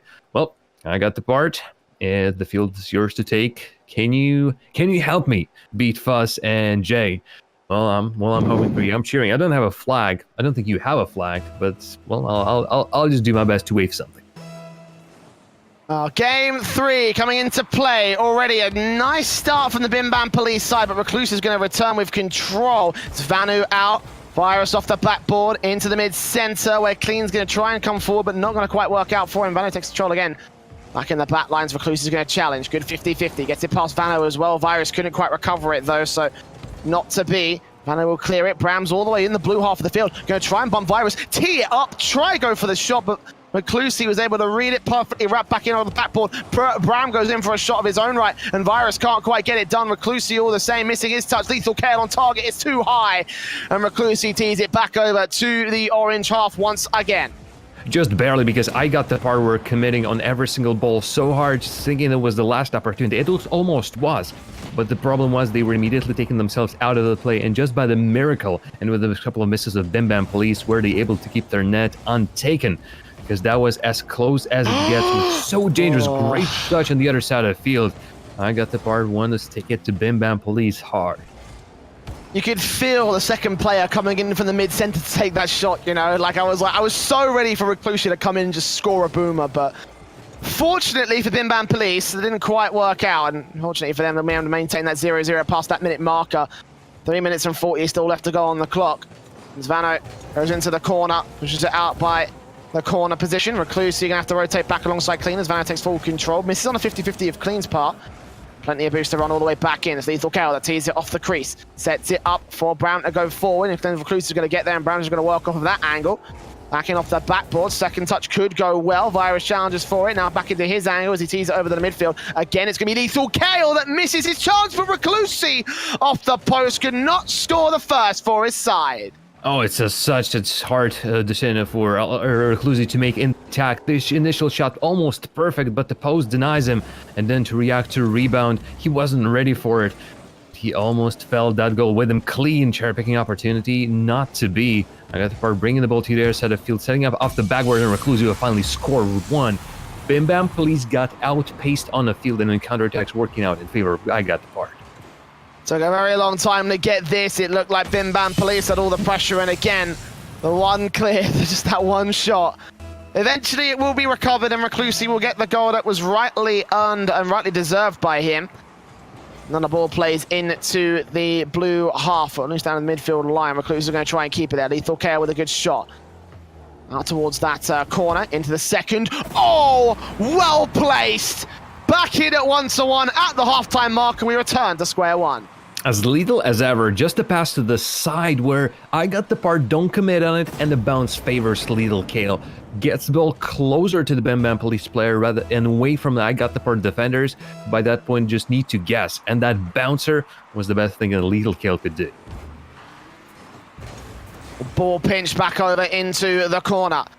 Gonna be Virus to tease it away. Bram intercepts it, puts it on target. Reclusi is going to be able to take it away, and still a good touch coming through from Lethal Kale from Reclusi as he challenges 50-50, and Vano beats out Clean, but Clean still gets into the 50-50 challenge. Bram, once again, going off the side wall.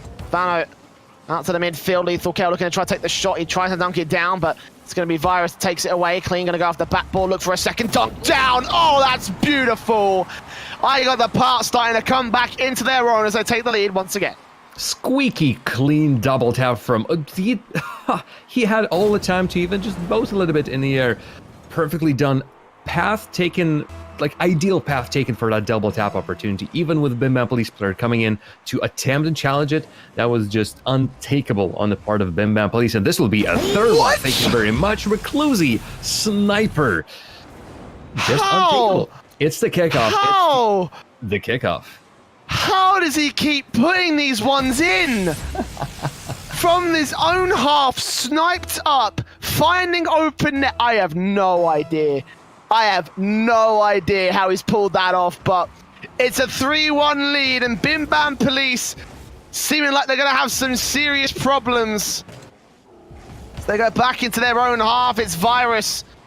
They try and get a double touch in. It's Brown with a breakaway chance. Again, Vanna down on the floor to try and recover it. Gets up, tries to dribble it through. Off the backboard for the second dunk down, coming in from Lethal Kale. It goes right in the path of Virus as he clears it. And Reclusi comes out. Virus missing his second chance. Reclusi off the backboard. It's Vano in. Reclusi misses the touch all the same, so a clear should come through from Bim Bam Police. They just need a good goal. Then they can set it up once again. Bram and Lethal playing into the corner, trying to play out to the midfield. Reclusi just takes that away, dribbles it right down to the other side. Hey, the Bim Bam Police are looking for something on their part, but it's immediately that I got the part. are just keeping one step ahead of them, blocking any opportunities, but also constantly keeping themselves in the lead, making a comfortable position for them and really uncomfortable spot for Bim Bam Police, as risks need to be taken, and it just gives more opportunity for Reclusi to do his Reclusi magic. And with the help of Virus and Clean, another close opportunity as the sides are coming in from the J, and he's just not feeling him that good about his prediction. I never said anything about my prediction. I mean, I still think Bim Bam Police are going to win it. Probably not 3-1, not anymore. Although that being said, they're getting close to that backboard. Still chances being taken by Brown. 1 point of boost, can't carry that play all the way forward. Just got to leave it all for his teammates, and Reclusi will be able to get that save and clear. Clean follows through, back over to the orange half, and again the pressure starts to amount. As Virus goes on target, Lethal Kale takes it away. Clean tries to put it back in, but Lethal Kale has all the control. Again, 0 boost hero. Can he pull over Reclusi is the real question. Vanna passes back to Bram, going on target again. It's going to be pitched away by Virus and the crossbar. Now 5 seconds remain. All they have to do is keep this away from that blue half of the pitch. Lethal Kale dunks it down, but it's too far wide to the left-hand side, and there will be no 0 angles scored. I got the part, taking match point again. Oh boy. Will this be the second upset this team pulls off in this bracket? If so, oh man, Jam. Are you even legally allowed to have 2 upsets in one tournament? I don't think so. I mean, it's against the Geneva Convention, I'm pretty sure. But despite all of that, I got the part, and Reclusi, oh my god, how important he was for this game, scoring those 2 goals, and in what fashion? He just goes and does whatever Reclusi wants. Really, maybe he's the Bluey's younger brother, something like that. 2 goals, and most importantly, all of those saves, because Bim Bam Police were on a hunt for goal, 10 shots in total. I got the part. This time their defense was almost spotless. And, well, Clean wasn't exactly helping on the defense. His rotations were also obviously a part of it. It still was a team effort to keep Bim Bam Police away from the net as much as possible while getting those opportunities up front. I got the part. Every single part of their game improved. And that's how they're currently sitting on the match point and looking solid to take this one away from the Bim Bam Police in 4 games. Dwarf Butt right now must be really beaming with pride, and I can understand. Yeah, I can definitely understand that right there. Like this guy, like these guys, I should say actually, is just I literally don't even know what else I can say about it. You know, I got the part should not be here. This should be Bim Bam having control, and already Reclusi is going to get a shot on target. Virus to try and recover as Reclusi bumps Vanna out of play. Could not get the second touch against him. As Clean comes out, Lethal Kale to bump it into the corner position. Virus going to try and keep that on target, actually trying to intercept against Vanna with an awkward touch comes out there again. I got the part so good at punishing their opponents' mistakes. And they're going to continue to punish it out here as they put pressure on the backboard. Clean will go there. Virus into the mid-center. Lethal Kale pushing it into the net. And Reclusi are going to be able to save it all the same. So Vanna trying to keep it control in the midfield. Reverses to try to go for the flip back into Lethal Kale side. It's too far wide of the right-hand side. And now Bim Bam Police making serious mistakes off the pressure that they're being applied to by I Got the Part. They're trying to get up front, but I Got the Part are stopping them pretty quickly, and then so fast on starting the attack of their own. Oh, Brander Swaggart, if someone can do it, it's his patience, it's his dribbling skills. He has been threatening his opponent from that flank over and over again. And every single time he gets there, he's looking dangerous. But every single time I Got the Part get the ball, they're looking dangerous as well. Finally, they're able to chain together a series of passes. And just like in the previous game, in game number 4, they're looking ever so solid doing those. Ball from Reclusi, Clean out into the midfield. Sorry, Reclusi out to the midfield, I should say. Bram's going to try and return that back to the blue backboard, pinching it off. Opportunity, oh no! Not quite, way too far wide of the right-hand side. He tried to go for the 0 angle, and certainly if that had come forward a little bit more, he might have been able to find it. Or maybe a little bit further out to that left and closer towards the center of the net. And certainly I see a chance, but not to be in this case. So 3 minutes on the clock, Clean, trying to challenge. Bram almost passively baits him out. Vanna will come back in from the midfield, recover the play, recover the shot, and get the first on the ball for Bim Bam Police. All on the Brander Swagger. That initial touch that he brings it past Reclusi and then past Clean as well. Really the best thing he could do. He could have beaten it, although he tried his very best. The best he could have done is to put the ball in front of the net where Vanna was already coming in, and then the rest of Bim Bam Police could have cleaned it up, and Vanna hunts for more. quick follow-up for the first goal for Bim Bam Police as the kickoff. Again, I got the part, just weren't ready for a quick one. Nobody even was challenging the Bim Bam Police. They were left to their own devices, and boy, do they love being left to their own devices. Yeah, they absolutely love it here. 2-0, of course, allowing full control for Bim Bam Police as Vano once again challenges full control again. Bram to the mid-center. Virus goes out to the orange half. Reclusive with another breakaway chance. Going to get challenged by Vano this time as he rotates back in. I expect him to do really well in this case. But Bram, in out by Virus. Second touch, back in. Reclusi not there in time, but Virus can carry it all the way. Massive overcommitment! And Bim Bam Police are punished again. Wow, now Virus is doing the same thing that Bram the Swagger was doing, but 2 players in a row. And as Lethal Kale, well, I mean, Lethal Kale was in a solid position as the attack started. But then with 2 players immediately taken out, Virus shouting Toro as he dodges all of the players of Bim Bam Police. I got the part, quick response from the player that really can be the MVP. And if Reclusi can want to be able to step up in this one, then at least they need the other one. So many clears across the goal line for Agathe Pardo. I'm scared every single time they make that touch. Into the mid-center again. Virus here at the midfield line. Going to try and take control. Bram off the sidewall, playing it out. Cleans on the other side. And Reclusi here all the same. Lethal Kale challenging for control. Reclusi gets it in. Virus going to try and follow through as he goes for a good shot on target. Bram's going to be able to read that and again push it out far wide to the left-hand side. Back into Reclusi's position. The ball goes out to the corner. Lethal takes it.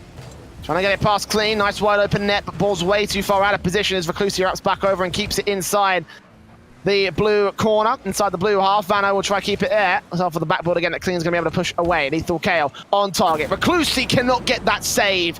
And for Lethal Kale, that's perfect to get the third for his team.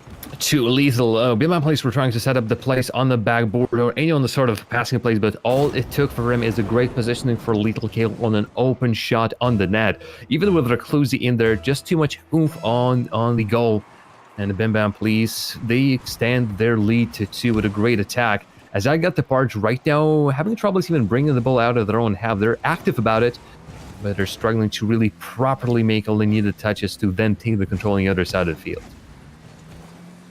30 seconds remaining. Vano coming out here into the corner. Clean challenging for control. Back into the box. Bram challenge 50-50. He's going to put that out of discourse and disallow a shot to come through from Bim Bam. They've still got pressure again, however. Virus back into the mid-center. Clean outfakes the first. Trying to get it past the second. Indeed he does, but Virus does not commit so far forward.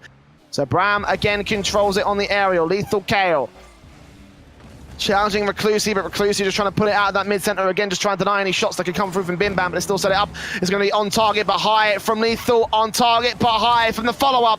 Reclusi will get bumped out to Clean's position. Clean again, going to follow it out the way. Pick up the 100 boost. Can you beat him on Demo? No. Demo comes through from Bram, he keeps control for Bim Bam. And the Bim Bam Police just have too much speed, even on a breakaway. Clean can get away from his pursuer, Brander Swaggart, who just does what he has been doing throughout the whole series. At some point, he spent 30 seconds just hunting for the opponent's players. He was working on Wonderstorm. If I'm not mistaken, that was the game number 2 that Bim Bam Police won.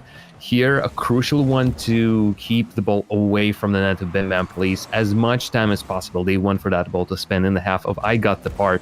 And since I Got the Part in this one can stick to the ball, Bim Bam Police are confident that they will see this one through, especially with them still keeping the attack. Ooh, what a touch. Vano really has been keeping his team afloat in game number 4. So, as it would be, the series are going into decisive match number 5. And I'm at the edge of my seat here, Jay, because still could go either way. Absolutely either way. Take 60 seconds. I got the part. Really think about how you'll take the next game, because you have the recipe for a victory, for taking the second series and doing a double upset, or a second upset at the very least. You only need to cut down these passes to your opponents, and you also need to really cut down the opportunities Bim Bam Police have been doing. All the rest of the passing plays you have down to a T. Just continue doing that, and the joy of getting the whole series down will come. I feel like I'm about to get memed again. I feel like it's coming. I really feel like it's coming. Whatever happens, Jay, at least the memes should be pretty good indeed, right? What did you predict? 3-2 to I Got the Part, was it? Exactly. Oh, Lord, you're going to pull further away from the points as well, Jam, please. Don't do it. Bim Bam Police on match point. I got the part on match point. We're going to game 5 in what could be another massive upset for the boys from Britain. Again, I did not have faith in this squad to pull off this matchup. I don't even know what to say. I really don't know what to say. Like, these guys have absolutely killed it so far in this bracket. They can be proud of going as far as they have, to be honest. I think they're going to actually beat out some of the top teams that we were expected to go all the way into the top 6, top 8, potentially. So credit to them for getting so far. And, credit to them for being able to pull the distance here on this series. So it's game 5 for our penultimate series of the night, with Bim Bam trying to recover. I got the part, trying to pull themselves forward and avoid elimination. Both teams up to fall here in the Ember series. As we start off in the blue half, it's Bram trying to control it off the back of his teammates. Vano into the mid-center, going to set it up high. It goes back in. Virus, hesitated for a moment, leaves it for clean, but still Lethal Cow is going to get a lot of control. Back of the backboard into Bram. Good redirect is going to be too high, however. And Bim Bam cannot get the first on target. Still pass back in from Lethal Cow. Reclusi recovers and gets the defensive, gets the clear. Back into the counter-attack. Can he follow through his own right? No, it's tipped out and too far wide and too far forward that I got the part offensive. That save by Reclusi was the cold shower that they got the part really badly need. 30 seconds at start, all in their own half, all without the ability to clear. And the Bim Bam Police 4 shots. I'm pretty sure they take more shots. It's just that those backboard attempts were not counting, but every single one of them was so threatening. I got the part were forced to play on the ground, barely challenging, out of boost, still surviving. But you know where the Bim Bam Police aim right now is. If Bram the Swagger will start with those demolitions, I got the part might be done for. So they need to really bring the ball out of their own half and take control of this game. It's a little bit too much indecision. Reclusi can't carry it on his own. Virus and Clean need to really get their head into the game. Reclusi carries it, going all the way down to the orange side. It's directly on target. Recovery could come through, but no one was prepared for I got the part. And they couldn't quite get the shot that they needed on target. So Virus comes in, Clean to try and redirect it. That's directly there. But Vano to save it, Reclusi to recover. Bram comes in and beats into the ball and gets it back off the backboard. Now going back over to the blue half, challenging Virus. Sets up Vano, nets wide open, and Clean comes up clutch. Bram can't recover it. 2 players come back into the net and keep I got the part from conceding the first goal to Bim Bam Police. Yes, please, more of the same, but just... Oh! Saves came in crucial for I got the part, and then on the other side of the field, as Bram der Swagger misses his opportunity, his touch setting up Clean in the midfield. Gets I got the part, that lead goal. They needed it. They deserved it. After those 6 saves that they made, they're keeping on alive. But this is...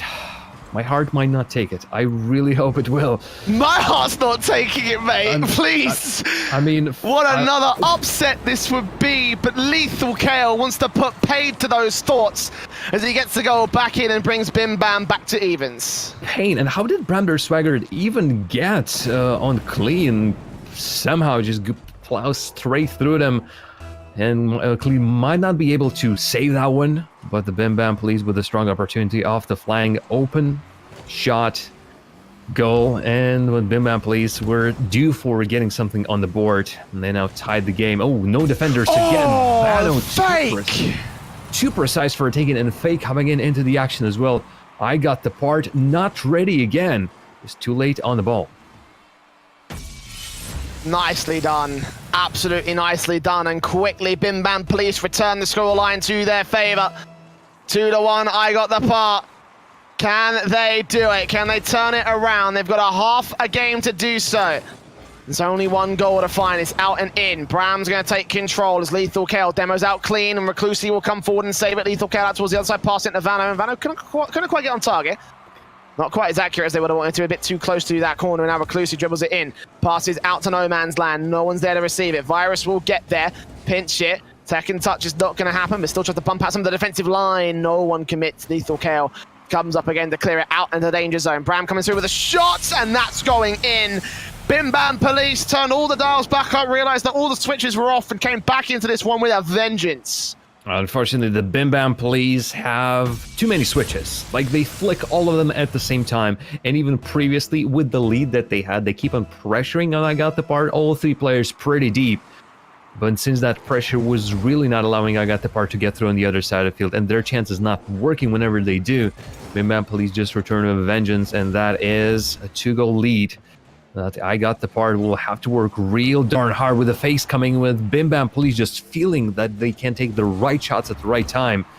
I Got the Part defense need to save, they make those saves out of their last possible bits of energy. They're still doing so, but their attack is struggling as a result. All in for Vano, challenged again at the line. Reclusi had so many saves so far in the back line here for I Got the Part, but he's got to turn it into a counter-attack. They have to get an offensive together as Clean comes forward, going right down the other side of the field. It is too far wide to the left-hand side, so no chance on that one. As Virus takes it, challenged again by Lethal Kale. Brown booms it down the field. It is too wide all the same. So Reclusi controls, get Jano on the challenge, back in towards that box, and Virus and Clean going to try and work off the back of this, but they've slowed the pace down here for Bim Bam Police. I Got the Part, got to return fire, got to get a second goal relatively close, and Reclusi is a man I trust to get it, but it goes back in. Recovery from Clean's way too late. Cannot beat them to the ball, and we play on at 2 goals in the lead. Yeah, it's the I Got the Part who are killing their own pace of the play. Great shot! Oh, it's Reclusi. But Vano stops him. Bim Bam Police keeping the ball out of line. Even with the shots like that, I Got the Part can get through. Reclusi clearing it once again. Brown putting it back down the mid-center. This one could be on target as Clean gets an awkward touch. Reclusi misses out the clear entirely, and Lethal Kale goes back in. Clean with a save. But 30 seconds remain. Again, it emphasizes the pressure that I Got the Part have. Can they turn this around? Can they get something done for their side? As Clean looking to challenge against Vano, good touch, but it's not good enough. It has to be sent up directly, and Ram's going to get right off that backboard. Virus misses his touch, and now the cracks are restarting the show. 10 seconds left with the ball in the blue half. I Got the Partner to seriously quick clear and attack, and it looks like it's just not going to happen here, Jam. Such a close series from them. Unfortunately, they couldn't pull off the second upset, and that is going to be it. Bim Bam Police eliminate I Got the Part, barely holding on to their 5th game at 3-1 and 3-2 in the series. I guess 2 upsets is just too much for one team to take. And I mean, I'm not ashamed for breaking I Got the Part for this one. It went to the final 5th game.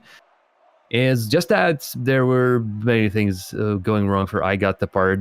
Their bright moments, perfect. I mean, some of the stuff they could have pulled out just were a lack of consistency, and the Bim Bam Police ability to learn how their opponents are working. Bim Bam Police, by the end of this game, were reading exactly what I Got the Parts were doing and stopping any of the attempts I Got the Part to make something happen on the other side of the field, nipping it straight in the bud. As a result, you could see that I Got the Part were kept to only 3 shots to a mind-staggering 13 from a Bim Bam. Vano was a sniper. Brandover Swagger with his demolitions and dribbles was always a threat. And even Lethal Kale with his, dare I say, lethal finishing got up there as well. Commiserations for I Got the Part. I wish they could perform a little bit better, but seemingly they have a lot of potential in them. It's just that it's not going to happen in the Ember series. Yeah, and you can credit it for a good run, as good as it was. Again, they brought it close. They brought it very, very close. They even got a defeat against ARG in their run. They went up against the Schnoozers. They got some very invaluable experience there. They beat the not the bus drivers, excuse me. No, they just there was that main sort of force that they managed to beat. But regardless, they had a pretty good run, I think, all things considered. Considering they came into this as absolute no names. I think they killed it, yeah. I think they absolutely killed it. But we'll find out who their opponents are on the Bim Bam Police side as they move forward to the 3rd round of the losers bracket. It's 21 versus Swedish Money Cuck. After this, which I'm listening going to be able to take over and break down the last match. Yeah, the dream run that we talked about yesterday that could potentially happen is over for I Got the Part. It's over, sadly, for them. They did have that one good upset, but then sadly today they weren't on par. They weren't able to bring the same level of play and make those upsets happen. It was a relatively close series though. Yeah, it was. I still think they can go away from this tournament and just look back. I hope they're going to go back and look at the VOD for that game yesterday because that was amazing. I still think that no matter who you are, if you're a team like I Got the Part and you come and you win that game yesterday, you're going to be happy about it. I think that they need to take that win away and learn from that and really remember what that felt like getting that win and let that push them forward. Yeah, and if you were working with them right now, we're pretending Fuss is the I Got the Part coach. What positive things do you think they can take away? Which part of the play was working for them in this tournament? Well, I think they showed a lot of it yesterday. They know how to bring in their A game. They know how to bring in all their power. Now they just need to take that game to the next level. They need to prac even more. They need to keep on just grinding the game, grinding it out, stick together. These guys, they can stick together and go far, because you have 3 talented players here who definitely have a chance at making it at least on the bubble scene. And that's always something. Yeah. You don't have to be an RLRS level. You don't have to be an RLCS to be a respectable team. Every esports need teams just below that, who are also interesting to see and who will make up the vast majority of all the teams in the scene. So stick together, keep practicing, see how far you can take it. Yeah, and also like SJ just mentioned, these are not necessarily, that well-known players right now. You also have to, start somewhere, right? Exactly. Your first team, you're not going to be top of RLCS. Yeah, exactly. So, I mean, great start for Definitely, them. yeah. And, they were not very known. ARG, ARC, they had known players, people that most in the bubble scene, most who follow the bubble scene know. That's a good win. Yeah. Take that with you. Yeah, I mean, they're not going to be as unknown anymore after this performance. Hopefully They've been put on the map at least somewhat. Mm-hmm. But let's also take a look at their opponents making it on through. Bim Bam Police will proceed into the tournament. Definitely, yes. How strong of a team do you feel they are right now? Well, I struggle to see them going to the top, the top of the lower bracket. They still have a lot of difficult matches to go through. It's do or die. They won today.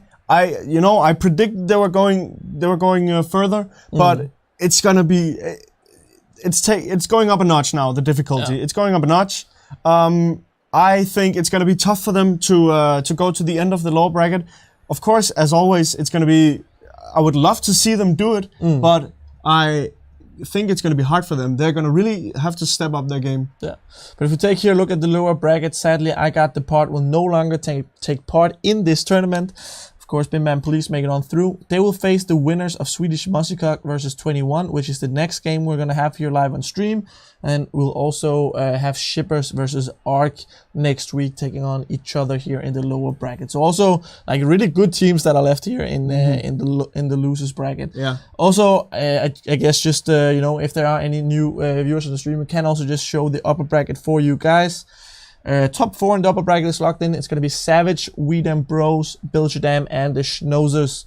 So those are the last teams that we have left in this tournament. And only one game left on the day. It is going to be, as we said, Swedish Musikok taking on 21. So let's take a look at that matchup. We have the teams here on your screen. We've seen 21 a couple of times here yesterday and today. Yep, we have. And I've had some faith in them. I got to be honest. That got taken a little bit away from watching them play on stream here an hour ago or so. They were playing against Bilgedam. They started off beating them in the group stage, but an hour ago they lost to them in the upper bracket, and they didn't look quite as confident as they had looked before. So I gotta say, I lost a little bit faith of them, but I still think they're a really interesting team to watch, because I talked about Seto. He used to be on other notable lineups, Unique Stars. By Mateos, Spanish player upcoming on the bubble scene, also has a very successful stream going for those of you who want to check that out. Ghostfire, also a German player, really an old boy in the scene. So definitely an interesting team to watch, but I gotta be honest and say my faith in them cracked a little bit from watching that game against Bilgedam. Yeah, definitely below par of what we saw early on, or we didn't actually see it on stream, but their performance early on. They're taking on Swedish Musikok, a team we haven't seen today on stream, but we have, of course, seen them earlier on in this tournament. Dark horse coming into this one. Yeah, I called them a dark horse. You have Nix and Meaty from Sweden and Muck from Ireland. Whereas my faith in 21 got taken down a notch, my faith in Swedish MC has been taken up a notch. They just beat Childish Game Bim Bam 3-2 in the lower bracket, so they're continuing the lower bracket run. I did not see them beating Childish Game Bim Bam. I did not see that happening. I would have called that an upset. And that's why I'm gonna have a little more faith in them than with 21 right now. Yeah, you did also tell me here off camera that they carried you a bit in rank. So They maybe did, that's, yeah. Nix is my good buddy. I played with him and Meaty yesterday in ranked, and I could basically just buy tickets to the football game and just watch as they were flying around, just scoring. Just sit like this in the goal, and they would carry me around. So there's that. That might have biased me a little bit. Not gonna lie, but no, I think they're gonna take this game. Okay, well, let's take a look at the predictions. Of course, you did just, I guess, leak that you did predict Swedish Musikal to win this one. You have them with a 3-1 victory. Yes. And Jar of Jam 3-0 to 21. Yeah. And Switchblade J 3-1 and 21. Finally, a game where we really disagree. Yeah, this is the biggest discrepancy in predictions we've had so far. We've had some 3-2 predictions going the other way, but now a 3-1 from you and a 3-0 and a 3-1. Yeah, So 21 did do well against Belgium, as we talked about, but it's mostly because of their worst performance earlier in the day that you now see Swedish Musikal as being the they looked like big they favorites. couldn't quite find each other, and Belgium and Swedish Musikal, they might not have the same credentials going into this game, but I just feel like 21, they're coming from a loss. Swedish, they're coming from a win. The confidence might be somewhat more equal matchup than you might think. And if you count from the confidence, I think that Swedish has the upper hand in that regard. So that's one of the factors I'm thinking about. Yeah, it's going to be interesting to see if the momentum can carry them through. But for the last time today, we're going to send it over to Switchblade J and Jar of Jam. Well, first, I'll be happy with my victory for today above you, so it'll be very, very fun indeed. 21 versus Swedish Musikal here, Jam. We both think that it should be 21 just because of the sheer just dominance by this side. Again, against Swedish Musikal, not the worst players in the world, but certainly not the best, unfortunately. And for 21, I certainly think they are just a step above. Yeah, and despite them coming off a loss and the Swedish Musikal being actually quite a surprise in the bottom bracket. First of all, they've gone through their own group, but that group lost one of the top teams. I was feeling like Here We Go was one of the potential teams to come out of Group A, but they unfortunately had to forfeit. So instead, it was Bim Bam Police and then Swedish Musikal getting through there. Unknown team, really, we couldn't see much about them. We saw them play. One of their matches had been streamed, the matchup against God Lions. And yep, they won that one. Some solid games as well, 6-2 and 4-0 to finish off that series. But then on the other side, it's 21 team that, yes, they couldn't repeat the same thing against Belchedam for a second time. But every single time I see Zedo by Matios and Ghostfire play, there's just too much quality in them. For this level, for this point in the bracket where they're against Swedish Musikal, however of a dark horse of a surprise they might be, even after their win against Challenge Bim Bam in 5 games, I just don't believe it. Fuzz, well, every single time I pronounce Swedish Musikal, I'm afraid I'm going to have a Freudian slip and let out a curse that will get bleeped. We don't even have bleepers and it will still get bleeped. 21 all the way that's from why. That's why one of my early live streaming days, I used to be like a PG streamer. Every time I wanted to swear, I had a swear button on my side. I just play it and just cut in a bleep. Fantastic. It was great. I don't have it anymore, but it was a nice piece of kit. But yeah, continue your point. Sorry. No, it's for me. It's 3-0 to 21 just because I believe in quality on that side. Swedish Musikal, despite them getting to this stage, they had an easy group, and I don't see the same quality performance for them. Childish Gambim squad that we've seen around, they've lost all of their games in the round of 16, and despite them getting some results in the group stages, they weren't exactly the strongest squad. But it was Savage, Boomer, Childish Gambim, or Kermit Gaming in that group, and really Savage was a no-brainer.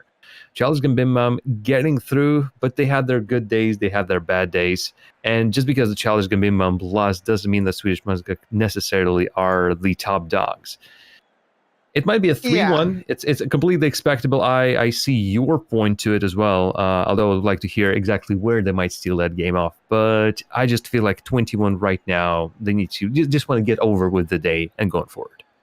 Yeah, I mean, again, I take a look at that Childish Gambim series and I think, okay, there's a little bit of credit to Swedish Musikak. I feel like they might be able to do some good work out here.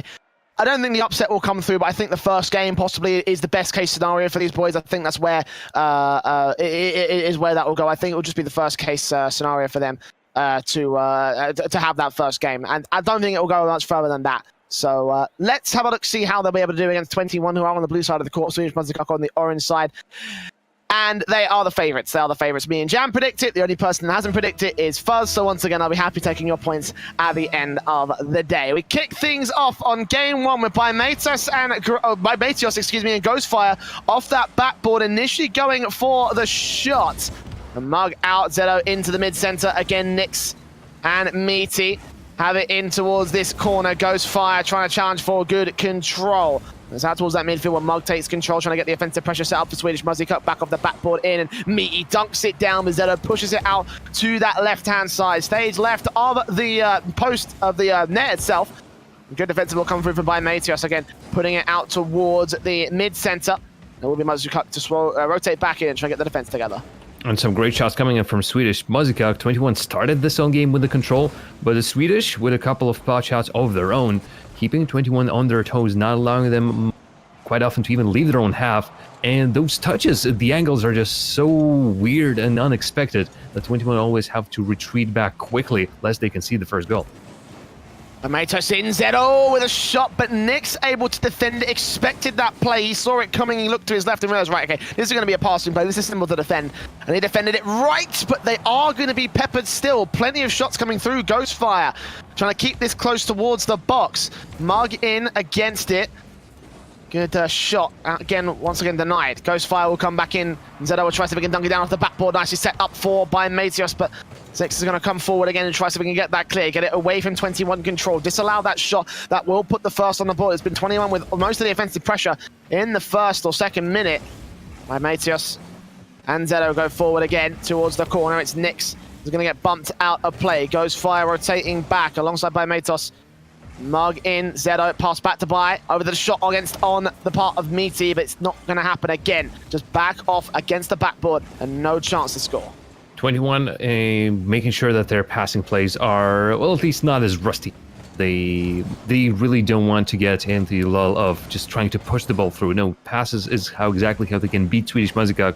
But so far, all the opportunities off the backboard, straight up shots, a lot of aerials as well, were blocked by Swedish Musikak, just throwing as many players up front. And they're not moving from their spot. They're not just throwing their cards in an attempt to clear it immediately.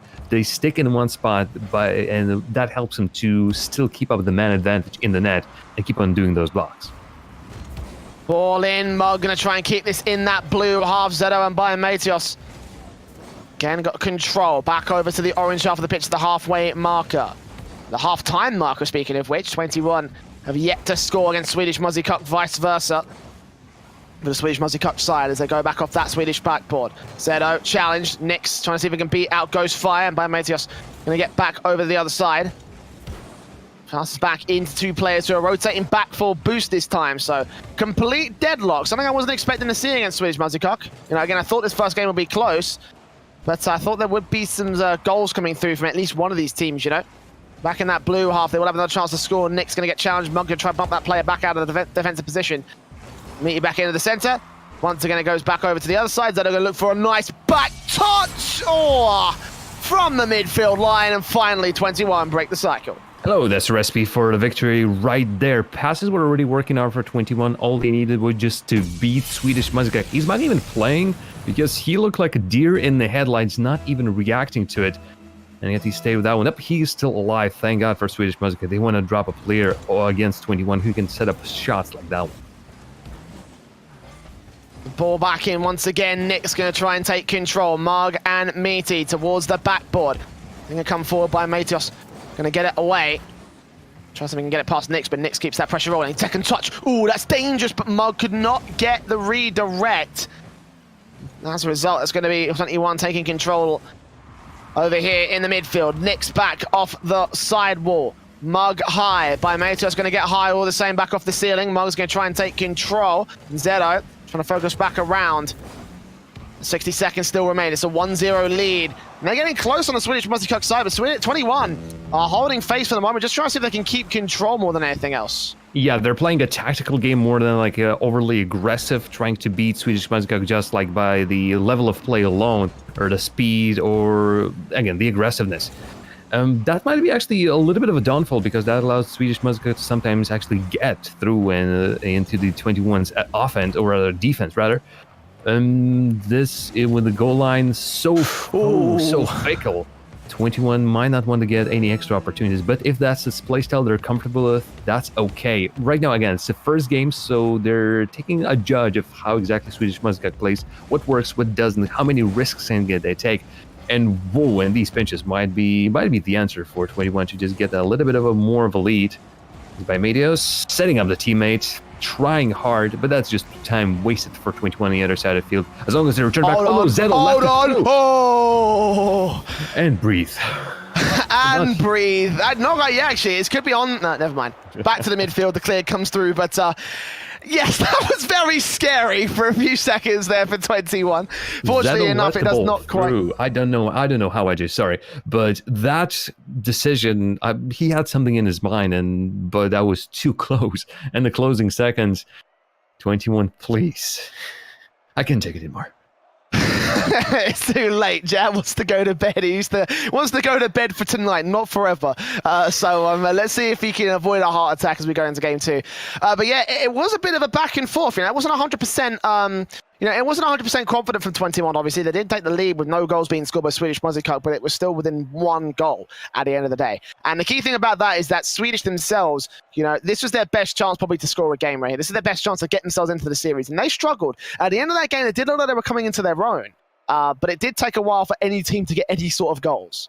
Again, it's just that break that they took. If I'm not mistaken, Sweden didn't even play today, so that's their first tournament game. And actually, if I'm not mistaken, the first stream game in a while. So that also affects you, the fact that you know that there's people watching you, just us spectators, and plus, last time I checked, about 400 people watching. So hello there, 400 people watching.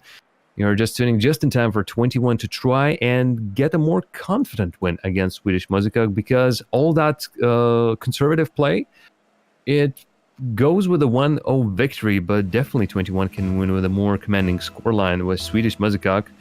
Well, if that was the best they could do, well, it just wasn't enough, but it seems like they can still push it a little bit through. They aren't as helpless as I perhaps expected them to be.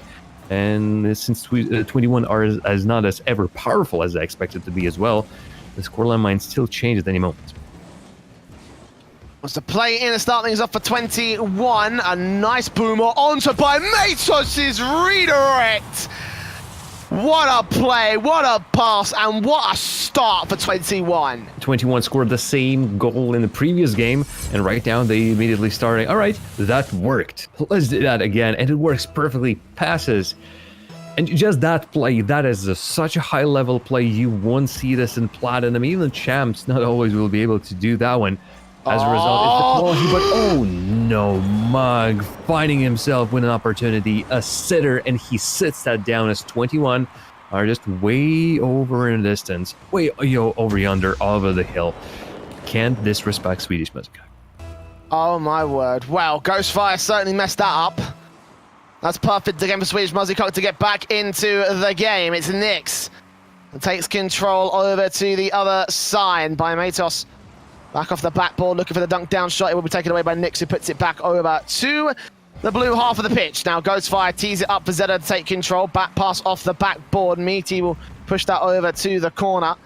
Once again, it's control for 21. Mug challenging all the same. Ghostfire pushing it out towards that midfield. Zeta with another chance on target till he takes it 2-1. This is only the opening minute, Jam, but we've seen already 3 goals come forward at 4 and 5 and a clock. Swedish Multicock have plenty of time to return. 21 know how they can beat Swedish Multicock, and those are aerial plays, strong setups, making sure that the shot is straight on target, and Swedish Multicock are not putting the players up in the air to stop that, and also their defense can't really deal with those powerful strikes. as 21 are absolutely comfortable with that. That's their playstyle. They're not getting out of their comfort zone. But who can get them out of their comfort zone is Swedish Muzikak, who just shrug it off. That goal is so great, and yet they immediately shrug it off with a passing play, a shot that takes 2 of players of the 21 out, and it's an easy one for me to clean up. Head to head, 2-2, 21. All that effort that they're putting, Swedish Muzikak seemingly just don't even notice that. They don't care. It's 21. Who cares? We are Swedish Muzikak. Okay, someone off the back, but once again, the demo plays! Perfect from Meaty to allow Mug to score the third. His second in this game. Swedish Muzikak, they have the lead now, Jam. They have the lead against 21. What incarnation. Swedish Muzikak just scored series of goals off the kickoffs, and I wouldn't expect the Swedish Muzikak to be the team to actually be in control of the kickoffs so strong. 21, it's too early for them to fall apart on the seams, but it does seem that the Swedish Muzikak can just take the reins of the game in their hands and one after the other deliver several blows. That 21 will be able to recover it most likely. Again, look at that. It's 5 goals when only this goes Ghost Fire. Oh, the reaction time betrayed him just a little bit. But that, you need to be a god to react to that. By Matios, the mid-center once again. Ghost Fire back out to the other side. Played in, over to Meaty on target. Oh, no. What happened there? But Matios lost control as he was crossing off the post. Recovery on that spot is hard. He tried to rotate back, but yeah, as he was flying, he just didn't have enough height. He couldn't jump up. I don't think a dodge in that direction would have worked. He might have already used his dodge. And 2-4 scoreline, or 4-2 if you're a Swedish Muzikak fan. I know so many of there are in the Twitch chat, but I think the army of the Swedish Muzikak fans is currently growing. Still more than half of the game left for 21, but the goal scoring just speed, I would even say, from Swedish Muzikak. Where are these goals coming from? Maybe that's the recipe for Swedish Muzikak. Nobody expects them to do anything, and then this happens. Ball in, Zedo with control, back off the corner, picks up the 100 boost inside that corner position, going to leave it for Ghostfire though as he passes down to Zedo's position, trying to maintain control, but an awkward pinch leaves it nice for Meaty and Nyx. Still a good chance from Matios. Ghostfire comes up, tries to set it off the back ball, cannot quite get enough momentum behind it, and again, hasn't had enough boost to keep that control going. So past that half-time marker with 4-2 up for Swedish Muzikak here in game 2. Ghostfire tries to hold down the backline defensive, enough boost to take it to the midfield. Meaty puts it right back over to the box though. As both players double commit on the defensive, the cracks really starting to open up here for 21.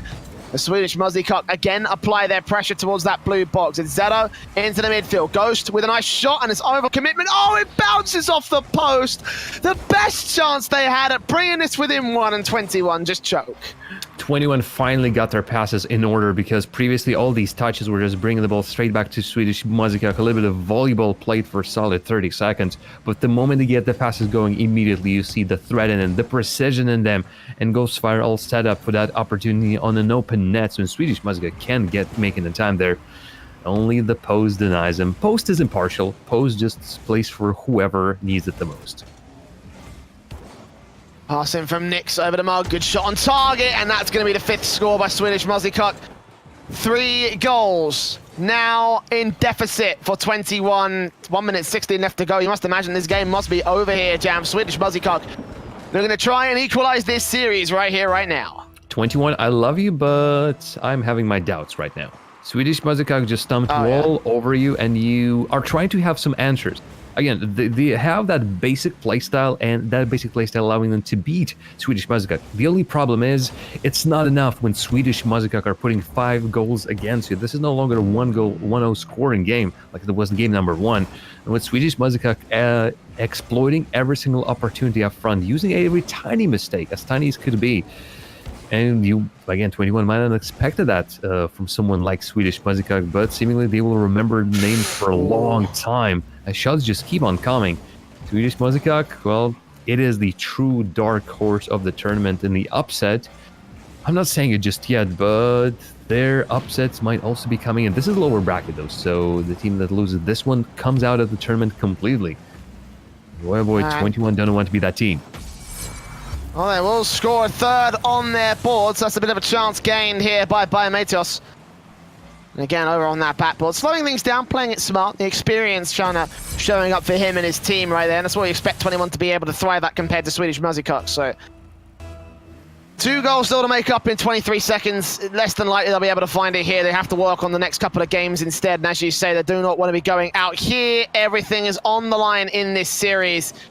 It's fortunate they will avoid a 6th goal from Swedish Musikok at the very least. A little bit off accuracy, but 10 seconds left. Goes fire to feed it back down to the orange half of the pitch. Meaty sets up for a good goal back in off the corner position. Fed away from Zero, and Nix tried to dunk it down with one more consolation goal. Kept on bar target by Meaty, but the clears come through. Mug will clear it back out, and it will touch the floor. There we go. Swedish Musikok in with a game. 1-1 now on the board here, Jam. But again, I did say it would only be one game. I don't think they go much further than this. Well, I'm sorry I've doubted you, Jay. I didn't see that one game coming in, and Swedish Musikok surprised me. Prove you right, for now at least. And For now. That'll change. I hate to say it, but Fuzz still has an opportunity as well. I'm out of it. I can only get 1 point for 21 winning, but Fuzz, as weird as it sounds, with his prediction that Swedish Musikok will take it in 5 games, is still on the board and try to take those points off us. We shouldn't allow him to do that, Jay. Nah. We can't. Nah. Yeah, They shouldn't happen. Come on. 21 should be able to go from here. Honestly, do you know what? I thought first game was the best chance they had. Now 21 are buckling down. They're being serious. By Matios here completely just not already. He's not readying up right now. He's going to take this full 60 seconds. Like, right, let's talk this through for a second, because we really did not have a very good game. Then this is the best chance. You don't take a pause when you're down on match point. You take a pause now when you realize, okay, something is very, very wrong. And that's a mistake I see way too many teams make across all sorts of esports, especially when you have a pause opportunities. Let's take this time. Let's do this time. Let's take a minute just to slow things down, to bring it to a halt, and try and get things together. Let's just get it together right now so we can beat these guys and take our 3-1 victory if it's possible. Preferably not to go to game 5, obviously, because that's where things get really, really risky. But as they say, all comes down to the performance of the moment. So let's see whether 21 can perform here in game number 3 as we come to play for. Again, if you're just joining us, it's 1-1 in the series. So no major advantage taken by either side. Swedish Musikok try to start things off on the right foot here in that corner. It's Meaty. Loads of boost to try and control it, trying to pinch it inside and on that box. Will not be able to follow through with a goal. Nix will still center it up by Matios. Going to take it away. And Mug will try and tee it up, bumped out place, and my Matios can get that clear. But Meaty's also read it relatively well. Back into the corner. It's over and out. Mug into the box all the same. Triple commit, it seems, right there from 3 different players on both sides. By Matios going out, Zero into the mid-center. Mug going into the box once again. It's Ghost Fire alongside the sidewall into Zeto's position, and Nick's going to be able to defend it. A bit of a ping-pong game as 21 try and slow things down, try and feel out the real nature of Swedish Musikok here in this match. And right now, all they're finding is Swedish Musikok in right positions to immediately clear the balls that 21 are throwing at them. And those clears are looking pretty solid. Again, not at the level I was expecting Swedish Musikok to make, but their reads at this point are just enough to beat 21. Also threatened on the other side. It's the defense of 21. I can't understand how... What? It's the eagerness to get to that ball. Swedish Musikok's ability to keep it down from that situation is a really tough skill, but 21 are beat on almost every single one of these shots. Their defense just can't keep up with the amount of shots the Swedish Musikok are putting on them. Just down that small amount of inaccuracy to get it off that crossbar instead of on the target itself that kept them alive so far. So 0-0 as the play comes through towards the orange half. A shot from Ghostfire. No one's in the back of the net, and 21 draw first blood in game 3. It's a pretty important first blood as well. Now 21 will be to see Swedish Musikok as they attack them. And a perfect opportunity for them to execute on those counter-attacking plays, putting player up front, getting a big lob to the other side of the field, and getting some of those moves going. Although with the amount of shots that Swedish Musikok is still putting against 21, it will be a hard defense for whoever is still staying back for 21. Target, nice redirect from me. He's going to take it away from Ghostfire's control. That could set up a shot if only it wasn't doinked back over to the midfield instead. Zedo in control. Mark has even more going on target. Ghostfire just pinches it off, and Biomatios takes it towards that midfield once again, trying to follow through on Nix, but Nix gets the touch into the center as well. Meaty's taken out, so he couldn't quite follow through in Mug. They're back in the back line. have to control the ball all the same. Into the midfield, it will once again play out. Ghostfire passes into by Mateos. So he goes out, looking for the second touch on Ghostfire, but he beats him to the ball. And Zedo will be here to clear it right back over to the other side. So fortunately enough, they will maintain presence here. Ball in for by Mateos. Again, touching in, Nix against Mug. Ghostfire takes it out, and Meaty with a good touch back away, close on the part of the Swedish Muzzycock side, but they cannot get the shot that they wanted to. They cannot quite get things together. The ball remains back in towards that corner. Pressure play coming in for Swedish Muzzycock. Still going to try and keep this going. The defense holds true, and every single shot seems to be whiffed at the halftime marker. It's still a 1-0 for 21. Just give Swedish Muzzycock one small opportunity by Mateos misplaying the ball on the flank and hitting it back, and all of a sudden Swedish Muzzycock has a series of shots, one more threatening than the other, as 21 is again struggling to bring the ball out. I don't know where that power comes from Swedish Muzzycock, how well they can cling to their opponents, but it seems like they are really capable of going with whatever their opponents gives them and just stretch that out for a really great bit of play. Meaty saving out on this part. Zedo taking control. Mug challenged all the same. Nix will demo out Zedo towards that midfield. This is his second touch though. Mug going to try and recover and does wrap around, losing a little bit of his boost as a result. Actually, couldn't probably get the most aggressive of plays. Zedo will put it back out towards that net. That is on target, but Mug did get back in time. Meaty all the way to the net though. I thought that was wide. Never mind. Another open net on the other side of the field, and this time there's no one wrapping up to defend it.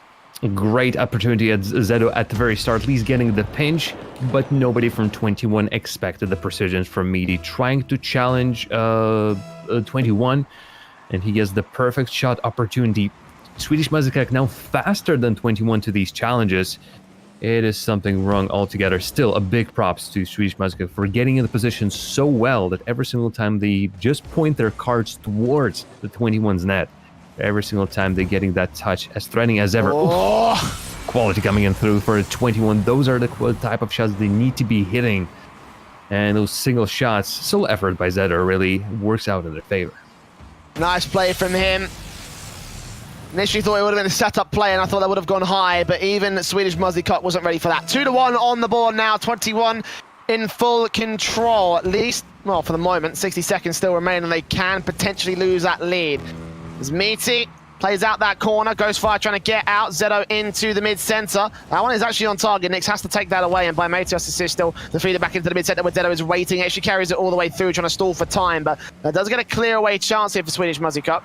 Nix tees it away from blue side control, 21. Play back towards midfield.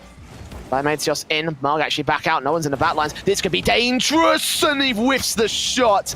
Ghostfire missing is clear, gets a stroke of luck. Meaty comes back in for another good shot on target, but no. By Mateos this time is confident in taking it away. And 30 seconds remain here for 21 to keep control. It's back over to that midfield where again Ghostfire challenged by Nix. That's on target. Zedo gets that clear, however, and denies the second goal. The equalizer to come through from Swedish Muzzycock, but they still got plays and demos coming in from Meaty. Zedo passes the Ghostfire, back up the backboard, just about pinched away, just about put Clint dangerous in front of the net, and there's no one to take that shot. 5 seconds left. Nix in the midfield, out to Meaty, on for the shot. 8 points of boost, couldn't quite take it by Mateos trying to challenge. Nix with a setup, Ghostfire takes it away. Zedo dribbles it all the way through, still kept alive for the moment in time, but it's cleared to no man's land, and no one's reaching that in time. 21 now on match point.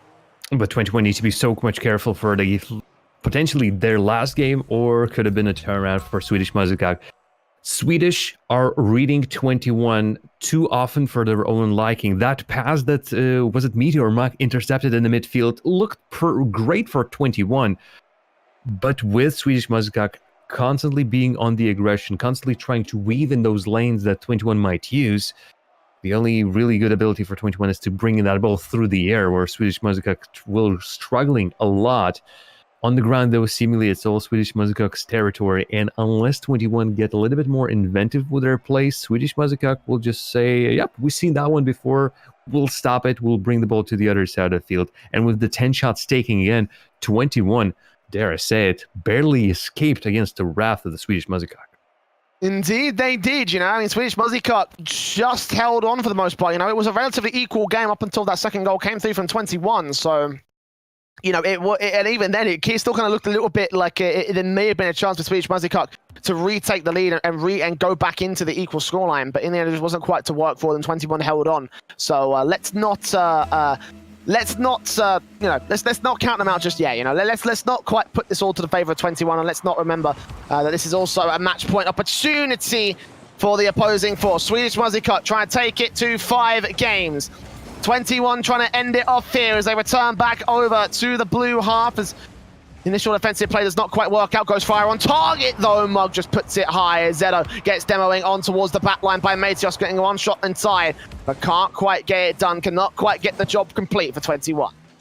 21's attack are dangerous, but they're never the same quality as the Swedish Musikok, where Swedish Musikok can sit on 21's side for minutes to no end, one shot after the other, after the third one. 21 gets their series and then they have to retreat because they're playing pretty wide. They have their own play style, not really geared for that. Where Swedish Musikok, it is the quantity, and through that quantity we're getting the shots before, but nice. The passing plays for 21 rule the seas as 1, 2, and 3, beating up pretty much everyone in Swedish Musikok. Yeah, in towards Ghost Fire. Very awkward angle to hit, actually. There's a big risk of that going back off the post, so very well played from him to get it in and just like bounce it, rebound it, and go right in the back of the net. So 1 is on the board for 21 at the 60-second marker. Still plenty of time for Swedish Musikok to return, though. And remember, that's how they were able to keep that pressure rolling. That's how 21 struggled so much, is the fact that they had so much time, they had so much breathing room. They've got quite the amount of breathing room right here, but can 21 take some away? Can they waste this timer down? It's Ghost Fire into the mid-center. Nyx demoed out. Meaty to follow through on the sidewall and on the ceiling. Looking for the ceiling shot. Not quite on target. We'll still set it up for Mark, but challenged by Zedo. Nyx will try to keep it on target. Try to keep this one going here towards that corner. And Ghost Fire challenges, puts it out. Picks up the... Let's actually pick up the 100 boost, excuse me, but still carries it through and leaves it for his teammates to get the overall clear by Mateos challenging on Mug. Zedo here. Back to the mid-center. We'll return it over to the orange half of the pitch. Can they keep that pressure going, though? Quick clear, still come back in every single time for Swedish Musikok. And 21, they don't have the same amount of control. Again, it has been a struggle for control, but still in for the flip reset. No, denied by 1 on the ceiling. 21, there's a rhythm to their play, and they're trying to stick to it. But every single time they go to the other side, Swedish Musikok constantly throw a little bit of a really just a straight note, a beat that goes completely off way. They have to start once again, and the moment Swedish Musikok can throw enough of these weird ones, that's where they get control. But all control goes to nothing when 21 can set up these passes from the other side of the field. Ghostfire uses it all to get to the end of the ball. 0 boost at the end of that touch, but he is in the right spot in the air to make a touch to make it 2-0. And that is going to be easily in control now for 21. A bit of a buffer between them and Swedish Musikok, so not massive amounts to worry about. Ball goes back over to that midfield by Mateos. In with the dribble. Okay, Meaty just controls, just gets the defense. They've still got pressure going, but by Mateos, that would have been an absolutely sexy shot to put their third back on the board. At that point, it would be very, very difficult to recover right now. Swedish Musikok still getting close towards the line. Again, they had a lot of offensive pressure in the last couple of games. Can they keep this going? Can they try and keep that pressure on the backboard as we cross the halftime marker?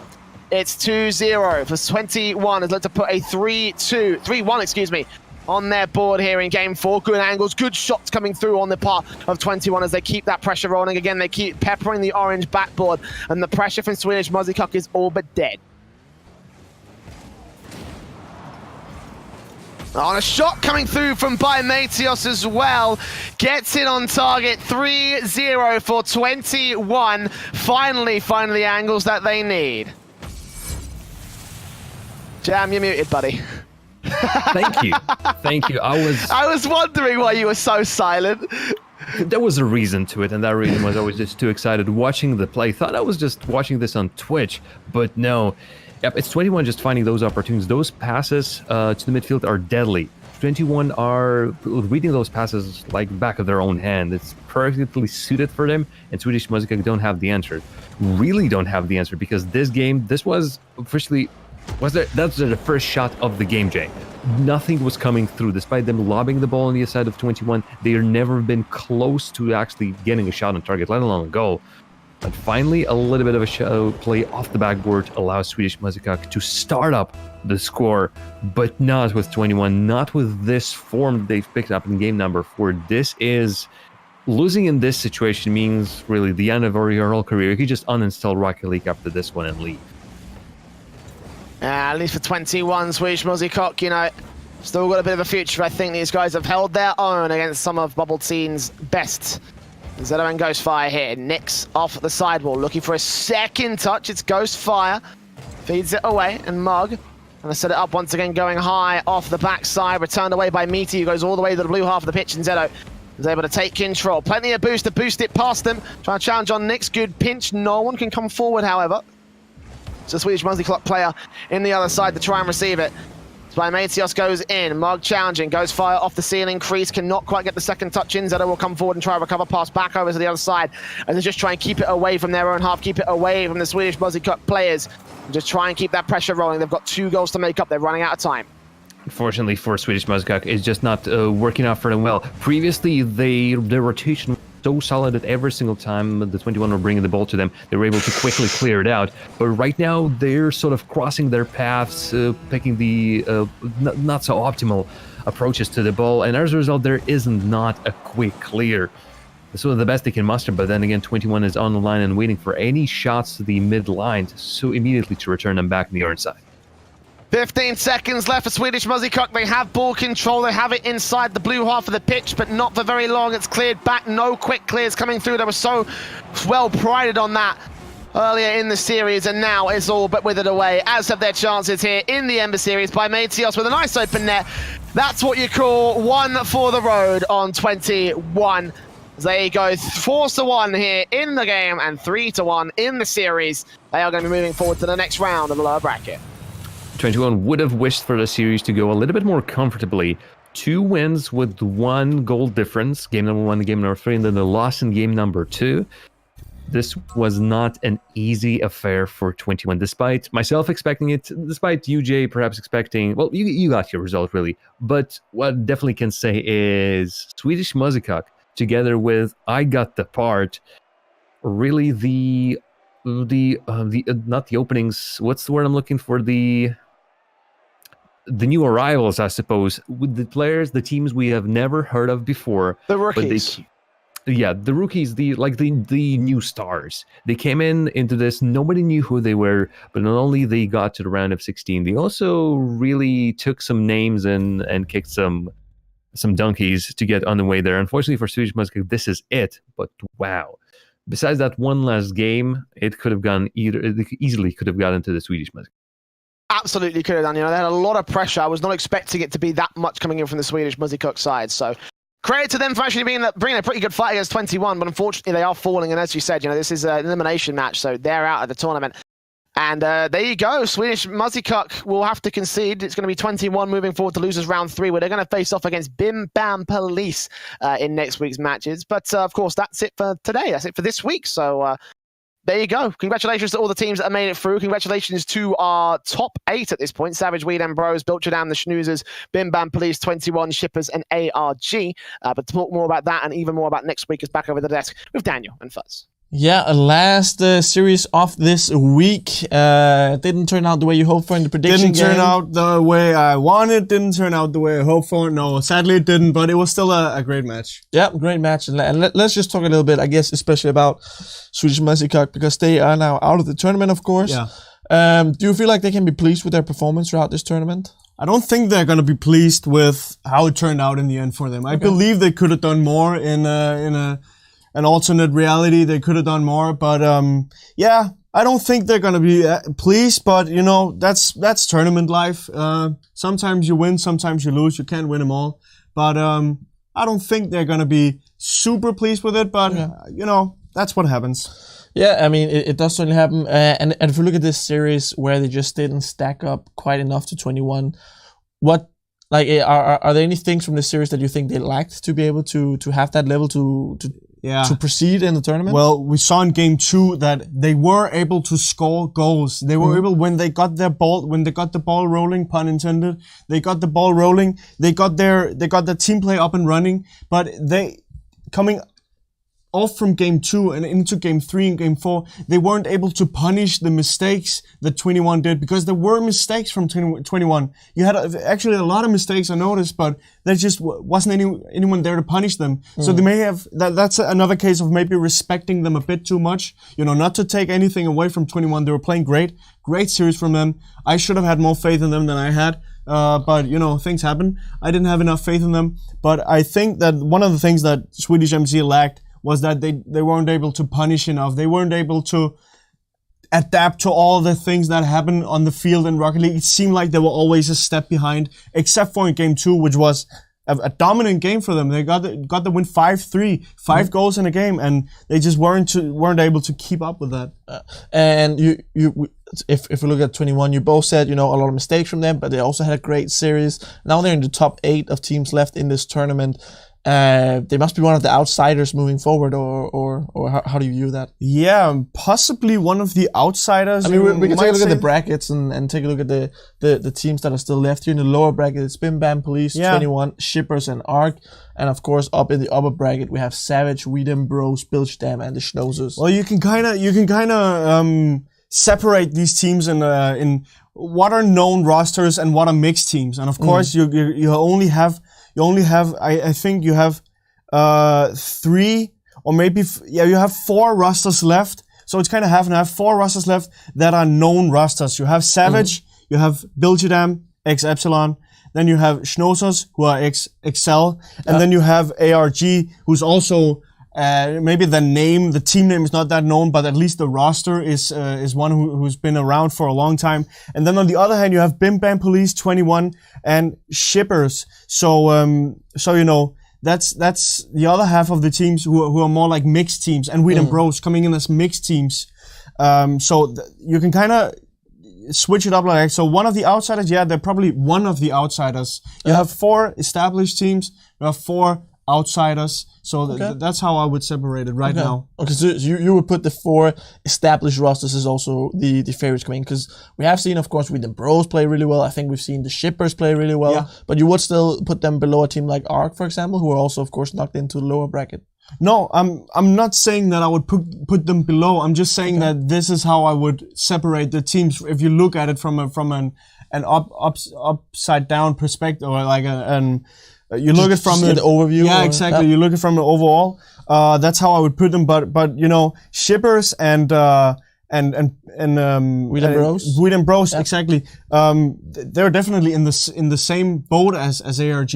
I wouldn't count one of them over the other. You have Weed and Bros still in the upper bracket, still got 2 lives left, whereas Arc is do or die for the rest of the tournament. Yeah, and we will, from now on in the rest of the tournament, we'll be able to live stream every single game that's going to be played. But that's, of course, going to happen in week 4. So let's take a look at the schedule for the entire tournament. This was, of course, the conclusion of week 3. We have 1 final week remaining. And we're going to have the semifinals up in the upper bracket, plus 4 games coming in from the lower bracket games. Of course, all decider matches. If you lose, you're out. And then on the second day, we will have the finals and the grand finals. And next week, we're also going to be joined by some extra guests here we are on the analyst desk. So that's going to be exciting. That's going to be exciting. Are we allowed to name? I guess we could. We could. Why not? But on the day of the final, the grand final, we are going to be joined live in the studio by X Waffle, now called Winther, played for Team Envious in the Gfinity Elite Series for 2 seasons in a row now. So he's a guy with a lot of experience in the pro scene. He's a guy who is a dear friend to me and has also played for Copenhagen Flames. So he's also a dear friend of the Copenhagen Flames organization. So that's going to be exciting bringing him in and see his take on all these matches coming in the final week. Yeah, for sure. And of course, maybe it's good to have, some fresh blood on the analyst desk, because you guys didn't do all too well today in the prediction game. So if we can bring up the scores. One way to look at it.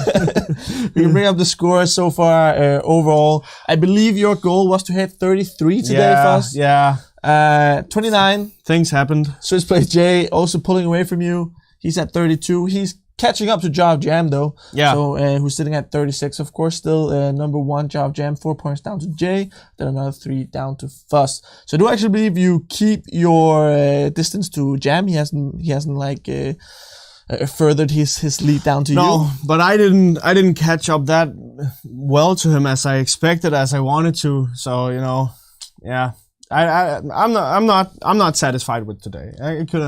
It It could have gone better for me.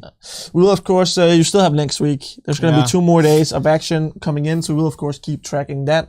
But I think for week 3, this was it. If you are to give some final words on this week's games, did they live up to your expectations? They did. Yeah, definitely. Exciting games, exciting top 16. We talked about how the group stage was a lot. Now I'm talking predictions again. The group stage was a lot easier for us to predict. We got almost twice the points in week 1 and 2 as we got this week. So it is definitely getting a lot closer, a lot harder to predict, a lot harder to look at how things are gonna go. But on the other side, it turned out much more exciting. You have closer matchups, better games, much higher gameplay. So that's exciting. Definitely has been exciting, but as mentioned, this was it for week number 3. Thank you all for watching. Thank you I'm going to start out this time with the admins of the tournament, myself, of course, Foss, producers, and casters. Congratulations to all the teams that have proceeded into top 8, and of course, thank you to all the teams that participated but are sadly now out of the tournament. For there to be a winner, there also has to be a loser. That's how it is. And with those words, we're going to sign off for this week and hope to see you on next Wednesday at 7 p.m. Central European Time.